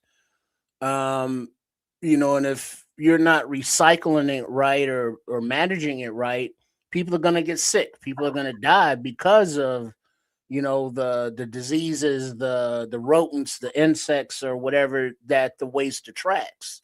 So there's gonna have to be really a town developer, architect kind of person that says, hey, we want to put our gardens, our tubs, our growing area over there, our living quarters over there, our infirmary over there, our food stores over there. Where are we going to put our waste? Where are we going to go go potty at? Because even in the best of times, because truth be told, today I had a poopy kids. I did a number 2. Okay. And I was so offended I had to go get a stick of incense to light it and put it around the house. It was offensive to you. Yeah, because it was like, oh my God. Oh my God. And so, like, if you can offend yourself with some stuff, imagine if you're in a community and it's like you got a porta potty that's overflowing. It's like, what are you going to do with that overflowing porta potty? Where are you putting that stuff? You dig you a deep ass hole and you bury it. So, I mean, whatever the waste is, figure out how to reuse it, repurpose it, or put it someplace away safely forever. Okay. One thing I would mention about that part of waste, that's one part of waste that's really bad. And that's the shit you want to really make sure you got control of. And one thing I would point out to people that really study up on, if you can, take you some time to study what the aqueduct system is. The aqueduct system is basically plumbing and using gravity to conduct your plumbing. And so basically digging a trench, digging ditches, putting plumbing underneath the ground and using gravity and water to facilitate your plumbing. And so sending that plumbing and everything, all the waste that comes out of there to a certain place that doesn't violate the water stream or anything that you have in that area to give you clean water. And so that's important. Learn what the aqueduct system brings to the table. That is your plumbing that you use every day in your home. It's just aqueduct. And it's very simple. It's just about where you point that plumbing that's coming from different places. Where it gets complicated at times is how many people in the area and how well your system is built to I guess, facilitate all of those wastes. And so And making you sure, also have to have a consistent water source to flush it. yeah, that too. That too. So basically, wherever you are that has the water to be able to facilitate that, just make sure you when you dig that ditch the first time, you don't have to dig it a second time. That would be the basics to that. Plumb it, set it up right so it don't break apart on you, and put the proper adhesive on it if you can get it, but set it up the best way you can, and gravity takes care of everything, and water. And This is the learn toughest all one of to come by. the Right. natural filters, and for insects, for water filtration, for anything that you need a barrier for, like using sand and mud and water to make a grout, for your shelter, to make mortar, rather, to build a chimney for your fireplace. Learn how to use those things. In waste management, you can repurpose a lot of things that you would normally throw away that can now be used as building type materials, because the packaging for a lot of materials that are made to last are made to last. So just figure out how to keep them going. And there are many suggestions on how to do things that you need to do, from cooking, from creating fire, from shelter, from safety, for security purposes, that a lot of things that you find in a trash can or in the dump, be like, oh shit, I can use that for that, and rig this up to that and to that, and you got a nice little system going. So just think of things to use from a different perspective. I knew this would generate plenty of conversation. The second thing past, the human waste that we were talking about before, but Trips kind of led into just now, is making sure that you don't put together plastics and things that can't really be recycled. I mean, things that can be recycled, and put it in like things that can biodegrade, like paper towels and things like that, food products, all this kind of stuff. Just knowing what to put in the trash that's going to be put in a place, and separate that from the stuff that you can, I don't know what people would do with plastics and things like that, but I'm sure there's creative ways to use some of that. I've come up with some stuff in my own yard to use, like buckets and stuff like that. But that's just creative ways to use. You got to think that once things go down, it ain't going to be a whole lot of those kind of things being produced. So you just use it to your advantage in that moment, and don't put it in waste management. Use that for recycle, and seeing what you can do with those, water bottles and things like that. You can use those things for something, but don't put those in the waste, because the waste management part of it, and why societies have failed for years and years and years until like more recently in history, is because people didn't know what to do with waste, and vermin just overran their societies, and disease came with that. Fucking vermin. Mm-hmm. Yeah. Doomsday scenario here. This one is, in my opinion, this one's good. This one's tough. This one's tough. Like, Spirit of 7614 is asking about your opinion on Roman aqueducts. I don't have one. Don't know what a Roman aqueduct is. I got that for you, because What do you got? Scrolls just put it out there, and it's just the truth. He says the Moors came in and saved Europeans from the plague in 711. And the truth is that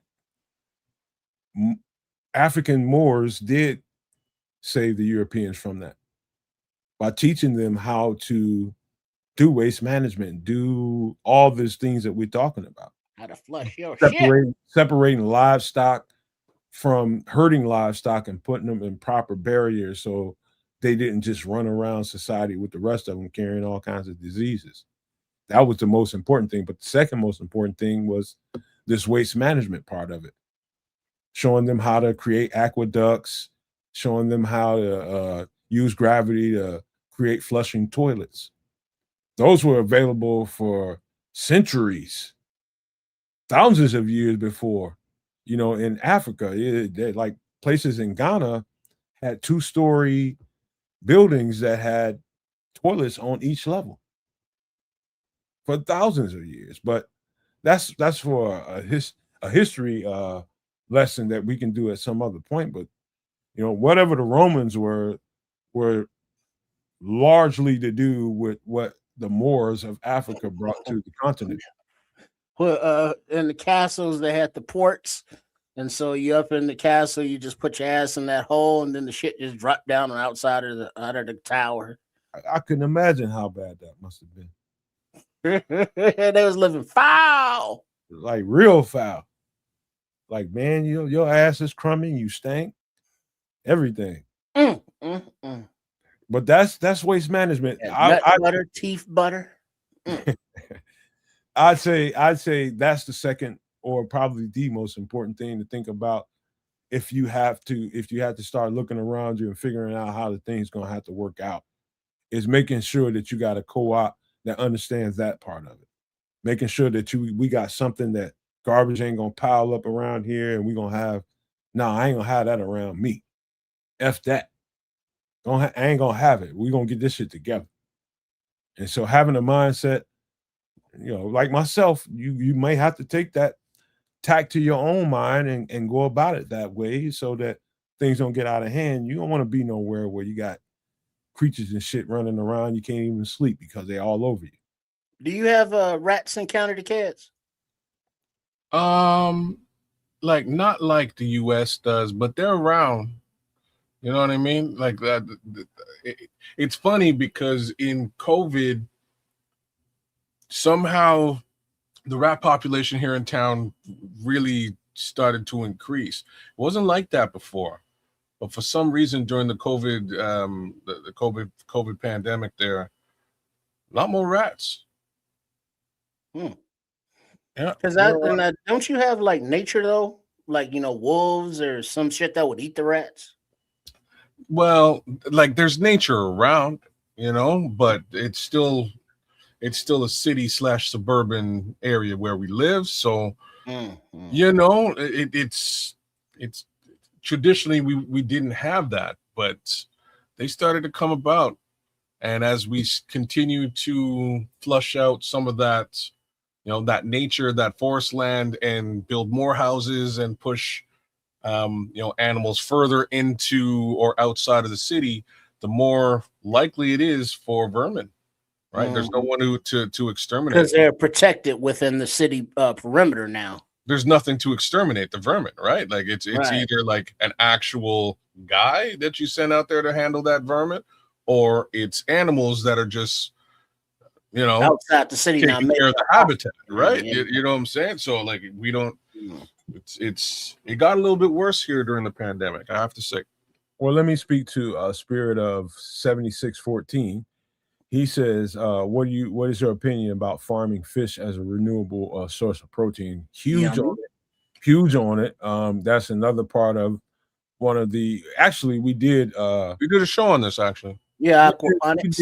Aquaponics, but the fish were used as a way to grow filtration system, and that's part of the natural ecosystem too, using fish for that reason. But the fish can also be a source of protein.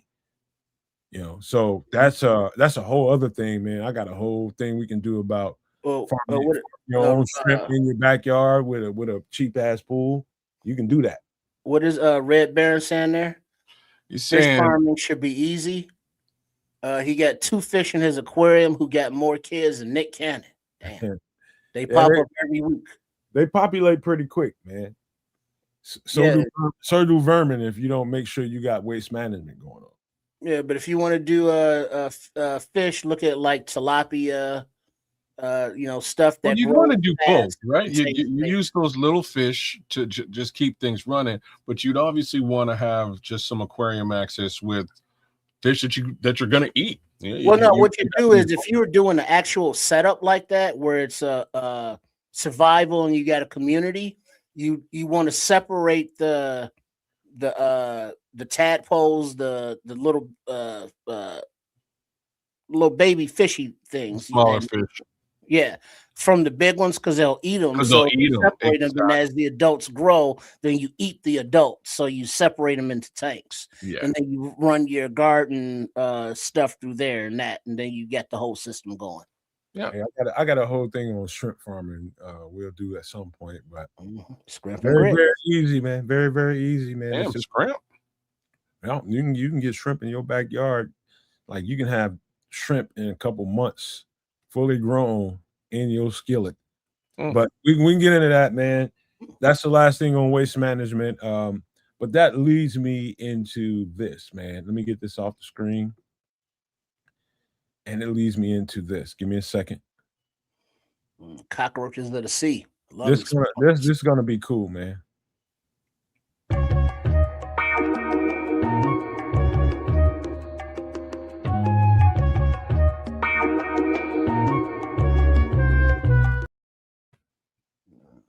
I Am Legend. You talking about apocalypse? This had to be the most, I guess, most powerful. Let's just say screenplay. Bringing theatrics to the screen. I'm talking about with the use of technology, sci-fi, and I'm talking about storyline. You all seen all in one put together with a good actor. It's I don't know what you guys thought about I Am Legend. There's rumors about there being another version of this coming out really soon, but this was powerful to me. And we talking about you know, I guess we're talking about the end of the world, but think about how this movie is set up. The movie comes onto the screen talking about how somebody's found a cure for cancer. And then everything goes crazy. And so whatever those medicines were triggered this outbreak. And what a cool, this was a good ass movie to me, man. What do you guys think about it before I get too deep? Well, I've seen every zombie flick, since the Romero joint. Was it Night of the Living Dead when I was a shorty, and I was like, oh yeah, I love this shit. And so this was just a modern, updated take on a zombie apocalypse type thing. With a little vampire, after dark kind of thing to it. And it just was a good show about the resilience and the pain that this former doctor / soldier went through to get to where he is now, and then the systematic discipline to survive and go out and scavenge and hunt for the things that he needs, and his only companion is is his puppy, and it's like, oh. And so it was a cool flick. It's like, oh, this is different. It's kind of somewhat predictable, but then not. And it's like, oh, got a little action, and got a little sentimental heartstrings and shit. But it was a good film, and I can see where there would be a continuation, even though it seems like it's been like way too long to do that. But I don't make movies, so that I ain't in that. But yeah, it was a cool film. Big Willie style. He can carry the film because he has that range and he's personable. So he could take it that long being the only actor in the film, real time, not according to flashbacks and such. But yeah, I enjoyed it. It was a good flick. Good flick. I like this movie. It's a good movie. I have a problem with this movie, and I don't know if I should talk about it, but I'm going to talk about it, and you guys can tell me to shut the fuck up later on. This is the ending of this movie, like the premise of this movie, if applied, this is the movie nobody wanted to talk about during the COVID pandemic, is really all I gotta say. If applied to COVID, it's a very interesting look. It's like trying to be super vague here. But it's an interesting look. If you're thinking about the COVID pandemic and you go back and watch I Am Legend, it is a very interesting look at how How keeping it real can go wrong. That's me being the realest mother out there. But that's what this movie is. This movie kind of gives you a view of the potential fix and how it could be a potential problem. All right. I look at this movie this way. And it's a societal thing in the conversation that should be had, and that is people, I just say they have a cure for cancer somewhere. They've got a cure for cancer. They've always had one. But I do think this, and I think there's some diabolical when it comes to government and world control without getting political about this. And I think Kez was trying to. I don't think you can teeter that. Not get political here, but you keep going. Well, hold on, man. Let me do this the way I do this shit. All right. All I'm saying to you is that we have to trust governments because this is what we have, governing us. And when just to keep COVID the hell out of there, because that's turned into politics. Just to keep COVID the F out of the conversation. Think about how many people that that have deceased from cancer. Like I know too many people to count. And so if a government or a system, it might not be the United States, it could be Canada, it could be Spain, it could be anywhere in the world, came up with a cure for cancer. Trust me when I tell you, the world will rejoice, because too many people have lost loved ones from that. So wait a second. However, hold on. However, there will be a significant amount of people that will be skeptical about a treatment like that, given how they view life and the structure of the world. And I don't blame them for that, but there's a certain amount of people take it to the wrong levels, and once you start being dismissive about everything, you ain't nothing gonna touch you. You know what I'm saying? So it's like you can be so far gone to where you can't even help yourself. Allow me to be a conspiracy theorist here. So I thought you had said that there probably is a cure for cancer. I thought that was how you sort of I did say that. You did. Okay. This world, the Western world, is not set up for there to be a cure for cancer.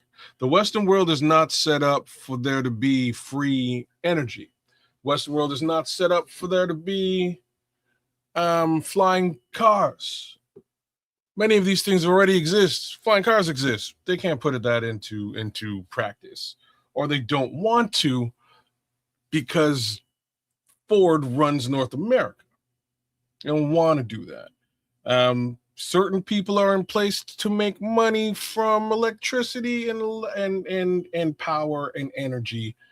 They don't want to share that money, or they would lose a lot of money if energy was ubiquitous and free, which again is what Nikola Tesla had figured out. He figured out, look, we can actually, shoot beams of energy across and use it because it's free on the planet. Figured out some cool stuff. And the powers that be did everything in their power to make it so that nobody got wind of this research. He definitely, doesn't live very long, and we make sure to move away from things like that. I'm just saying that I can't ever trust the government. Like, in contrast to what you're saying, trusting the government is not in my best interest, because I don't believe the government has you in their best the question, kids, if the government said, hey, here's the cure for cancer, and you've been diagnosed with cancer, are you taking it or not? Oh, that's a different story. Oh, okay. So when it relates to you. No. If the government that's what you said. No. But let me back up what let me back up why I answered it the way that you're pumping. Don't trust the government. Only trust the government when you're in dire straits. No, it has nothing to do with me. It has to do with the government in that scenario. Because if the government turned around and said, hey, we have a cure for cancer, and they're willing to distribute that to everybody on the planet Earth in order for them to live in a situation where it's not a cash cow, I'm with it. No, dog. Right? If it's a cash cow for the government and they're selling it to people, I'm not going to let you have it both ways. I'm going to cut your ass up. I'm cutting your ass up right now. What are you talking about? The truth is, you want to push, don't trust the government, don't trust nothing. No, I don't want to push anything. I'm just saying myself. Everything is a conspiracy. I don't trust the government. Everything is a conspiracy. Nobody should trust nothing. But at the end of the day, it's using proper discernment under the circumstances that you are in that will allow you to have the freedom to allow that vaccine or whatever it is for your cancer at that point, that will have you say, oh, you know what, I don't believe that no more. I'm gonna let them give me this shot because it affects me. But you want to push that shit, like trying to tell everybody not to trust this stuff. But guess what? It's a lot of people that need to trust this stuff. I don't think they got shit going on because they got shit going on that they can't get sick, bro. No. They can't be sick. You got me all messed up. They will die. You got me all messed up. It isn't about how you presented that. It isn't no. It's how the question was posed to me. That's really what it was, more so than anything else. If the government, who is set up in today's world to make a profit off of pharma, and also distribute goods that will kill you, suddenly decided that they're not in the business of killing us. Unalive. Sorry, that they're not in the business of unaliving us. Then certainly I would have to do some research and determine whether this cure is something that I would accept or not. But it's what I'm saying is I don't believe that they're not in the business. And you can look at everything, like, and I mean everything out there. I don't know. Can I say goy slop on this show? You know what I mean? Like, I'm just gonna say goy slop. It's gonna take you down a rabbit hole. No, I'm not really going down a rabbit hole. I'm just saying that things are out there for us to consume as consumers that are not for our honest to goodness benefit or good health. And if that wasn't true, and somebody wasn't profiting off of it, then perhaps I would consider that cure that you're saying if the government then sanctioned it for the greater good of humanity. But here's why I asked the question. Theoretically, if the injection that they took in I Am Legend was the cure, it wasn't about a profit. They actually believed that was a cure, but it wasn't. And so, so the point being, even though the government does the shady shit that governments do all around the world, not just one, even when they think that they are right, many of them are so incompetent that even if they're giving away a cure for something, you're gonna get, your I Am Legend vampire side effect. And you know what, Trips, to put some icing on that cake, even if let's just say they had the best of intentions when they did it during this movie, and the intentions were well. And the thing about us as humans, the mistake that we all make is to think that we are all the same genetically and physically. We're not. We are not. We are very different human beings. I don't care what race you are. Your physical composition, your chemical composition might be dramatically different than the person you're next to. And so how that compound of mixtures of whatever, that cocktail of cure that they put in those treatments, you ended up at the end of the movie, I'm going to blow it a little bit, but at the end of the movie, you ended up with a whole bunch of people that didn't get infected by or by that. And so that's how you learn. You know what I mean? You give something to the world thinking that it could be helpful. But then in the end, it's very dramatically different. It's Yeah. because you're going down the road of no, man, because no, because what you I think you're mostly right about that. I am 1,000,000,000% right, but I'm going to reframe it to you. But if you think every single one of them, every single person that's involved in all these governments are evil, I do. I'm sadly mistaken. I do. I think the vast majority of general government and You said herding general. I'm talking about herding of everybody the cattle. Everybody's gonna have to sign off on that shit. No, everybody is. Everybody has their own, brain and persona and can speak up or not. Fact of the matter is, there are people who are trying to profit and hoard over and above just the general government. They tell the government what to do. No question. You don't got to argue that here. You don't got to argue that here. There's no question about that. I'm just saying, if they're telling the government what to do and they have their own agenda, then what you're saying doesn't matter, and how I feel about it doesn't matter. They're going to push the agenda.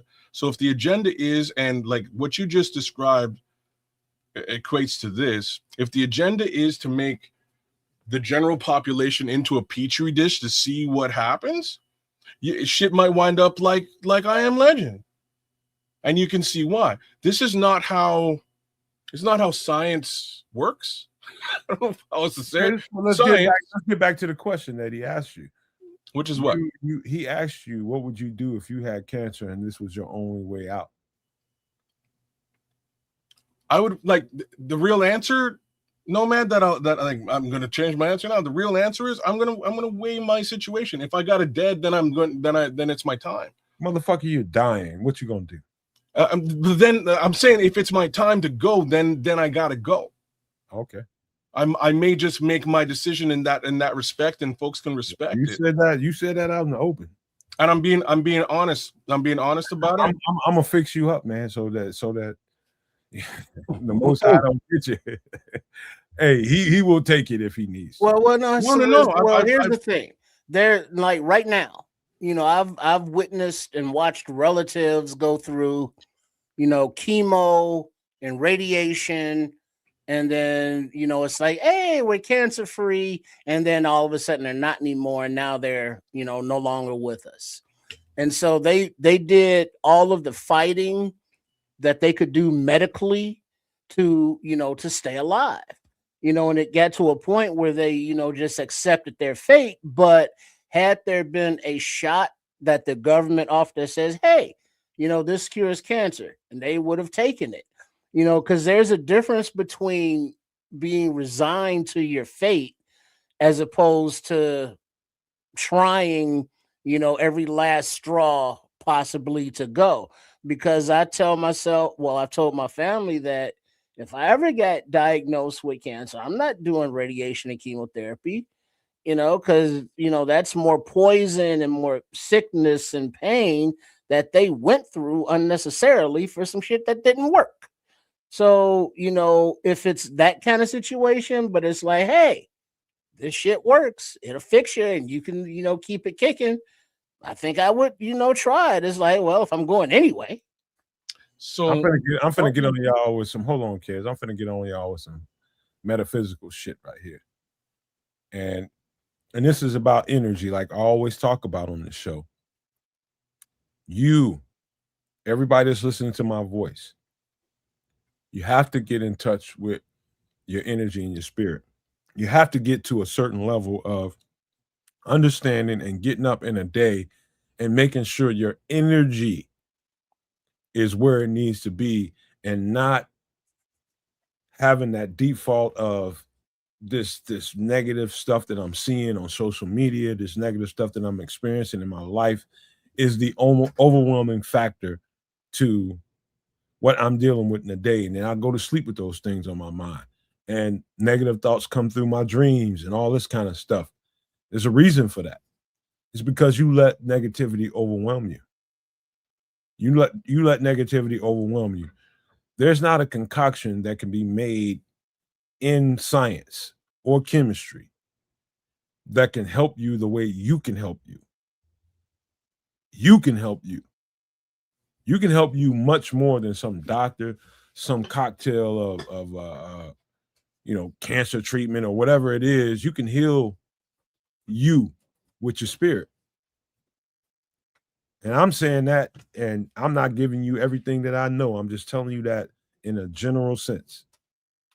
Getting your spirit right, getting your energy right, being more positive, being more outlooking in life, and not focused on, what can go wrong.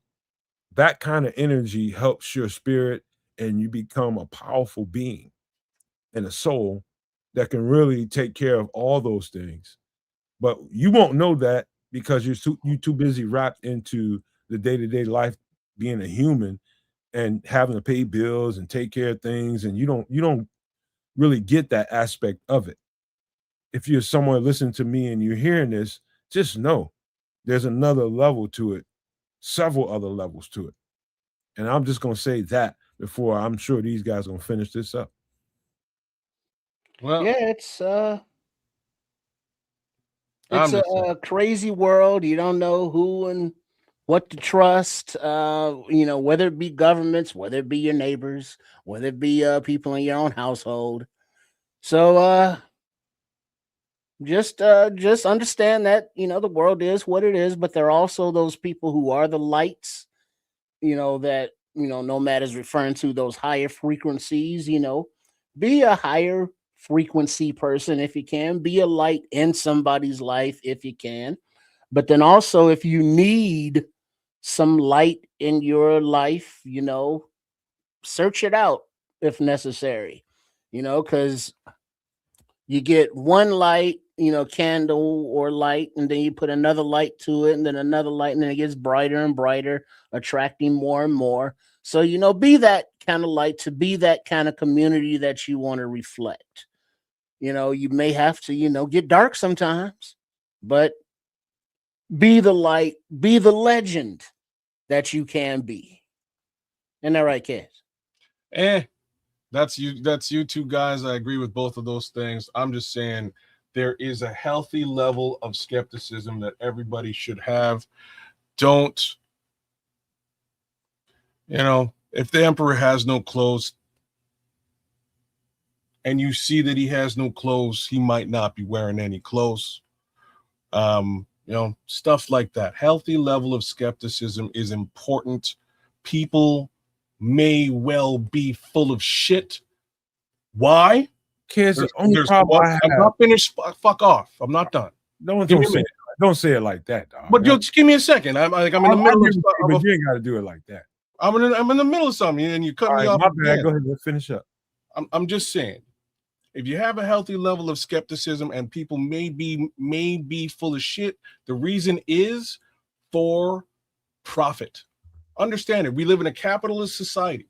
It's very simple. If there's the ability to make money or profit or a personal gain, somebody might be lying to you for that reason and that reason alone. It's really simple. It's boil shit down. Keep a healthy level of skepticism. Look towards what does the other side potentially have to gain in this situation, and you will generally come out on top. That's it. All I was trying to say, kids, is all right, you will understand it this way. That way of thinking takes a certain amount of mental capacity. And that's the right way to think, to have that healthy skepticism of everything. It's the right way to think. But you got to understand who you're talking to. Many people. You're talking to many people. Even though we're talking about it on the Nomad Network, don't think that more people than you would imagine are hearing this message. And so everybody doesn't come with the same amount of mental capacity to be able to compartmentalize what you're saying and keep a healthy way of living life.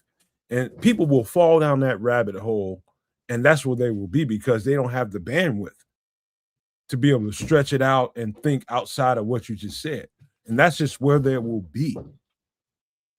When you speak to people like that, just make sure you tell them, hey, don't go so far down that rabbit hole to where you can't really function, because people become non-functional, negative, aggressive, and all kinds of crazy, just down that rabbit hole you're talking about of skepticism of government and people with the capitalistic society. You go down that hole and you're talking to people that can't handle it. There's a lot of people that can't handle all that information. I can. I have the bandwidth to understand what you're saying and be able to put it in its place. Everybody doesn't care. That's all. But this is all the more reason for me. Am I right or wrong? Is all I'm asking. You might be a little bit wrong here. This is all the more reason for me to say it, and the reason being is that perhaps there are those who have not really thought to have a healthy level of skepticism, have not really who think that everything is above board and sunshine, rainbows, unicorns are the general outcome of every decision being made for us.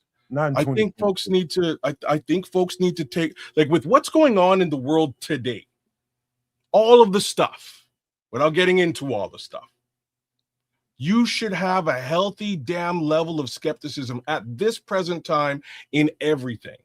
Do your research, figure things out for yourself, and don't necessarily buy what everybody's selling.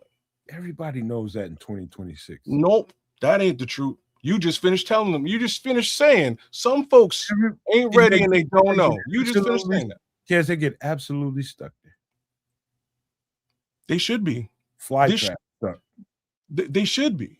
Like this, like the stuff that's going on in the world today is at a level where you should be shocked. You should be gobsmacked, for the old school word. Kids, people have ruined not only their personal lives with their individual mate or whoever they're with, they've ruined their outside families, their immediate families. They've ruined, people don't even want to fool with them because they've gone so far down that rabbit hole. What I'm suggesting to people is keep everything in perspective. Keep it all in perspective. And I'm trying to tell you, kids, everybody doesn't have that bandwidth, bro. What you're suggesting right now is to live in the matrix. No, I'm suggesting that that's what you're suggesting. I'm telling people to take it as it comes and don't get so wrapped into it that you can't even fucking. You're saying that people aren't. That's not what I'm smart saying. Enough to understand what's around. There's a lot of people not smart enough to get that. And that's what you're saying. So fair, and you agree. Exactly what I'm saying. I hear what you're saying, and those people should be stuck in the matrix. No, I'm not saying that. You shouldn't be stuck in the matrix at some point. I'm saying bite it off in small chunks. Is what I'm saying. In small chunks, small chunks is not going to push you over the edge. And in some cases, you might need to be pushed over the edge. You might need in your life, in your heart, in your brain. I'm sorry I took you down this hole. I'm just saying, you might need to make change, effective change, whether that is some of the things that you just described. You only see it through your eyes. You only see it. Should I be seeing it through? You should be seeing it through the people you're talking to as well. I don't know everybody on the planet Earth situation. I ponder the thoughts before I say them. I think about the people that I'm talking to. No, I'm not saying that I am as well. I am as well thinking about the people that I'm talking to. I'm just saying I don't know their personal situations. But under the same pretenses, they should do the research. They should have a healthy level of skepticism and have a full understanding of what they're getting themselves into in all circumstances. Again, we live in a capitalist society. Somebody's profiteering. Great word. Find out who that is before you make your decisions. I just know this before we get out of this. I just know this. I've seen people learn at let's just say a little bit, like get the same information that I have, same things that I know. Learn these things.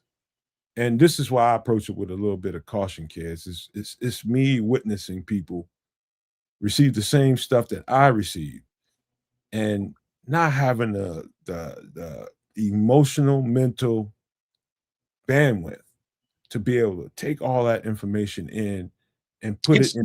Well, hold on. I'm just saying it's hard to take in. I agree with you. Wait. And put it in its place.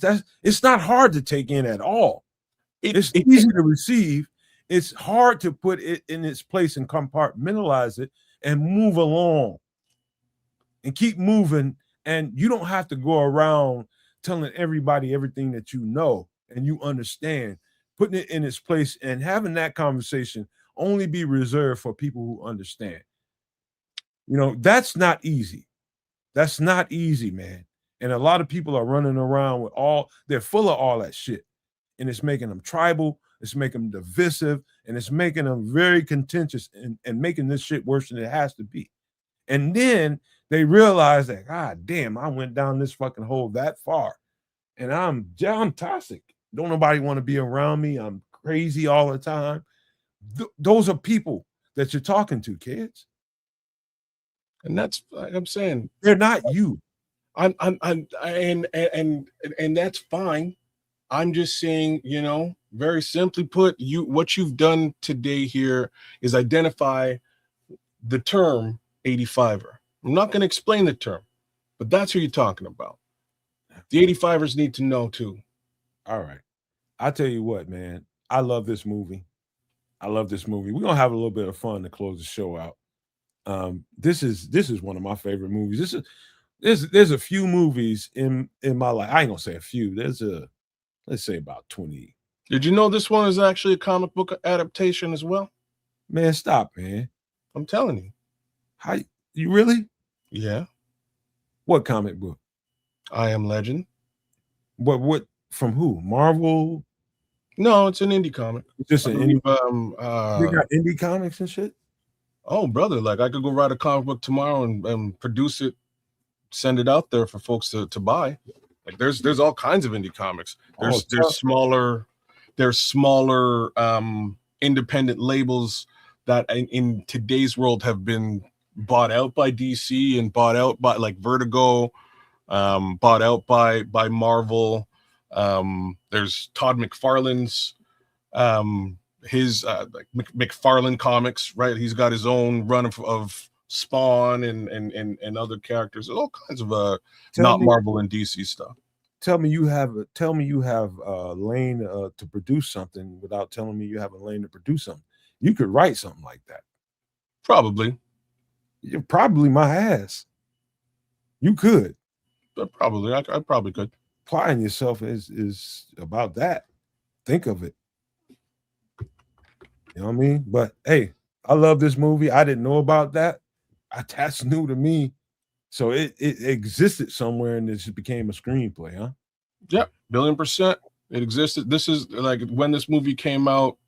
It's right around like it's shortly after Spider-Man and X-Men were launched. I would say before Iron Man, I believe, or maybe close to the launch of Iron Man. This is all, you know, when those big studios turned around and they're like, hey, look, get me a comic book. I want to make a movie. You know what I mean? Like that. This is just what was happening. I am, you know, V for Vendetta. Get me a comic book. I want to make a movie. There's a whole bunch of that going on in Hollywood for a while, and this is one of them. Shout out to kids. There's a lot of things I wouldn't have known, especially in this genre right here. I never ever would have known. I didn't have the intellectual curiosity to go find it out.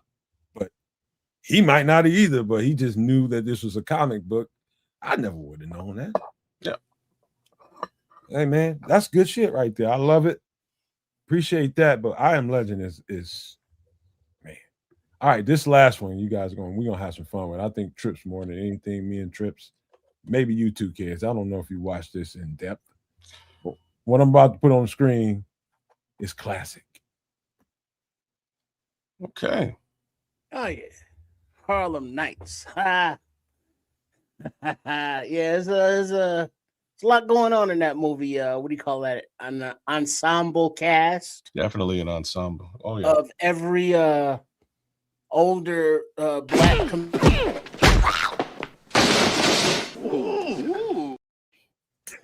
You know, every old black comedian in the industry was in that movie. Basically, yeah. You know, a lot of one-liners. You know, cool story. You know, from shooting off to pinky toe. to being I ain't gonna be too many more motherfuckers. It's a cool story, a family. You got the gangster stuff going on. I ain't gonna be too many more motherfuckers, yeah.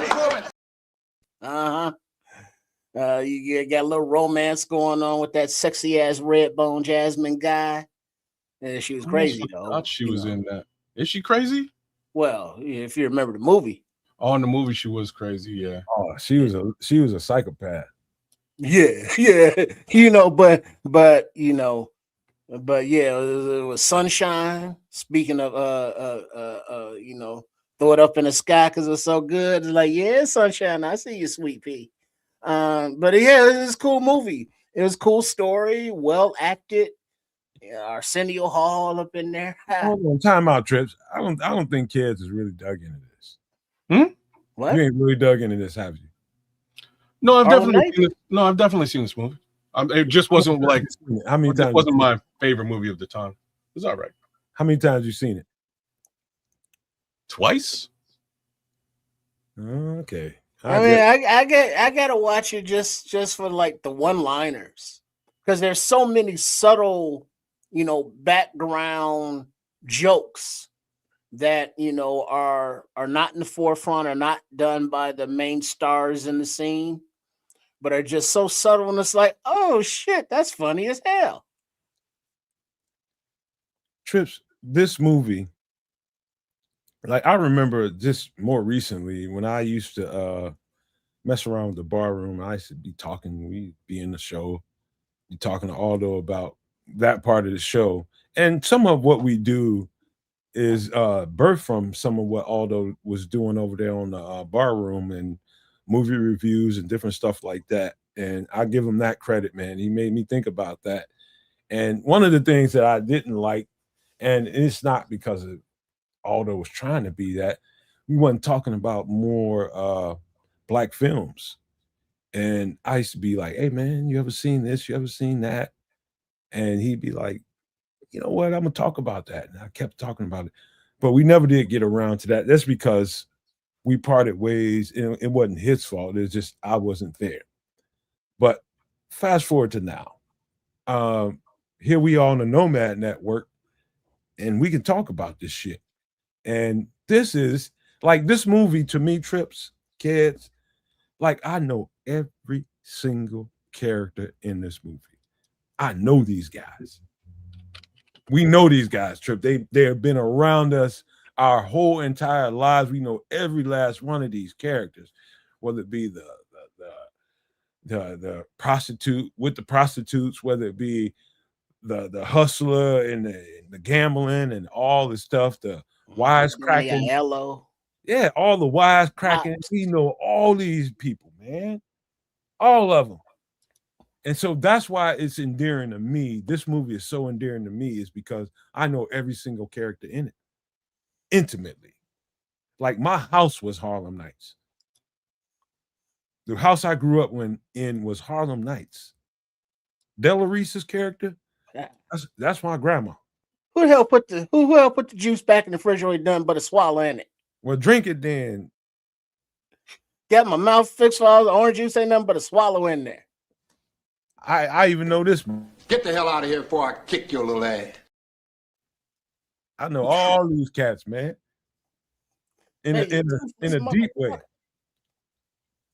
Man, dude, like these dudes. Yes.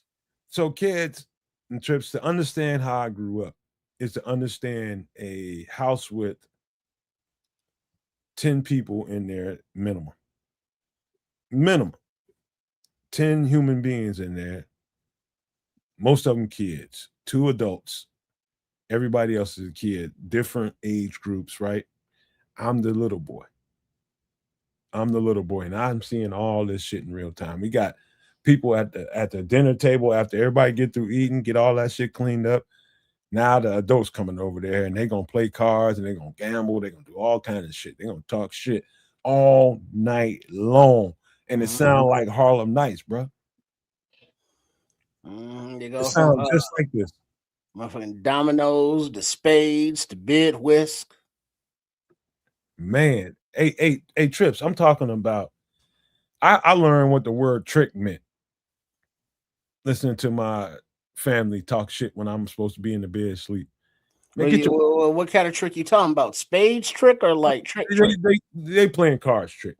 Oh, okay, that trick. All right. No, Yeah, they there's all kinds of different saying, but they insinuating that you a trick. Trick ass. Trick ass motherfucker. That's the kind of shit they talking. Get your trick ass up. You got the Harold Blue Bland on the radio. Man, Johnny Blue Bland, rather. Man, the Harold granny Melvin and the Blue Notes. The granny has a lot of Harold Melvin, but she loves some Luther Vandross, man. Oh, that was Fat Luther then too. I don't know, but I know she loved Luther Vandross. It'd be that going on. It'd be a lot of Rick James. Be a lot of let me see. Rick James be a lot of Earth, Wind, and Fire. But man, get your trick. The bottle, a lot of cussing. Excuse my language. It'd be like, get up, trick, nigga. All that kind of shit. It's like I going outside to smoke the reefers. I come from the streets where MF is just for real, man. Somebody might get threatened to get cut, somebody might get cut, somebody might get shot in a day or two. You know what I mean? Like, I tell you something, it's crazy that I came from that and kept a certain level of sanity to it. I remember one time one of the dudes that live in the neighborhood is just like, damn, I don't even know how none of y'all ain't crazy, man. Because the crazy shit that used to be going on in our house, like everybody used to come to my house, bro. Everybody. It was busy all the time. It was like a nightclub, bro. I don't know how that sounded to y'all, but my home was like a nightclub. Yeah. I've been in those households because I had cousins and let's just say my papa was a Rolling Stone, so I went places with him because it was the 70s, so nobody cared when a shorty was tagging along, and I saw things, heard things that I shouldn't have been seeing or hearing at such a young child age. Nah, that's what's fucked me up to this day.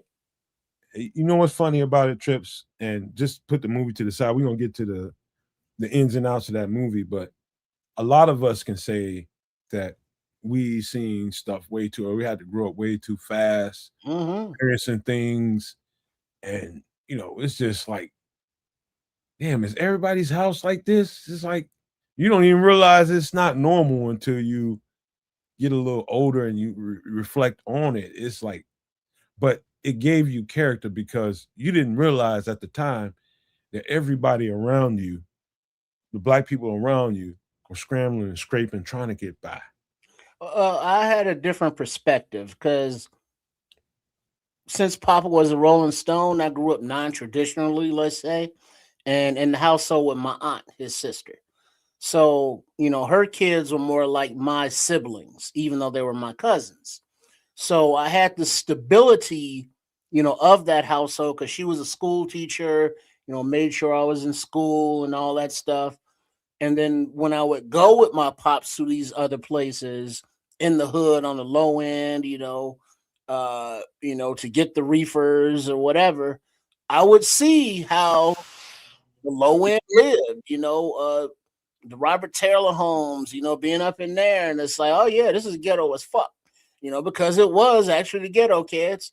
The projects, where it's like the big buildings that's got like 15 stories and there's like thousands of people in there and ain't nobody got nothing, a pot to piss in or a window to throw it out of, as the expression goes. Yeah, up in there. And so when it got grimy, I knew what grimy was because I had seen it, while I got the opportunity to go back home to more stable settings and surroundings. So the cussing, the drinking, the drugs, the sex, all of that stuff. You know what I'm saying? Going down there by the fort, over in the 30s and the 40s, over there on Cottage, and I also, got to see other neighborhoods because my pops was a funeral director. And so we went to different neighborhoods, and he would hang out with his buddy up on the northwest side, Santos Funeral Home up there in Chicago. And it was all Hispanics and the gangbangers. And so I would be in that area and hear them talk about that and seeing the repercussions of the street life, up close and personal. So growing up in a diverse area in a diverse way that I did, Harlem Nights was kind of like, well, yeah, the street life is like that, the normie life is like that, this life is like that. And I understood how to compartmentalize all of it at such a young age. So I could enjoy the comedy aspect of it, because the dark side of society aspect of it was, just like Nomad, it was just kind of like normal. Yeah, it's you know what, Trips, man. The older I get and the more mature I get, the more I respect everybody's journey and everybody's situation. Like for me, and I try not to stay singular about that aspect of it. I put what I seen and went through in my perspective, and then I put it somewhere, and I'm listening to other people that had it a different way. Like somebody just said earlier, that is wild. My mom and grandma wouldn't allow nobody in the house. It was totally opposite. And I knew people like that. It was totally opposite. We had a very friendly household. We never had roaches and never had none of that stuff going on. We had a wide open door. So people in the community, in my neighborhood in particular, people just came and went. People came over to hang out. People can come over there and get something to eat. People can come over there and play cards and gamble.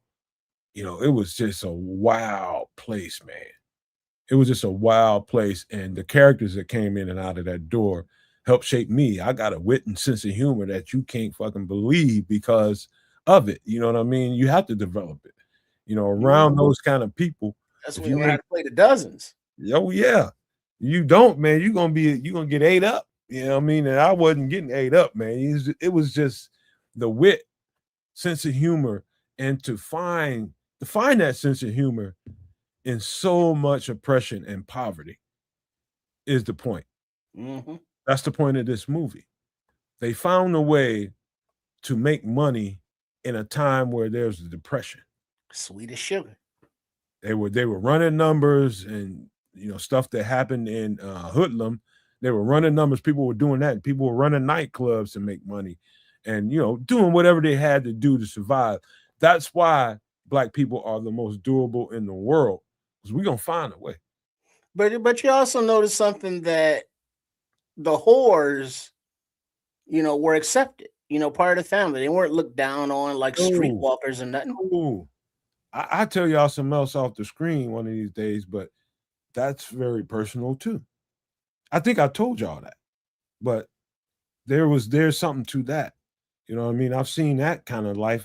I'll tell you, my grandfather on my dad's side was a pimp, literally, and the women that he had, I don't call them that, were very, very sweet to me, very sweet to me.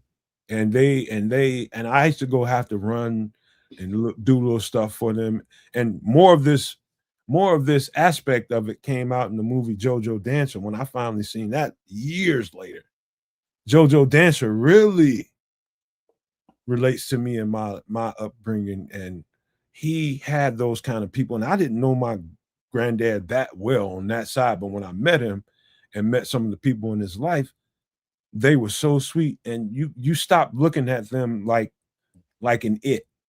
You see them as a human being because they are human, and being treated in a certain way, which my granddad passed away. I had no respect for him. He was an unaliver, and he was a pimp. I didn't have no respect for him as I got older. You know what I mean? I realized what he was. I had no respect for that man, because I would never fall to that. He could have done better than that, but that's a whole other story. But I'm not ashamed to tell you that. It's just the way it is. But that's what the plight of Black people. This movie Harlem Nights comes from the plight of Black people and trying to survive. That's what this is all about. And Eddie Murphy brilliantly put it and made it humor. Brilliantly. And then also look at the black people that were in the employ of the white people at the time. You know, the Jasmine guys and the others that were in the movie. You know, and it's like, oh, all skin folk ain't kin folk. Yeah. It's man, it's just really a testament. The more and more, every time I see this movie, it's just a testament to how strong we are as a people. We some strong MFers. If you ever want to meet some, tip your hat to the next black man you met or woman, because we strong. You know, to close up, when he told tough ass Danny Aiello, he was like, "Hey, not a lot of air in here. Take little baby sips." Then he closed the vault door, and Danny Aiello was like, and it's like, "Oh, look at you, badass cop." Hey, Trip, if you can't learn how to do this, you're gonna be lost being one of us.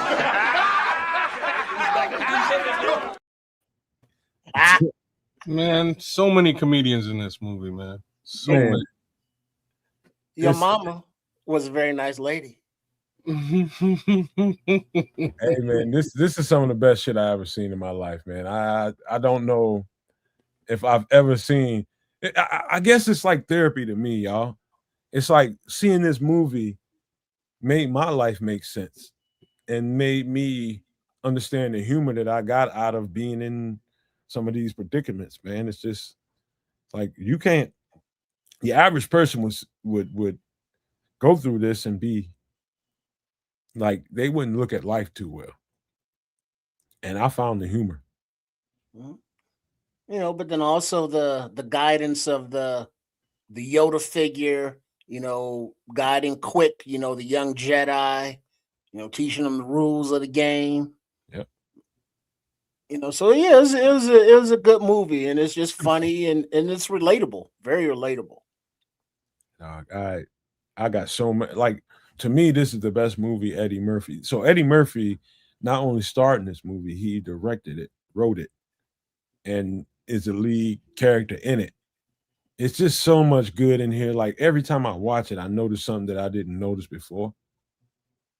And most of it is funny, but sometimes it's other little things that like people don't know that Eddie Murphy is been like the go-to guy for Hollywood, Black Hollywood, for a long freaking time. Even though he's accepted by the other Hollywood, he's been responsible for making sure that these guys' financial situations didn't overwhelm him. Like Red Fox, for instance. I think it was I think he paid it the second time, but I think Dean Martin and Frank Sinatra paid Red Fox's taxes at one time because he got behind the 8 ball with the IRS. You know, he just wouldn't pay him. And they started taking his shit. I seen the video of him getting his shit taken. They was putting all that shit in vans and U-Hauls and all that kind of shit. Took everything out of his house. The first time Dean Martin and Frank Sinatra took care of that, he still didn't pay his taxes. Fuck. Got into that situation again. I think Eddie Murphy helped that process by putting him in this movie and putting him in a prominent role and paid him so that he can pay the taxes. Guess what? Red Fox still didn't pay the motherfucking taxes. Fuck him. But that's a whole side story. But he's been burying black comics and black stars for a long time, not just comics, but Eddie Murphy deserves a lot of respect, man. A lot of. He even got his Uncle Ray in this movie, which is something I didn't really understand until I'm now looking at the cast and I see Uncle Ray. And there's a couple of skits that Eddie's done over the years talking about his Uncle Ray. I believe he also had Uncle Ray on, I think, the Letterman show way back in the day. And Uncle Ray's pretty funny, man. He was actually cracking jokes on Eddie's like about Eddie, with Eddie there. It was kind of a cool thing to see. But Eddie Murphy has him in this movie, has him in Snap. Has him in this movie, has him in Coming to America. And Uncle Ray been doing a couple of side projects off on his own. You know what I'm saying? Uncle Ray's out there doing some things. So it's really cool to see that he's been able to get not just Arsenio Hall into his movies, not just do a movie with his, favorite comedians, Robin Harris, all these guys, but also his brother, right? Like, and there's the other one that like Charlie Murphy. How Charlie Murphy came into all this is kind of crazy, but he's in all these movies too, and eventually kind of steps out into his own thing, just like Uncle Ray. So, shout out to Eddie and being just sort of a pioneer at the end of the day, man. You know what's crazy? Nobody would have ever known who Charlie is outside of what jokes he told, and I don't know whether it was Raw or Chappelle Show. No, I'm talking about before Eddie. Eddie told stories about Charlie, roll Charlie around kind of shit. Them jokes. Talking about burning up on the grill and shit. You know what I mean? Roll Charlie around, he on fire and shit. All them kind of jokes he told in those comedy stand-ups. But people knew Charlie from there. But then he got on the Chappelle Show, and people saw Charlie and found out Charlie was funny. And now you know why Eddie funny. You know what you're missing? Do little things in the middle before the Chappelle, because he's been around. I'm just talking about people didn't know Charlie before. I think he was in Menace to Society, if I'm correct. Pretty sure he's Chauncey. No, I'm pretty sure he's Chauncey. No, he ain't Chauncey, bro. I'll prove this in a second. He ain't Chauncey, bro. I think he's Chauncey. No, that wasn't Chauncey. I promise you ain't Chauncey. That was a different dude, because Chauncey was old girl's cousin, right? That was a different dude. Chauncey, that's the guy. He played Pinky and yeah, he was more light skinned dude. No, he played Pinky in Ice Cube's movie. What's that? Oh, I'm Pinky. You're talking about that's Chauncey, man. That's not Charlie Murphy, bro. Christopher Howe. Curtis Howe. Charlie Murphy was in. Listen to Scrolls, man. He is not Charlie Murphy. You're about to prove me wrong. Pinky is Chauncey? Okay. You're about to get slapped up. Don't go down there. All right, Pinky's Chauncey. I'm pretty sure he was also in CB4. Am I right about that one? Or is that CB4? I think he was one of the dudes. He might have played a thug here and there because he got a because he wasn't one of the main characters, because it was Chris Rock and homie from he's in CB4 for sure. Yeah, with New Jack City, G Money. Hey, y'all, give me like somebody else 2 minutes. I'll be right back. All right. But yeah, he was in little roles. He was never the star or never had like a lot of lines, but he played pretty much what he was, like a thug looking dude. But then once he got into the Chappelle Show, and it was like, oh shit, okay. He's funny too. You know what I mean? It ain't just Eddie that's funny in the family. And we probably should have known that because of Clifton Powell too. But thank you, Red Baron. Clifton Powell, that was his name. Clifton Powell, that's Pinky. Oh, Pinky. Okay. Had me shook. I remember being Chauncey, man. Chauncey was funny, man. Chauncey was great. But it's this movie, Harlem Nights, it's a classic. You just turn it on and just watch it. It'll make you laugh, it'll make you cry, it'll make you everything in between. A cool storyline, the heist and all that. And then what the boxer he had stutter. Man, mad jokes all the way across this movie, man. It's super funny. But he was the champ, so everybody waited for him to get it out. But you could tell that they was like,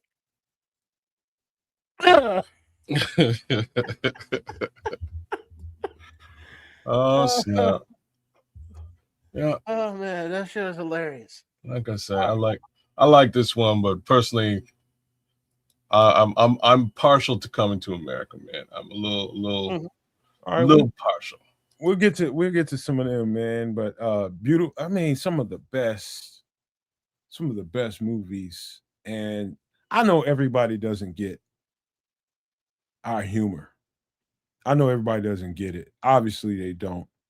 Truth is, we don't always get everybody else's humor, but it's humor coming from a certain perspective, and that's all it is. And the brilliance of the acting and the jobs that people have to do, man, is second to none. And a lot of these movies, this is just one of the upper tier movies that were produced, man. And I think that should be said, that all humor ain't the same.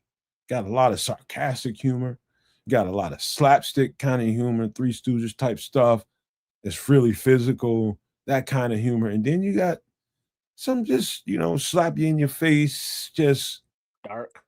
yeah, you got all kinds of different humor. Humor is not the same, just not.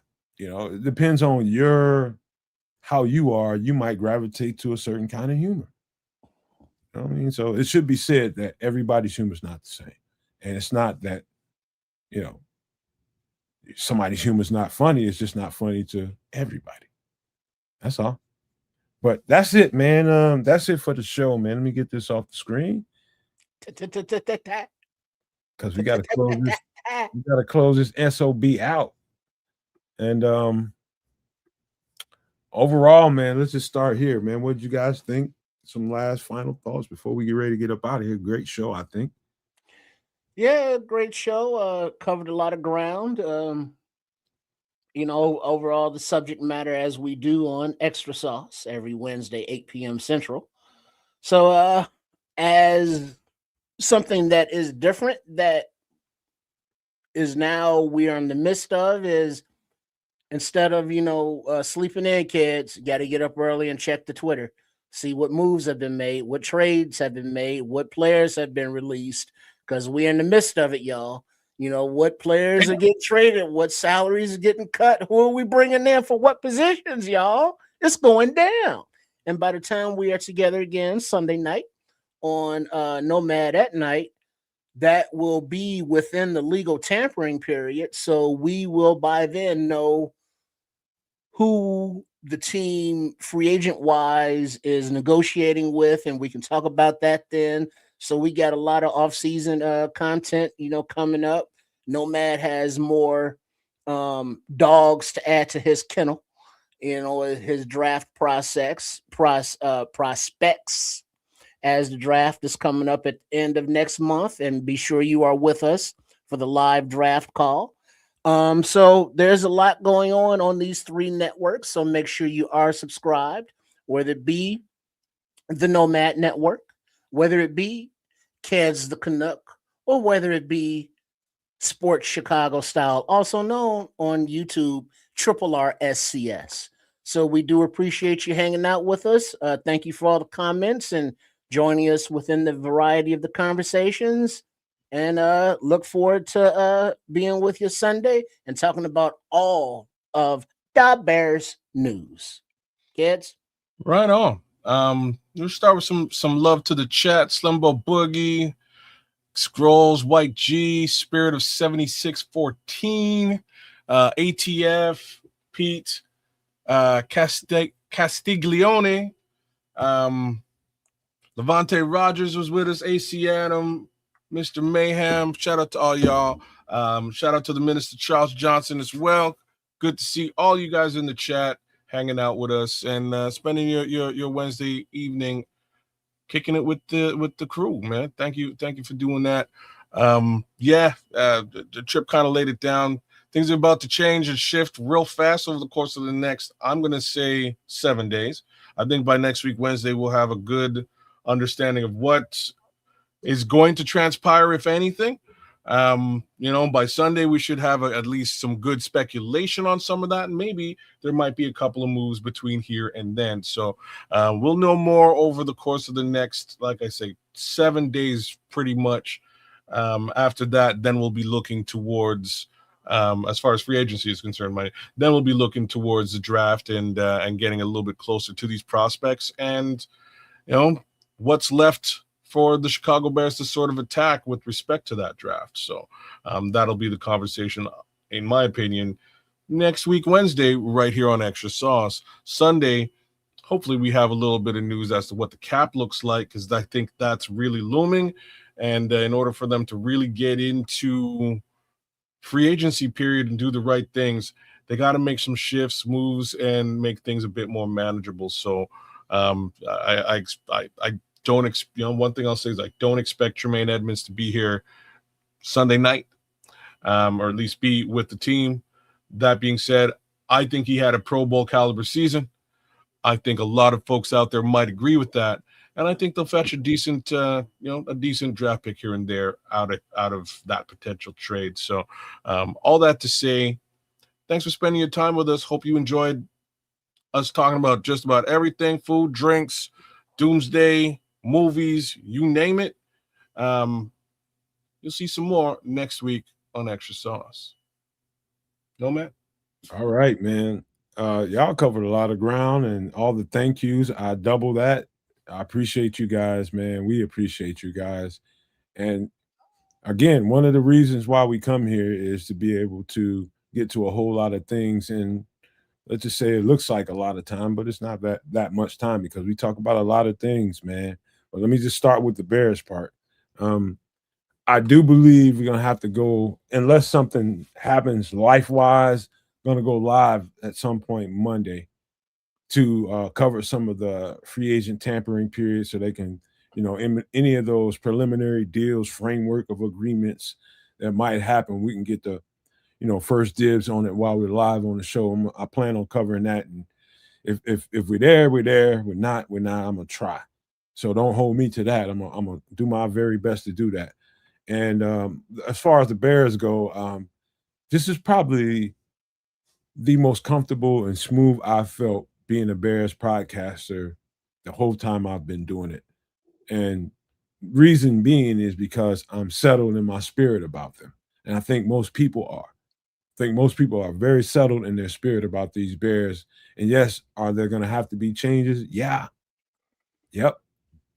It's going to be some tweaks, big ones and small ones. And you feel comfortable knowing that your team has got it together and they're going to do the right thing by that team and push them to where they need to go. And so I'm not really concerned about it. I think about it, but this is probably the first offseason where I'm just not overwhelmed with Bears. It's because we struggled so bad previously to this. It forced me to go into where I need to go into to really, really create some optimism here, because there's always optimism in an offseason because you can always get better in an offseason. And so that being said, the Bears, I think they're good. I think, do we have some problems? Yeah, we need to deal with some shit. And I think they'll get it straightened out. I don't know exactly how they're going to go about it. We speculated about it a lot tonight, talked about some of the thoughts and ideas about where they can go and get this, get that, how they can lean into the draft, create some cap space. We talked about it all tonight and talked about some prospects in the draft that I think could be some pivotal pieces for a different reason. But one of the things I want to leave you guys with, and to the point about the story I told you guys while we were being human, man, I just want to leave you guys with these thoughts about trying to start looking in the mirror and stop pointing the finger around to everybody else that ain't you as though they're the problem. Too many men in this world. It's not really that you can call yourself a man if you don't learn how to refine yourself. If you don't learn how to look in the mirror and redirect yourself, your thoughts, your actions, how you come across to the next person. You think you this it person and everybody should want to love you and be around you. But guess what? You can fall short of that glory in a minute. But if you refuse to look in the mirror, you're just going to probably lose the people in your life that you need. Probably will. But if you're willing to look inside that mirror and be a better person outside of it, man, you're gonna kind of ascend as a human. Not just a man, you're gonna ascend as a human. Just look in the mirror and be able to redirect your thoughts, your mind, and the way you act and the way you come across to people. Be a good human in this world and be a reflective person and be the light. But before we get out of here, I got to leave you guys with these famous words. Love peace, and hair grease, y'all.